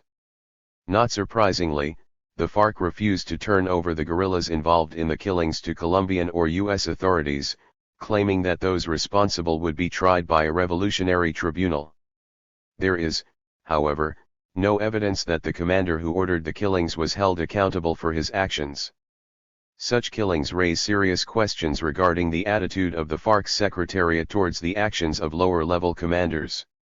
Are mid-level commanders making these decisions with the approval of the secretariat? Or are mid-level commanders making these decisions unilaterally and in contradiction of the FARC's rules and regulations? And if this is the case, does the Secretariat hold them accountable after the fact? It is difficult to gain reliable insights into such inner workings of the FARC. However, in the case of the U.S. human rights activists, the mid-level commander who ordered the killings, German Brasino, was the brother of Secretariat member Jorge Brasino, also known as Mano Jojoy, and in this instance it appears that the author of the crime was never brought before a revolutionary tribunal. It is unclear to what degree Mano Jojoy intervened on his brother's behalf, but it appears likely that he did. In many ways, Mano Jojoy epitomizes the contradiction that is the FARC. He is often portrayed in the media as the most ruthless and corrupt of the guerrilla group's secretariat. At the same time, many of the FARC's most progressive social projects have been implemented in regions of eastern Colombia under his command. 114. The FARC. Like the paramilitaries, the FARC often justifies its killing of civilians by accusing them of working with the enemy. While there is clearly a space for peasants and other residents living in regions traditionally controlled by the FARC to voice opinions that contradict the policies of the guerrilla group, the rebels have exhibited little or no tolerance for anyone they believe is colluding with the military or paramilitaries. In one such instance in June 2004, the FARC admitted to killing 34 coca farmers in the department of Norte de Santander. The farmers were tied up with ropes and then executed with automatic weapons. In a public statement, the FARC claimed the peasants were working with the paramilitaries. According to a government official, paramilitaries owned the farm where the massacre occurred, but it was unclear whether the peasants were simply earning a living or actively collaborating with the right-wing militia. 18. Another example of the FARC's attitude towards those suspected of collaborating with the enemy was its massacre of indigenous Awa in the southern department of Nariño in February 2009. The FARC confessed to killing 8 people, while the National Indigenous Organization of Colombia, Organización Nacional Indígena de Colombia, ONIC, claimed 27 were massacred. In a statement, the FARC said it executed the 8 indigenous because their collaboration with the Colombian military had led to the deaths of several guerrillas. The ONIC responded by stating that Colombian soldiers operating in the region had forced members of the community to reveal information about the location of the guerrillas and that they were innocent neutrals caught in the middle of the conflict. 19. Most of those killed in Colombia's armed conflict have been unarmed civilians that one side or the other claimed were sympathetic to, or working with, the enemy. Many human rights organizations paint a black and white picture of Colombia's dirty war. Human Rights. 115. By earnestly portraying the indigenous, NGO workers, unionists and other members of civil society as neutral with regard to the armed conflict involving the guerrillas, the military and the paramilitaries. In reality, the situation is much more complex. While many indigenous and civil society members are adamantly opposed to armed struggle and are innocent victims of government, paramilitary and guerrilla violence, there are some who are sympathetic towards, and even collaborate with, the armed actors. On the one hand, many among Colombia's political and military elite view everyone engaged nonviolently in the struggle for social justice as guerrillas and use this rationale to justify waging a dirty war. On the other hand, many human rights groups and NGO organizations claim that almost all members of civil society are struggling nonviolently for change and are not affiliated with any of the armed groups. The reality lies somewhere between these two positions, exactly where is not clear because of the necessity for anyone sympathetic to the guerrillas to act clandestinely. Nevertheless, one thing is absolutely clear under international law: the killing of an unarmed person, even an active participant in the conflict, by any armed actor constitutes a violation of international humanitarian law. And the FARC has often perpetrated such violations against the very class of Colombians that it claims, as the People's Army, to represent. Another controversial human rights issue related to the FARC has been the rebel group's recruitment of child soldiers. Human rights organizations consider any soldier under the age of 18 to be a child combatant based on the optional protocol to the UN Convention on the Rights of the Child, to which Colombia is a signatory. The FARC, however, does not recognize the optional protocol, and claims to abide by Article 38 of the Convention, which prohibits the recruitment of anyone under the age of 15.20. 116. The FARC. In 2003, Human Rights Watch estimated that there were more than 11,000 child combatants under 18 belonging to guerrilla and paramilitary groups in Colombia. 21 The FARC is believed to have the largest number of child combatants in its ranks, partly because it is the largest armed group. According to Human Rights Watch, internal FARC, EP regulations stipulate that 15 is the minimum age for recruitment, which is in line with the norms of international humanitarian law. Yet the guerrillas have never respected the minimum age requirement, despite repeated promises to do so. 22. Nancy Springer, a law professor at Jorge Tadeo Lozano University in Bogotá, has interviewed more than 8,000 guerrillas who were captured or deserted since 2002.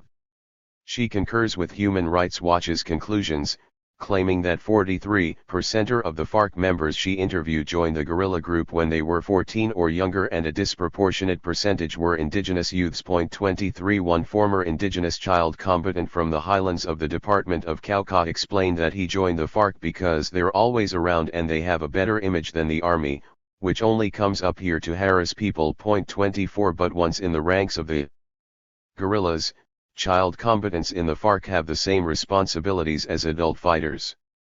A former FARC guerrilla named Julian, who joined when he was 16, said, "Life with the rebels is hard. You don't sleep, you're always hungry, and if you make a mistake they bring you before a war council. The penalties can be doing extra guard duty or going before a firing squad." 25. FARC commander Simon Trinidad insists that the guerrilla group does not intentionally recruit anybody under 15 years of age, although he concedes that it likely occurs because many children who enlist do not have identification to prove their age. In defense of the FARC's regulations that permit the recruitment. Human Rights. 117. Of children between 15 and 18 years of age, Trinidad argues, "It sounds beautiful when you say that children shouldn't be guerrillas, but the children are in the streets of the cities doing drugs, inhaling gasoline and glue. They are highly exploited. In the guerrillas we have dignity, respect, and we provide them with clothes, food and education." 26 A Human Rights Watch report on child combatants in Colombia reflects the justifications offered by Trinidad for recruiting minors. Irregular forces exploit children's vulnerability. Some families send children to combat because they are unable to support them, and they know that membership in an armed group guarantees a square meal, clothing, and protection. Many children join to escape family violence and physical or sexual abuse, or to find the affection their families fail to give. 27. There has been a great deal of propaganda put out by Colombian government and military officials, and also by the mainstream media, accusing the FARC of forcibly recruiting children into its ranks. But FARC commander Raúl Reyes denies that the guerrilla group forcibly recruits children, arguing that it would undermine its fighting capacity and even place commanders at risk. According to Reyes, the FARC never forces anybody to join. It is completely contrary to our safety regulations. Why would I give a weapon to someone that has been forced to join and then tell him he has to be my bodyguard? The guard is going to make me pay right there with that weapon. It never happens. This is disinformation from these organizations. What happens to cause this disinformation? In many cases there are boys and girls that join and then later, for one reason or another, they decide to leave. Life here is very hard, one must be disciplined. Perhaps they had family that they couldn't see, a son or a daughter, or a boyfriend, or a girlfriend. Or they thought that this struggle would be easy and then they aren't willing to sacrifice, so they leave. Then, in many cases, they 118. The FARC are going to say that they were forced to join in order to defend themselves against the repression of the police and also, in many cases, of their families. 28. Every major report on the issue of child competence in Colombia has concluded, as did Human Rights Watch, that the great majority of child recruits to the irregular forces decide to join voluntarily, although the voluntary decision to join irregular forces is more a reflection of the dismal lack of opportunities open to children from the poorest sector of rural society than a real exercise of free will. 29. Researcher Ingun Bhorkog also concludes that the majority of children that join Colombia's armed groups enlist voluntarily. However, engaging in a slightly more nuanced examination of child recruitment in Colombia's armed conflict, she argues that most cases of recruitment take place in the gray zone between voluntary and coerced recruitment, in what she has labeled as voluntarily forced. 30. Bhorkog argues that children are not coerced in the conventional sense of the term, rather that they make their choices based on their particular experiences and circumstances. The contexts that could lead a child to enlist in an armed group range from the desire to escape abuse, poverty, and other socio-economic misfortunes, to being manipulated by the armed groups. In some cases, children living in regions controlled by the FARC would be expected to attend meetings and receive some basic training.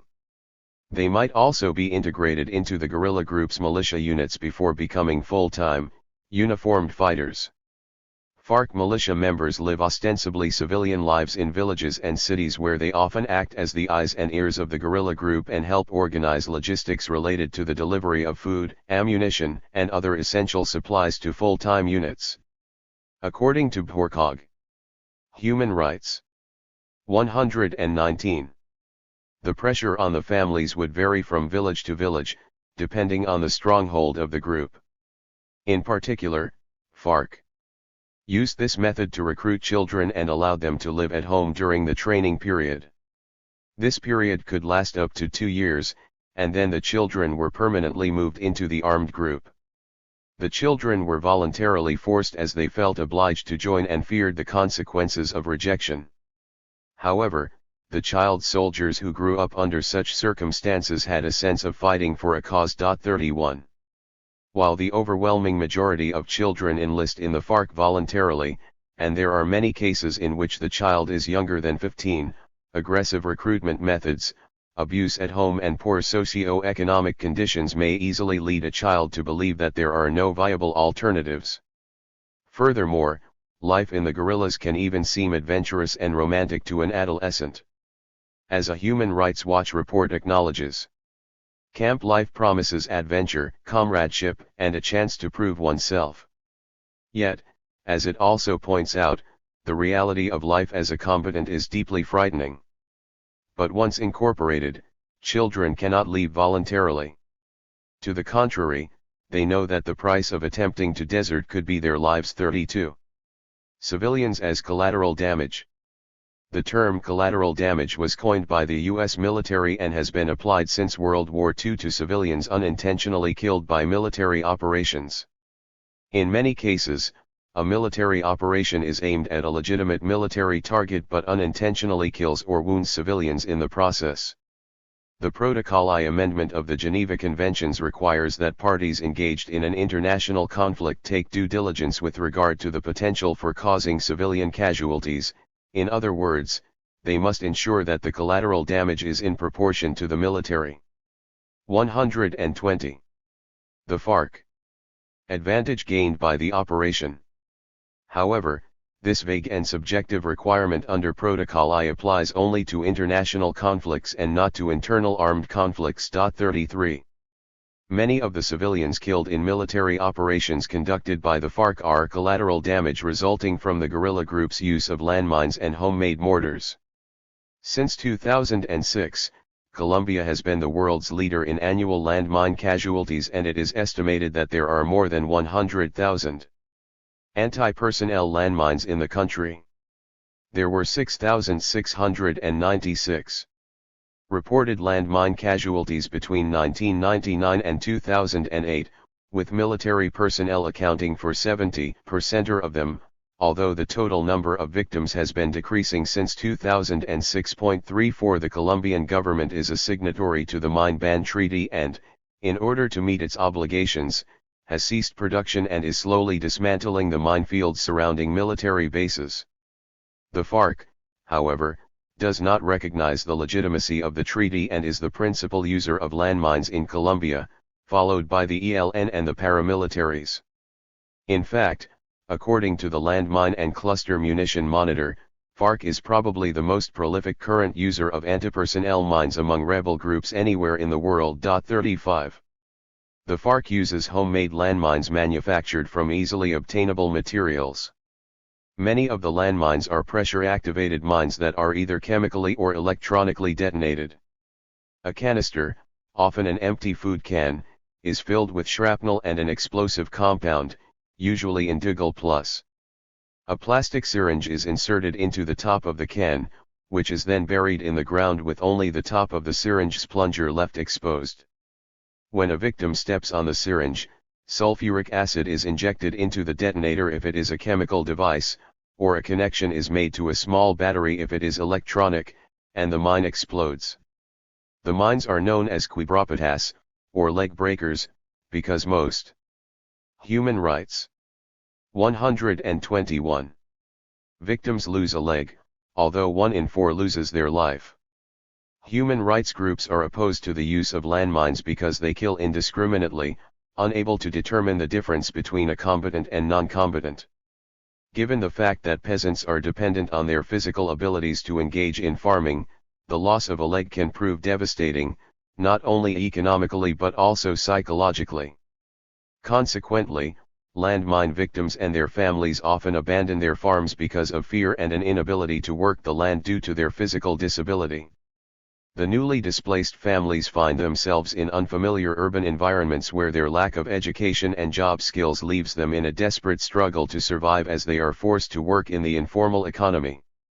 When representatives from the NGO Colombia's campaign against landmines, Campana Colombiana contra Minas, CCCM, raised the issue of landmines with the FARC, the rebels claimed that mines are weapons of the poor, and said that when the government stops using bombs, planes, and satellites, then they will stop using mines. 36 The FARC is unlikely to stop using landmines in the near future because it is by far the most effective weapon in the guerrilla group's arsenal.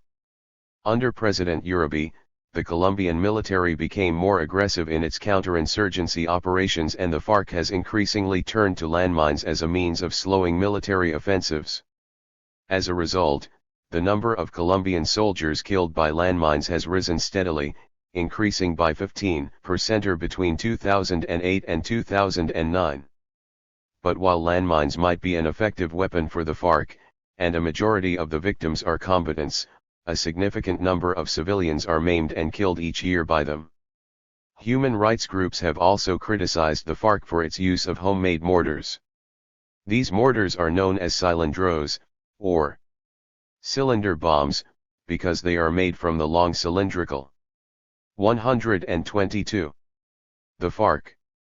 Metal gas canisters that are commonly used to supply homes with cooking fuel in rural Colombia. The guerrilla group has frequently used its homemade cylinder bombs to attack police stations in rural towns and villages. The principal problem with the weapon is that it is notoriously inaccurate and frequently misses its intended target, often killing civilians in adjacent buildings. Despite this reality, the FARC has continued to utilize cylinder bombs, arguing that they are being used to attack legitimate military targets. In essence, the FARC views civilian casualties in much the same way that the US military views non-combatants killed by its air strikes in Iraq and Afghanistan, as unfortunate collateral damage. According to FARC Commander Reyes, the FARC does not have heavy armaments. The FARC, as you know, has still not been recognized as a belligerent force and cannot obtain the armaments that it should possess as an army. So it develops a lot of homemade armaments to use against the public forces. Many times those who operate these apparatuses, the cylinder bombs or other weapons, commit errors. They aim at the police station but they strike the neighboring house. It's lamentable, of course. There is not a single justification for it. But they are human failings, caused by the nervousness of whoever is launching it or a failure in the structure of the cylinder bomb. This is a failure that has occurred and we are trying to correct it so that these mistakes that affect the population won't happen. 37. Human rights groups, however, have called on the FARC to stop using homemade cylinder bombs because their inaccuracy makes them indiscriminate killers that cannot differentiate between military objectives and non-combatants. Jose Miguel Vivanco, director of the Americas program at Human Rights Watch, stated, "The FARC-EP's continued use of gas cylinder bombs shows this armed group's flagrant disregard for lives." Human rights. 123. Of civilians. The FARC must immediately cease these horrific attacks, which violate the most basic principles of the laws of war. 38. One of the most infamous and tragic incidents related to the FARC's use of cylinder bombs occurred in May 2002 in the village of Bella Vista in the western department of Choco. Bella Vista is situated in the municipality of Boyaja deep in the jungle on the Atrato River, which is the region's principal transportation artery. The problem began when 400 AUC paramilitaries made their way up the river to Bella Vista and neighboring Vigia del Fuerte in late April. They passed unhindered through an army checkpoint in Rio Sucio, just a few hours downriver from their destination in guerrilla-controlled territory.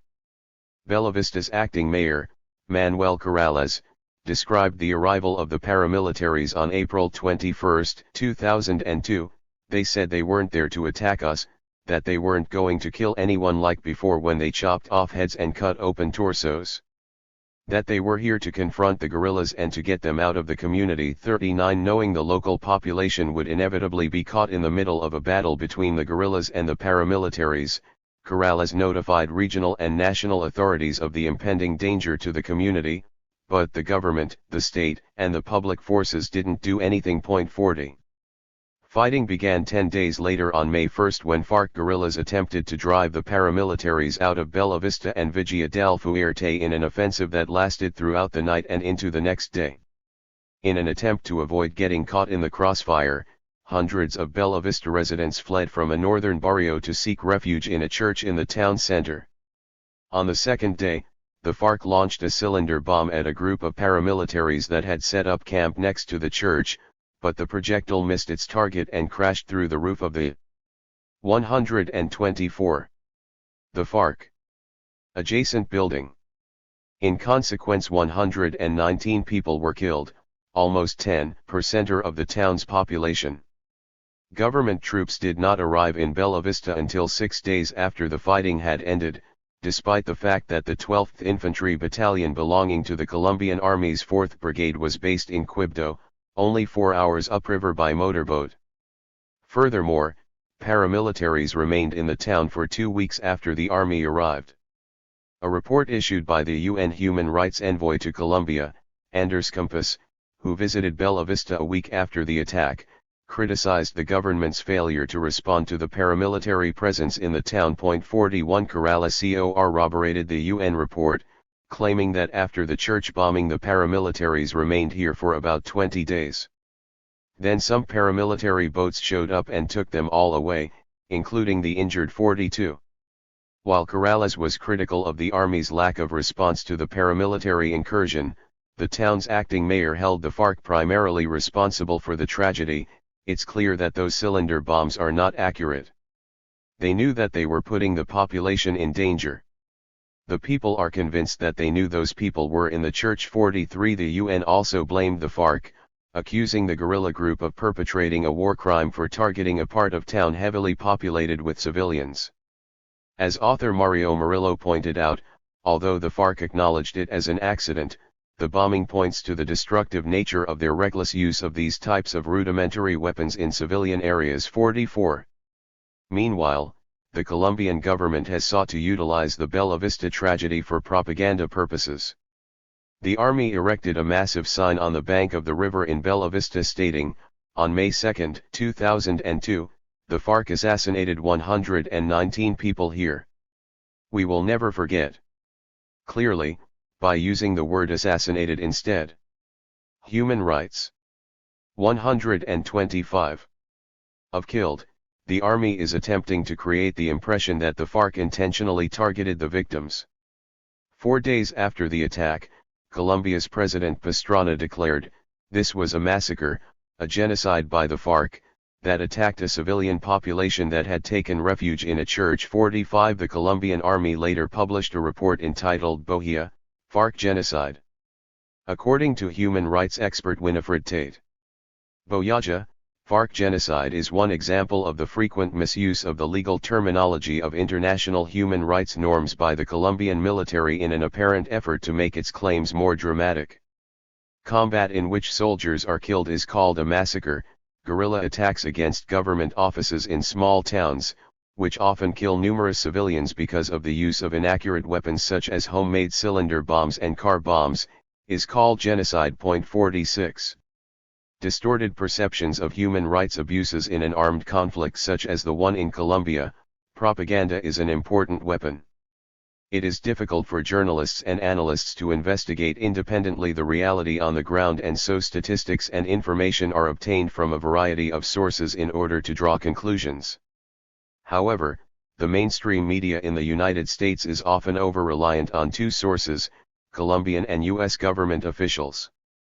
Not surprisingly, then, it is the perspectives of the Colombian and U.S. governments that dominate most news reports. By comparing human rights reports with media coverage of Colombia's violence, it is possible to understand why and how the public's perception of the conflict has been distorted.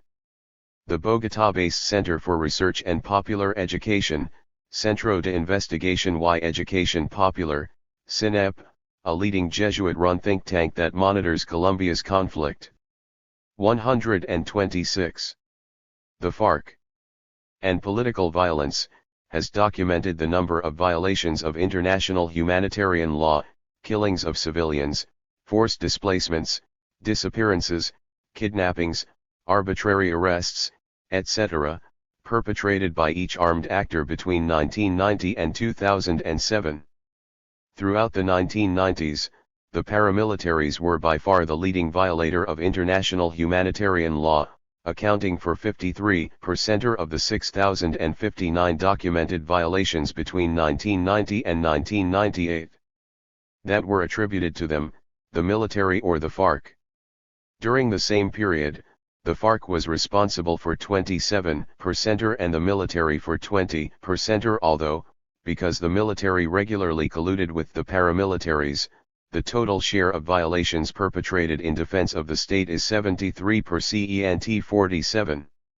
During the ensuing 4 years, the number of violations by all three armed actors increased, with the paramilitaries and the FARC showing the greatest proliferation. The increase in violations committed by the FARC during this period consisted of a dramatic rise in kidnappings that, as previously noted, coincided with the handing over of the safe haven to the rebels by the government of President Pastrana.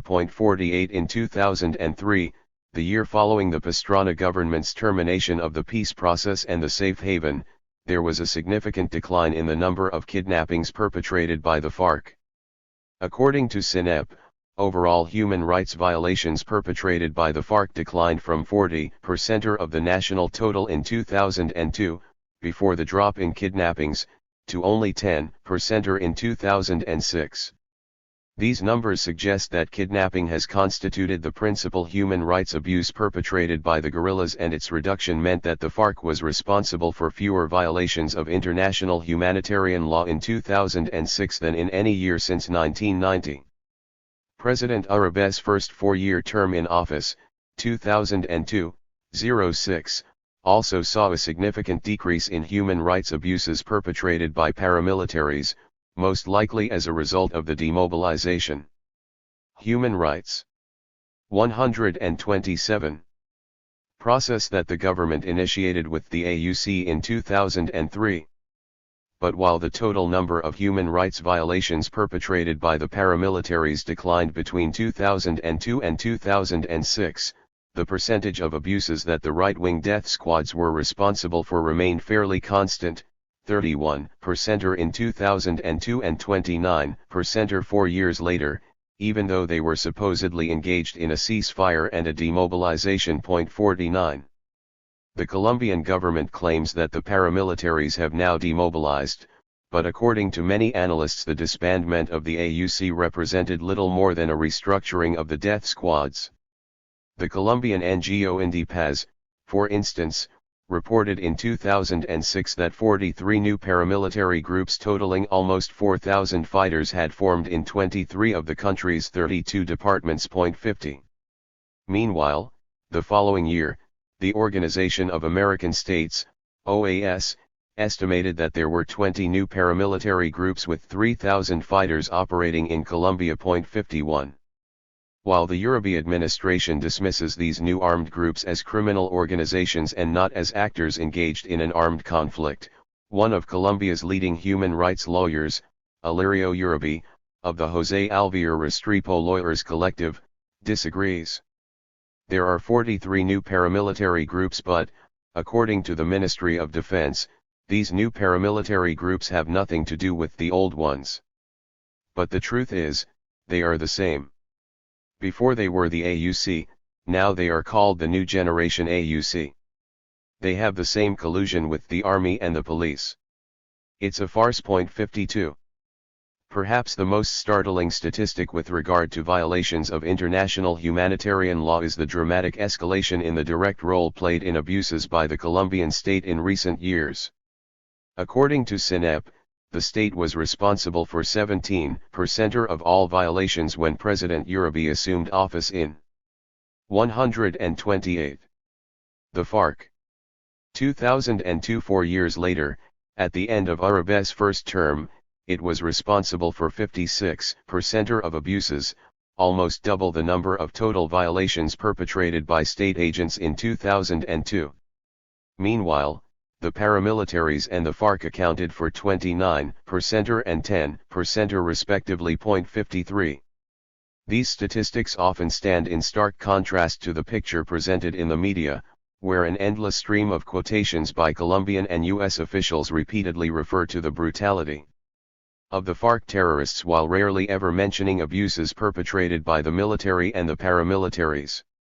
For instance, whenever killings of civilians occur, Colombian officials immediately blame the FARC. The mainstream media then dutifully report the accusations without initiating their own investigation of the crimes. And in those cases in which evidence finally emerges showing that it was actually the Colombian military or the paramilitaries that committed the killings, the lack of government focus on the new revelations usually results in the mainstream media failing to report the revised findings, thereby leaving in place the impression that the FARC was the guilty party.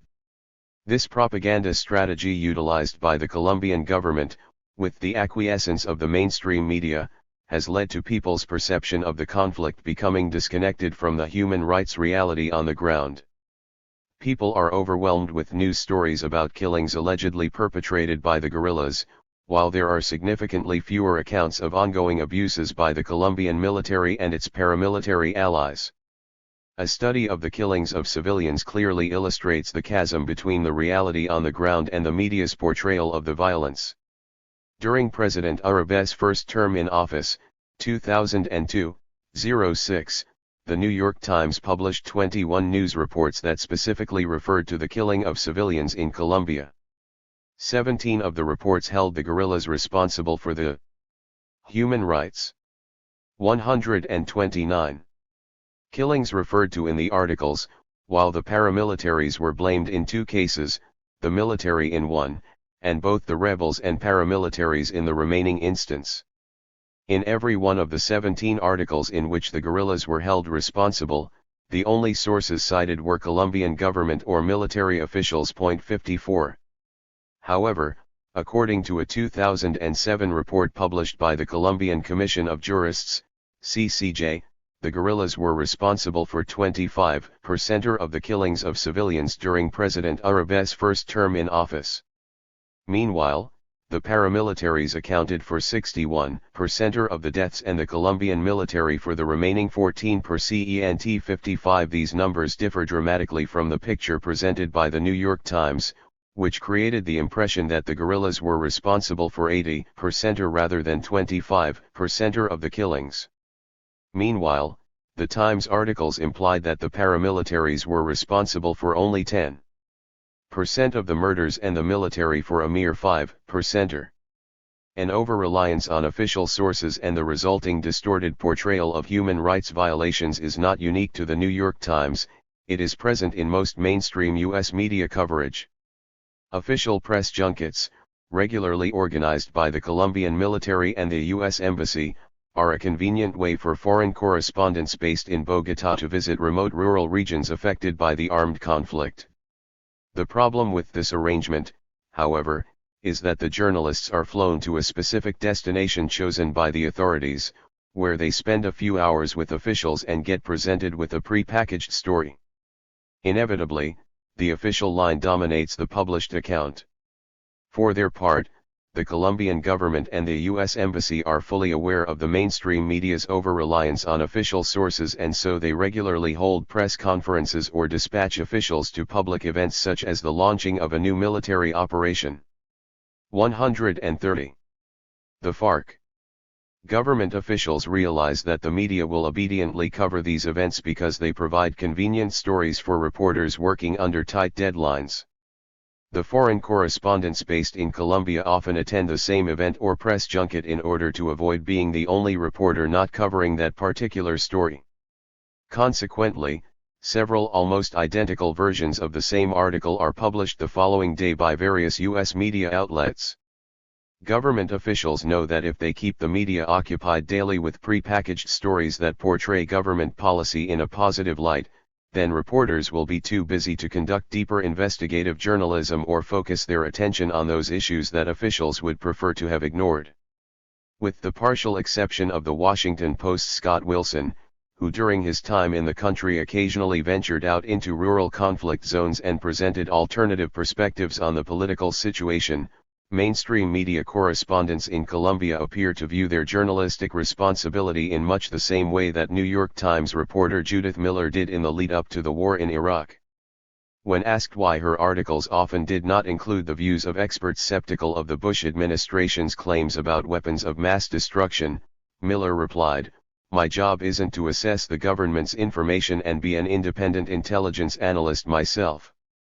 My job is to tell readers of the New York Times what the government thought of Iraq's Arsenal 56. Unfortunately, in many cases, the media have displayed a similar lack of inquisitiveness about some of the larger factors at play in Colombia's armed conflict, often acting more like stenographers for government officials than journalists independently investigating stories.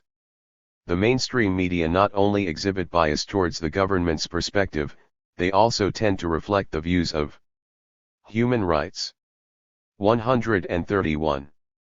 Colombia's dominant social and economic sectors. For example, the issue of kidnapping has received widespread media coverage because leftist guerrillas are the principal perpetrators among the armed groups and the victims are primarily politicians, members of the state security forces, and civilians from the urban middle and upper classes. While kidnapped Colombians are clearly victims of the country's violence and their plight deserves attention, their numbers pale in comparison to the number of peasants who have been forcibly displaced, mostly by the military and right-wing paramilitaries. In 2000, at the outset of Plan Colombia, approximately 3,000 Colombians were being kidnapped annually. Meanwhile, more than 250,000 peasants were being forcibly displaced from their homes and land every year, mostly by paramilitaries. And yet most people were oblivious to the fact that Colombia, with more than 3 million displaced people, had the second largest internally displaced population in the world, after Sudan. And while the number of people kidnapped dropped to 521. In 2007, the number of Colombians being forcibly displaced was rising. 57 according to the human rights and displacement consultancy, Consultoria para los Derechos Humanos y Desplazamiento, CODES, 305,966 people were forcibly displaced in 2007, a startling 38% increase over the previous year. 58. And yet, despite this reality, media coverage remained firmly focused on the plight of the kidnapped because the Uribe administration successfully kept the spotlight on the FARC's hostages and away from displaced Colombians, increasing numbers of whom have been forced from their homes by the Colombian military's aggressive counterinsurgency operations. Compared to their extensive coverage of kidnapping, the mainstream media have mostly ignored the plight of poor rural Colombians. 132. The FARC. It is not only Colombian and U.S. government officials and the media that have contributed to a distortion of the human rights reality in Colombia, but also international human rights organizations. Throughout the latter decades of the 20th century, most human rights organizations saw their primary responsibility as holding the state accountable for human rights abuses in violation of international treaties to which it was a signatory. As human rights expert Winifred Tate has noted, many activists focused on the state-sponsored abuses as the one area of society they have leverage over as citizen activists. In their view, only the state is party to human rights treaties. As the only body responsible for protecting human rights, only states should be held accountable for human rights violations. 59. By the mid-1990s, however, an internal debate was occurring within human rights organizations regarding whether or not to focus also on human rights violations perpetrated by non-state actors such as the FARC and the ELN guerrillas in Colombia. Guerrilla kidnappings of foreigners had resulted in representatives from the international community, funders and government officials, placing pressure on Colombian NGOs to begin highlighting rebel abuses. At the time, Colombian NGOs were participating in bi-monthly meetings with foreign embassy officials, who were pressuring them to denounce guerrilla kidnappings. According to Tate, the stakes are high in these debates, in terms of both gaining domestic constituencies and gaining international support. Access to financial resources can be dependent on the adoption of a professional profile. 60. The shift from focusing on the violations of humanitarian law by the state and its paramilitary allies to emphasizing abuses by all the armed actors forced human rights workers to take a political stand. As Tate notes, Human Rights. 133. For activists, these debates also signal a shift in political identity and culture. They must decide whether or not they align themselves with radical left movements for social transformation or with an international movement that uses human rights norms to protect vulnerable citizens, establish accountability, and work for social transformation through the defense of the rule of law. 61. By the late 1990s, it had become the norm for human rights groups and NGOs to focus on violations of international humanitarian law by all the armed actors in Colombia's conflict. Some of those activists in the human rights community who were opposed to using international humanitarian law to criticize the guerrillas believed that such a shift would make it easier for government officials to deflect attention away from the state's abuses and responsibilities and to focus it on the rebels. As previously noted, the Colombian and U.S. governments have successfully distorted the portrayal of Colombia's human rights situation in the media. Perhaps just as troubling, however, is that the decision by activists to focus also on guerrilla abuses appears to have contributed to gross distortions of Colombia's human rights reality by international human rights organizations. In the second paragraph of the Colombia section of its World Report 2000, Human Rights Watch stated, in 1999, paramilitaries were considered responsible for 78% of the total number of human rights and international humanitarian law violations, According to the Colombian Commission of Jurists, Comisión Colombiana de Juristas, CCJ, a human rights group. For their part, guerrillas were credited with 20%. State forces were linked to 2% 62. In its report, Human Rights Watch provided quantitative data related to human rights violations in Colombia through its reference to CCJ.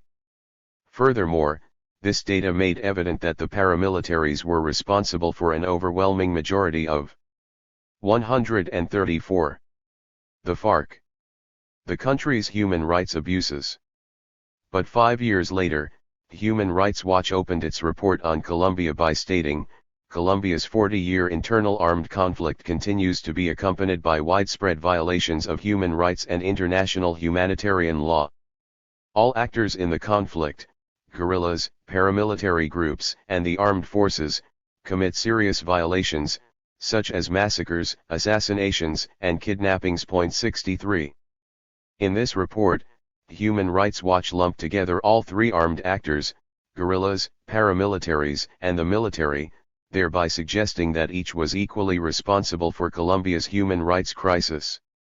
At no point in the remainder of the report was there any quantitative data assigning responsibility for the number of violations to each armed actor, even though Colombian NGOs including CCJ and CINEP continued to make such information available. The following year, in its 2006 report, Human Rights Watch declared, Colombia's irregular armed groups, both guerrillas and paramilitaries, are responsible for the bulk of the human rights violations. 64. Once again, Human Rights Watch failed to cite any reputable Colombian NGOs such as CCJ, which would later contradict Human Rights Watch by reporting that the state, not the guerrillas and paramilitaries, had become responsible for the majority of the human rights abuses by 2006. And then, in the opening paragraph of the Colombia section of its World Report 2009, Human Rights Watch gave priority to the violations of international humanitarian law perpetrated by the guerrillas. Colombia's internal armed conflict continues to result in widespread abuses by irregular armed groups and government forces. The Colombian government dealt serious blows to the Revolutionary Armed Forces of Colombia, FARC, guerrillas in 2008. But guerrillas. Human rights. 135. Continued to engage in kidnappings, use of anti-personnel landmines, recruitment of child combatants, and other abuses. 65. In 9 years, Human Rights Watch went from providing quantitative data holding the paramilitaries responsible for the overwhelming majority of Colombia's human rights violations to implying that the guerrillas were the primary perpetrators of abuses.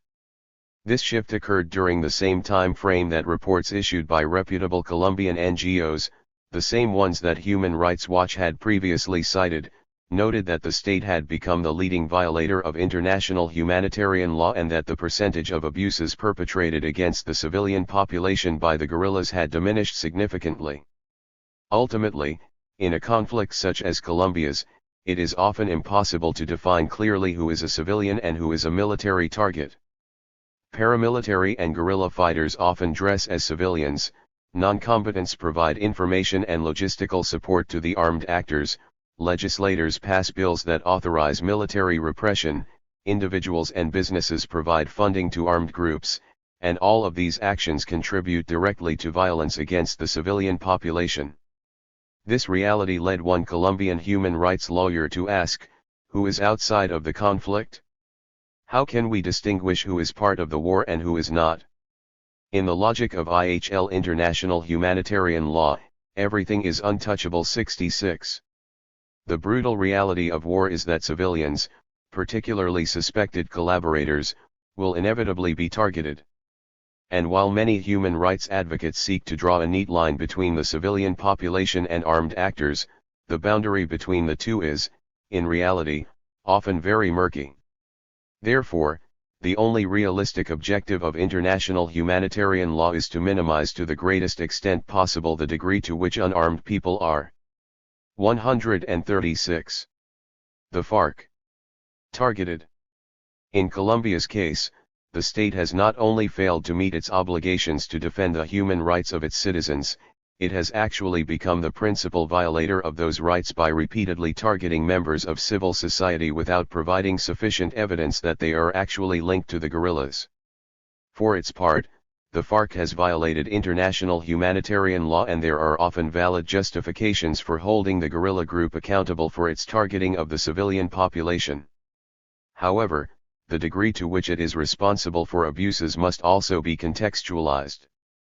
The failure of the media and international human rights organizations to contextualize effectively the number of violations perpetrated by the FARC has resulted in a gross distortion of Colombia's human rights reality. This has created the impression that, at best, all the armed actors are equally responsible, or, at worst, that the guerrillas are the principal violators of international humanitarian law. In either case, this distortion has brought about the scenario that some activists warned against in the 1990s during the debate about whether or not human rights organizations should restrict their investigations to the actions of the state. It has aided government officials in their efforts to deflect attention away from the state's abuses and responsibilities and to focus it disproportionately on those violations perpetrated by the FARC. Chapter 7. The Future of the FARC. On March 1, 2008, the Colombian military finally succeeded in killing a member of the FARC secretariat when it launched a cross-border airstrike into Ecuador that resulted in the death of the guerrilla group's number 2 commander Raúl Reyes. While the Colombian and U.S. governments heralded the death of such a high-ranking FARC commander, others accused Colombia of violating international law by invading Ecuador's sovereignty. 6 days after Reyes was killed, it was revealed that another member of the FARC secretariat, Iván Rios, had died at the hands of his own security chief in the central Colombian department of Caldas. And then, on March 26, the FARC's 80-year-old commander-in-chief Manuel Marulanda died of a heart attack in the jungles of eastern Colombia. It was the worst month in the FARC's long history, and for many analysts it signaled the beginning of the end for the guerrilla group. 3 months later, the Colombian military launched an audacious rescue operation that liberated 15 high-profile captives held by the FARC, including former presidential candidate Ingrid Betancourt, who had been held for 6 years, and 138. The FARC. 3 U.S. military contractors who had spent 5 years in jungle prison camps after their plane crashed in southern Colombia. The Colombian military had successfully infiltrated the FARC's internal communications network and convinced the commander of the rebel unit guarding the captives that the group's secretariat had authorized the release of the prisoners to representatives of an international NGO. Once again, the government and its supporters cheered the success of the rescue mission, while some analysts criticized what appeared to be another violation of international law due to the misuse of the symbol of the International Committee of the Red Cross in the military operation. The unprecedented hostage rescue seemed to confirm the predictions of many mainstream analysts that the FARC was crumbling. Following the rescue operation, Michael Shifter, vice president of the Washington, D.C.-based Inter-American Dialogue, told Time magazine, "This removes the only real bargaining chip the FARC had left in its dealings with the government. It's going to be very hard now to talk of the FARC as a national guerrilla movement, it's going to fracture and fragment even more." The FARC's political chief Alfonso Quino replaced Marulanda as commander-in-chief, and the other 2 vacancies in the secretariat were quickly filled by experienced rebel commanders. But the military kept up the pressure on the battlefield and captured or killed several mid-level rebel commanders and, in September 2010, even succeeded in killing another member of the guerrilla group's secretariat, Mono Jojoy. There is no question that the guerrillas have been hurt by an increasingly aggressive Colombian military, which has benefited from more than $7 billion in U.S. aid and training over the past decade.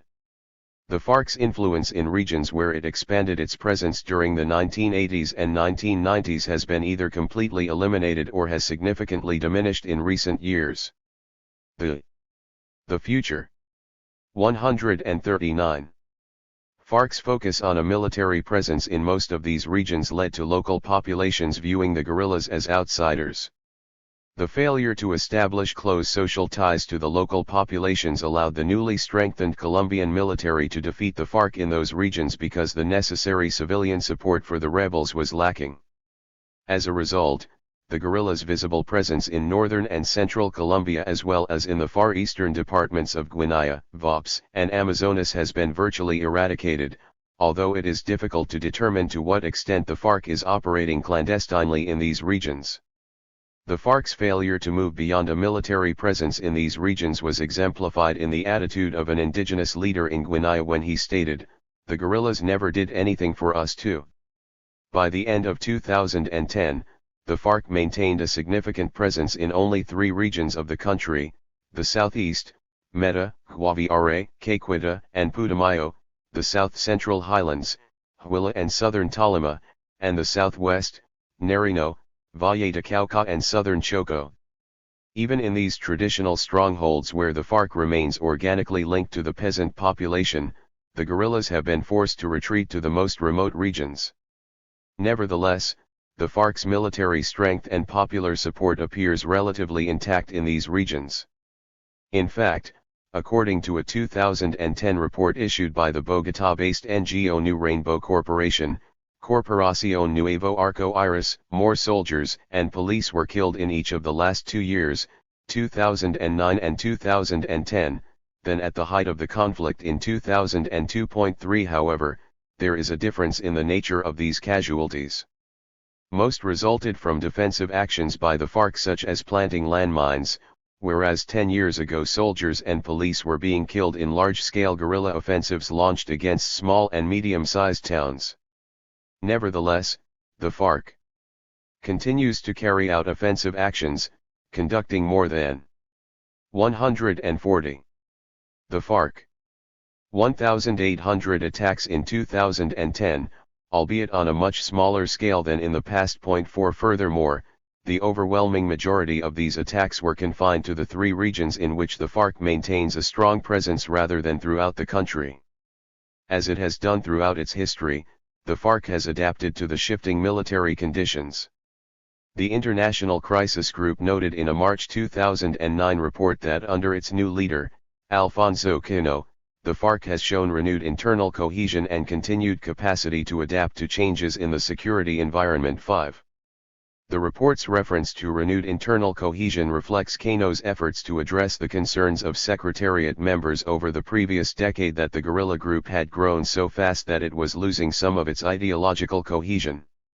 Upon assuming command of the FARC, Quino quickly set about re-emphasizing political training among the group's rank-and-file members and reorganizing the FARC into a smaller, more disciplined and mobile military force utilizing conventional hit-and-run guerrilla tactics. This shift was evident in the weeks following the inauguration of newly elected President Juan Manuel Santos in August 2010 when the FARC launched a series of attacks that killed more than 50 soldiers and police. The dirty war continues. Many analysts and the mainstream media have lauded the security successes of President Uribe and hailed Colombia as a shining example of democracy. Others have asked, security and democracy for whom? After all, the security situation has not improved for millions of Colombians, particularly those living in rural conflict zones.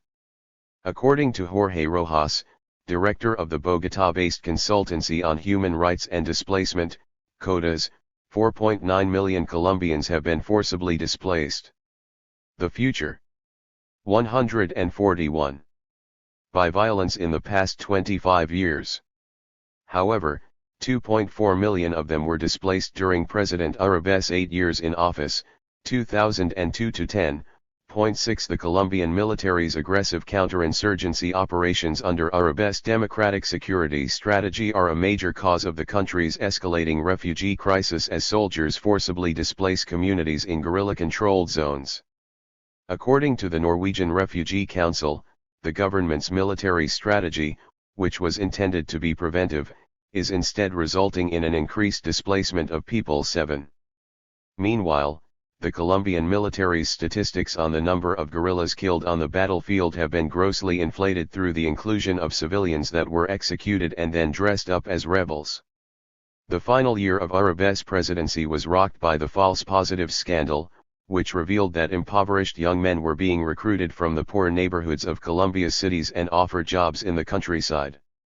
Once they arrived at their destinations, the young men would be handed over to the Colombian army, executed and passed off as guerrillas killed in combat in order to boost body count numbers. Colombia's Attorney General's office is investigating the extrajudicial execution by the military of more than 2,000 civilians during Uribe's 8 years in office. 8. The Uribe administration has also been mired in other scandals that raise serious questions about the state of democracy in Colombia. Following the demobilization of the AUC paramilitary organization in 2006, the Public Prosecutor's Office and the Supreme Court began investigating alleged links between elected officials and right-wing death squads. 2 years later, 69 members of Congress were under investigation for aiding, abetting, and collaborating with paramilitaries. The overwhelming majority of the congressional representatives under investigation were Uribe's allies. 9 The Uribe administration did its best to derail. 142. The FARC. The investigations, including extraditing 14 high-ranking paramilitary leaders to the United States on drug trafficking charges in an effort to prevent them from cooperating with Colombian investigators. The Uribe government also attempted to strip the Supreme Court of its constitutional responsibility for investigating lawmakers. Ultimately, the Parapolitics investigation confirmed claims made by former paramilitary commander Salvatore Mancuso in 2002 that the AUC controlled 35% of Congress. 10. It is not only Colombian politicians and the military that have colluded with the paramilitaries, so have multinational corporations. Numerous U.S. companies including Occidental Petroleum, Drummond Mining, and Coca-Cola are alleged to have maintained close ties with paramilitaries and have had to defend themselves in U.S. federal court against accusations that they aided and abetted the AUC in its dirty war. In 2007, the relationship between multinationals and the death squads was made evident when Cincinnati-based Chiquita pleaded guilty in U.S. federal court to funding AUC paramilitaries to protect the company's business interests in the banana-growing region in northern Colombia from guerrilla attacks. Chiquita admitted paying paramilitaries $1.7 million between 1997 and 2004, even though the company knew that the AUC was on the U.S. State Department's list of foreign terrorist organizations.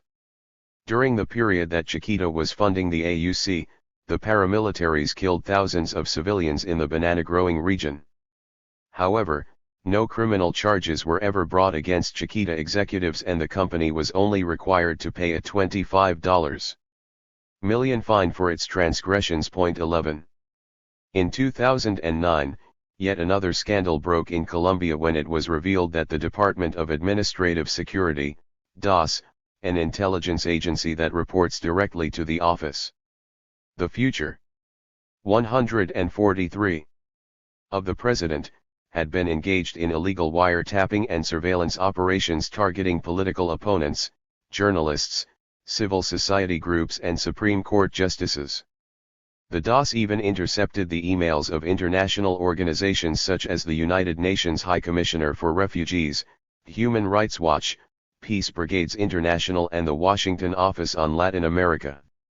And in what the DAS named Operation Europe, the intelligence agency monitored the email communications of European Union legislators. 12. One of the Supreme Court justices under surveillance was Iván Velázquez, the chief investigator in the Parapolitics scandal, who had more than 1,900 of his phone calls recorded by DAS during a 3-month period. After the illegal surveillance operations became public, one DAS investigator stated, "Any person or entity who represents an eventual danger for the government has to be monitored by the DAS." As a result, more than a year ago, the activities of the Supreme Court, and some of its members, came to be considered and treated as a legitimate target. 13. In addition to the widespread repression and abuse of power perpetrated by the government, very little of the wealth generated by the country's much-lauded economic growth under neoliberalism trickled down to the poor. When Uribe assumed office in 2002, Colombia ranked 68th, one place above neighboring Venezuela, in the UN's Human Development Index, which measures a country's quality of life based on life expectancy, access to education and the average citizen's purchasing power. 14. By 2009, Colombia had slipped to 77th on the index while Venezuela had risen to 58th under President Hugo Chávez's distinctly anti-neoliberal agenda. 15. During the same period, while many of the region's left-leaning governments achieved significant decreases in inequality.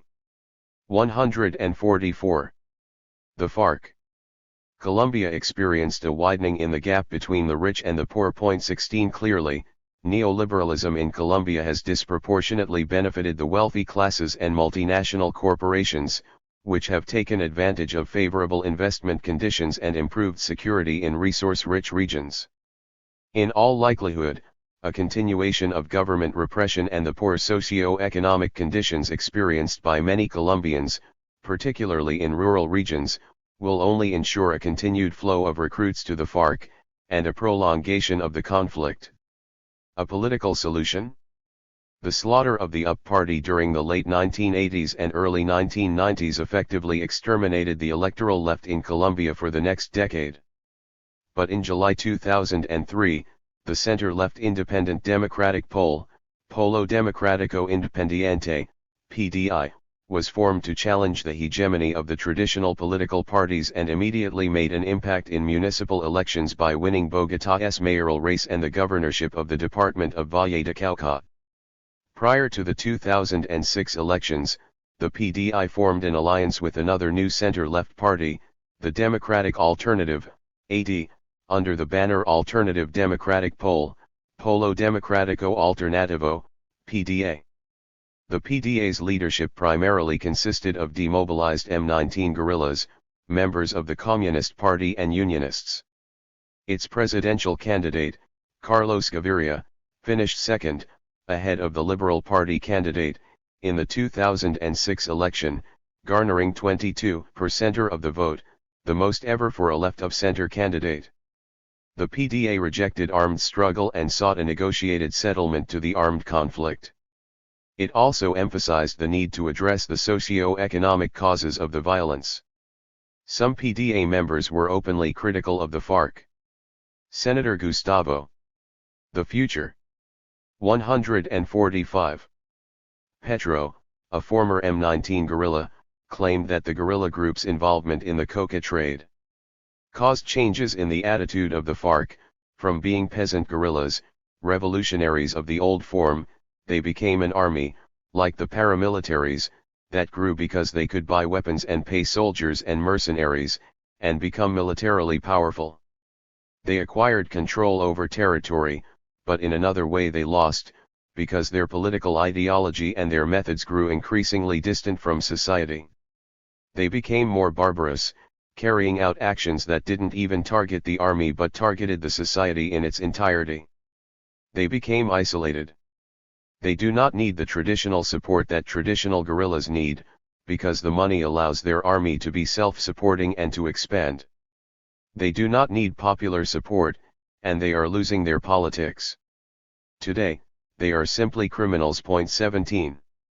For many Colombians, the electoral successes of the PDA and the fact that its members have not been slaughtered illustrate that social justice in Colombia can finally be achieved through the ballot box.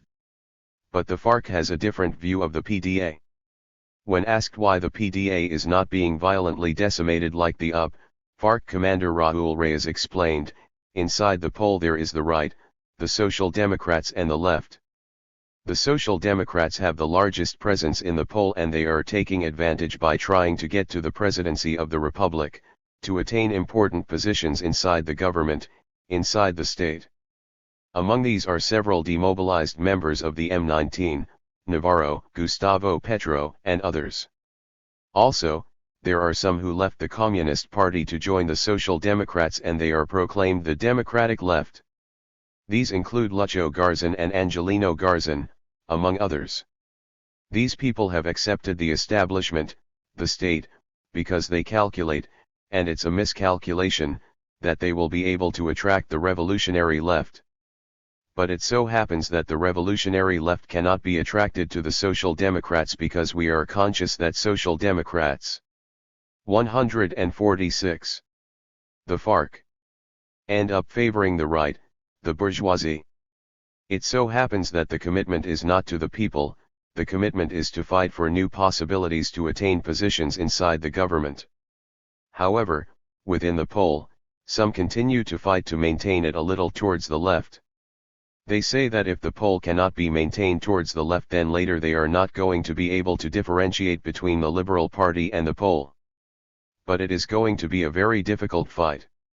I believe that for all these reasons, the Colombian state has not used the force, has not had the disposition to commit the assassinations that it did in the past. Nevertheless, it should be noted that they do continue murdering people, but they are selective murders of the people that truly are on the left.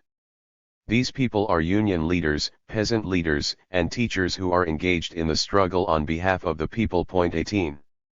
And thus the FARC justifies its continuation of the armed struggle. In the eyes of the FARC, the PDA constitutes a reform party that will not seriously challenge the fundamental structures of capitalism or the state. It is not a revolutionary political movement like the UP, and so the state and the paramilitaries are not particularly threatened by its existence and its electoral successes. Another reason that might explain the fact that the PDA has been targeted to a much lesser degree than the UP was offered by Carlos Castano, Commander-in-Chief of the AUC until his death in 2004. Reflecting on the UP, Castano suggested that the paramilitaries had erred in their slaughter of the party's members. The ignorance was so much for us that anything that looked like a guerrilla, anything that seemed from the left, and anything that was communist, was for us the same thing, including unions. This was our biggest mistake. If we had the slightest education that taught us at least what the democratic left was, what the radical left was, what communism was, what the FARC was, what the ELN was, what Maoism was, we wouldn't have committed so many mistakes, and maybe we would be a legal self-defense group today. But the future. 147. Ignorance was so much that whatever was on the left was part of the same thing. 19. In essence, Castano's analysis closely reflects that offered by Reyes, in that he appears to suggest that the Colombian right could coexist with a moderate left, perhaps along the lines of the PDA. One can only assume that Castano came to this conclusion because he, as did Reyes, believed that a center-left party did not pose a significant threat to the interests of the wealthy classes. A more selective assassination of those Colombians on the hard left, as Reyes pointed out, has continued, suggesting that a truly revolutionary leftist, or socialist, party would still not be tolerated by the country's elites. Ultimately, Reyes's analysis of the PDA proved truly prescient. In the run-up to the 2010 elections, sectors within the PDA proposed forming an electoral alliance with the Liberal Party in order to oust Uribe from the presidency, thereby realizing Reyes's prediction from 2 years earlier that one day people are not going to be able to differentiate between the Liberal Party and the pole. Ultimately, fundamental differences between moderate and more leftist factions of the PDA led to a split in the party and a poor showing in the 2010 elections. Meanwhile, Reyes's claim that moderate, or social democratic, members of the PDA, such as Angelino Garzón, were primarily interested in attaining high government positions was validated when Garzón became vice president under Uribe's hand-picked successor, President Juan Manuel Santos. While independent parties and candidates, including Uribe, successfully shattered the stranglehold that the liberal and conservative parties had over Colombia's political affairs, there remains no evidence that a party palatable to the FARC and those on the nonviolent left will achieve power, or even be permitted to exist, in the foreseeable future. This reality greatly diminishes. 148. The FARC. The possibility of achieving a negotiated settlement to the conflict. The fact that security trumps economics as an election issue for many Colombians has helped the country buck the regional trend to the left at the polls and, ironically, will likely ensure a continuation of the conflict in one form or another. Many on the nonviolent left argue that the FARC's continued commitment to armed struggle provides the government with a convenient justification for its repression of those sectors of society that are peacefully and democratically struggling for peace and social justice. Even Venezuelan President Hugo Chavez shifted his stance in 2010, publicly calling for FARC guerrillas to lay down their weapons and demobilize because they have become an excuse for the U.S. empire to intervene in Colombia. 20 But peace accords during the 1990s that led to the demobilization of the FMLN and other Central American guerrilla groups, and also the M19 in Colombia, failed to address the social inequalities and injustices that lay at the root of those conflicts. Ultimately, the legacy of the Central American peace accords consists of poverty, inequality, and rampant gang and criminal violence. In essence, politically motivated violence has been replaced by a criminal violence marked by random and anarchic tendencies that is perpetrated by individuals and gangs. In Colombia, demobilized paramilitaries and guerrillas lose their government benefits 3 years after laying down their arms.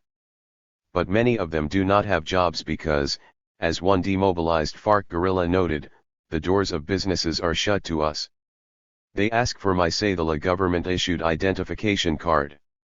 And check with the police, and when they find out that I'm a demobilized fighter they are afraid to hire me. 21 According to Luis Fernando Martinez, who works with the demobilization program, because they cannot find work and have difficulty adapting to urban life, many of the demobilized are turning to the future. 149. Crime or joining emergent criminal gangs. 22 The increases in violent crime in Colombia cities that have occurred since 2008 suggest that the shifting nature of violence evident in Central America following the armed conflicts in that region might well be occurring in Colombia. 23. Some analysts point to the electoral success of the FMLN, which won the presidency of El Salvador in 2009, as an example of the potential for armed groups that demobilize and engage in the political process. But the FMLN's ideology is far more moderate today than when it was founded 30 years ago. As a result, it more closely reflects the social democratic views of the PDA than the socialism it used to espouse, and, as is evident in Colombia, the right in El Salvador and the United States are willing to tolerate center-left regimes that do not pose a significant threat to the fundamental structures of capitalism. Ultimately, a decade of escalated U.S. military intervention in El Salvador led to a stalemate in that country's civil conflict and the eventual demobilization of the FMLN without any significant structural changes. Similarly, a decade of U.S. military intervention under Plan Colombia has turned the tide in the Colombian conflict. However, as was the case in El Salvador, any peace agreement in Colombia that does not result in significant structural changes will also fail to achieve peace with social justice. The United States is another factor ensuring the continuation of the Colombian conflict. Given the emergence of left-leaning governments throughout much of South America over the past decade, Colombia has become vitally important to the United States from a geopolitical perspective. The arrival of President Barack Obama in the White House has done little to change U.S. policy towards Colombia. And to the degree that there has been a shift, it has been in the direction of increased militarization. The Obama administration has maintained the same high levels. 150. The FARC of military aid to Colombia as that provided by both Bush and Clinton governments. Additionally, the Obama administration signed a 10-year base-sharing agreement with the Uribe government in October 2009 that will provide the U.S. military with access to 7 military bases in Colombia. 24. The regional security concerns of Colombia's neighbors, particularly Venezuela's President Hugo Chavez and Bolivia's President Evo Morales, over the base agreement appeared to be validated when a U.S. Air Force document addressing the importance of gaining access to Colombia's Palenquero Air Base was made public. According to the document, the Palenquero Air Base provides a unique opportunity for full-spectrum operations in a critical sub-region of our hemisphere where security and stability is under constant threat from narcotics-funded insurgencies, anti-US governments, endemic poverty, and recurring natural disasters. 25 Clearly, the United States views Colombia as geopolitically crucial to the furtherance of its own political, economic, and military objectives in the region. Conclusion. Like most armed movements, the FARC is a complex organization. It has significant popular support in some rural regions of Colombia and virtually none in others. It utilizes terrorist tactics and perpetrates gross violations of human rights. It also profits from the illicit drug trade. But simply to dismiss the FARC as a criminal organization would be disingenuous. While many do not agree with the FARC's ideology, or the strategy and tactics that the guerrilla group has employed, the FARC is, nevertheless, a political military organization. It is ideologically motivated, and labeling it as a terrorist organization is a tacit acknowledgement of that fact. The FARC's ideology is firmly rooted in Marxism. The future. 151. But a Marxism that is influenced by the Colombian reality, particularly the country's rural reality. As FARC commanders Iván Rios and Fernando Cachedo noted in a joint communiqué, we believe that it is from the basis of the principles set out by Marx, without taking them as schemes or formulas or completely fashioned doctrines but as guides, that the model for Colombian reality will have to emerge. We speak of socialist revolution. If it will be communist or not is a question to be decided later on. The name we will give it is not of the least importance. The most important thing is that we agree that we need a new country. 26.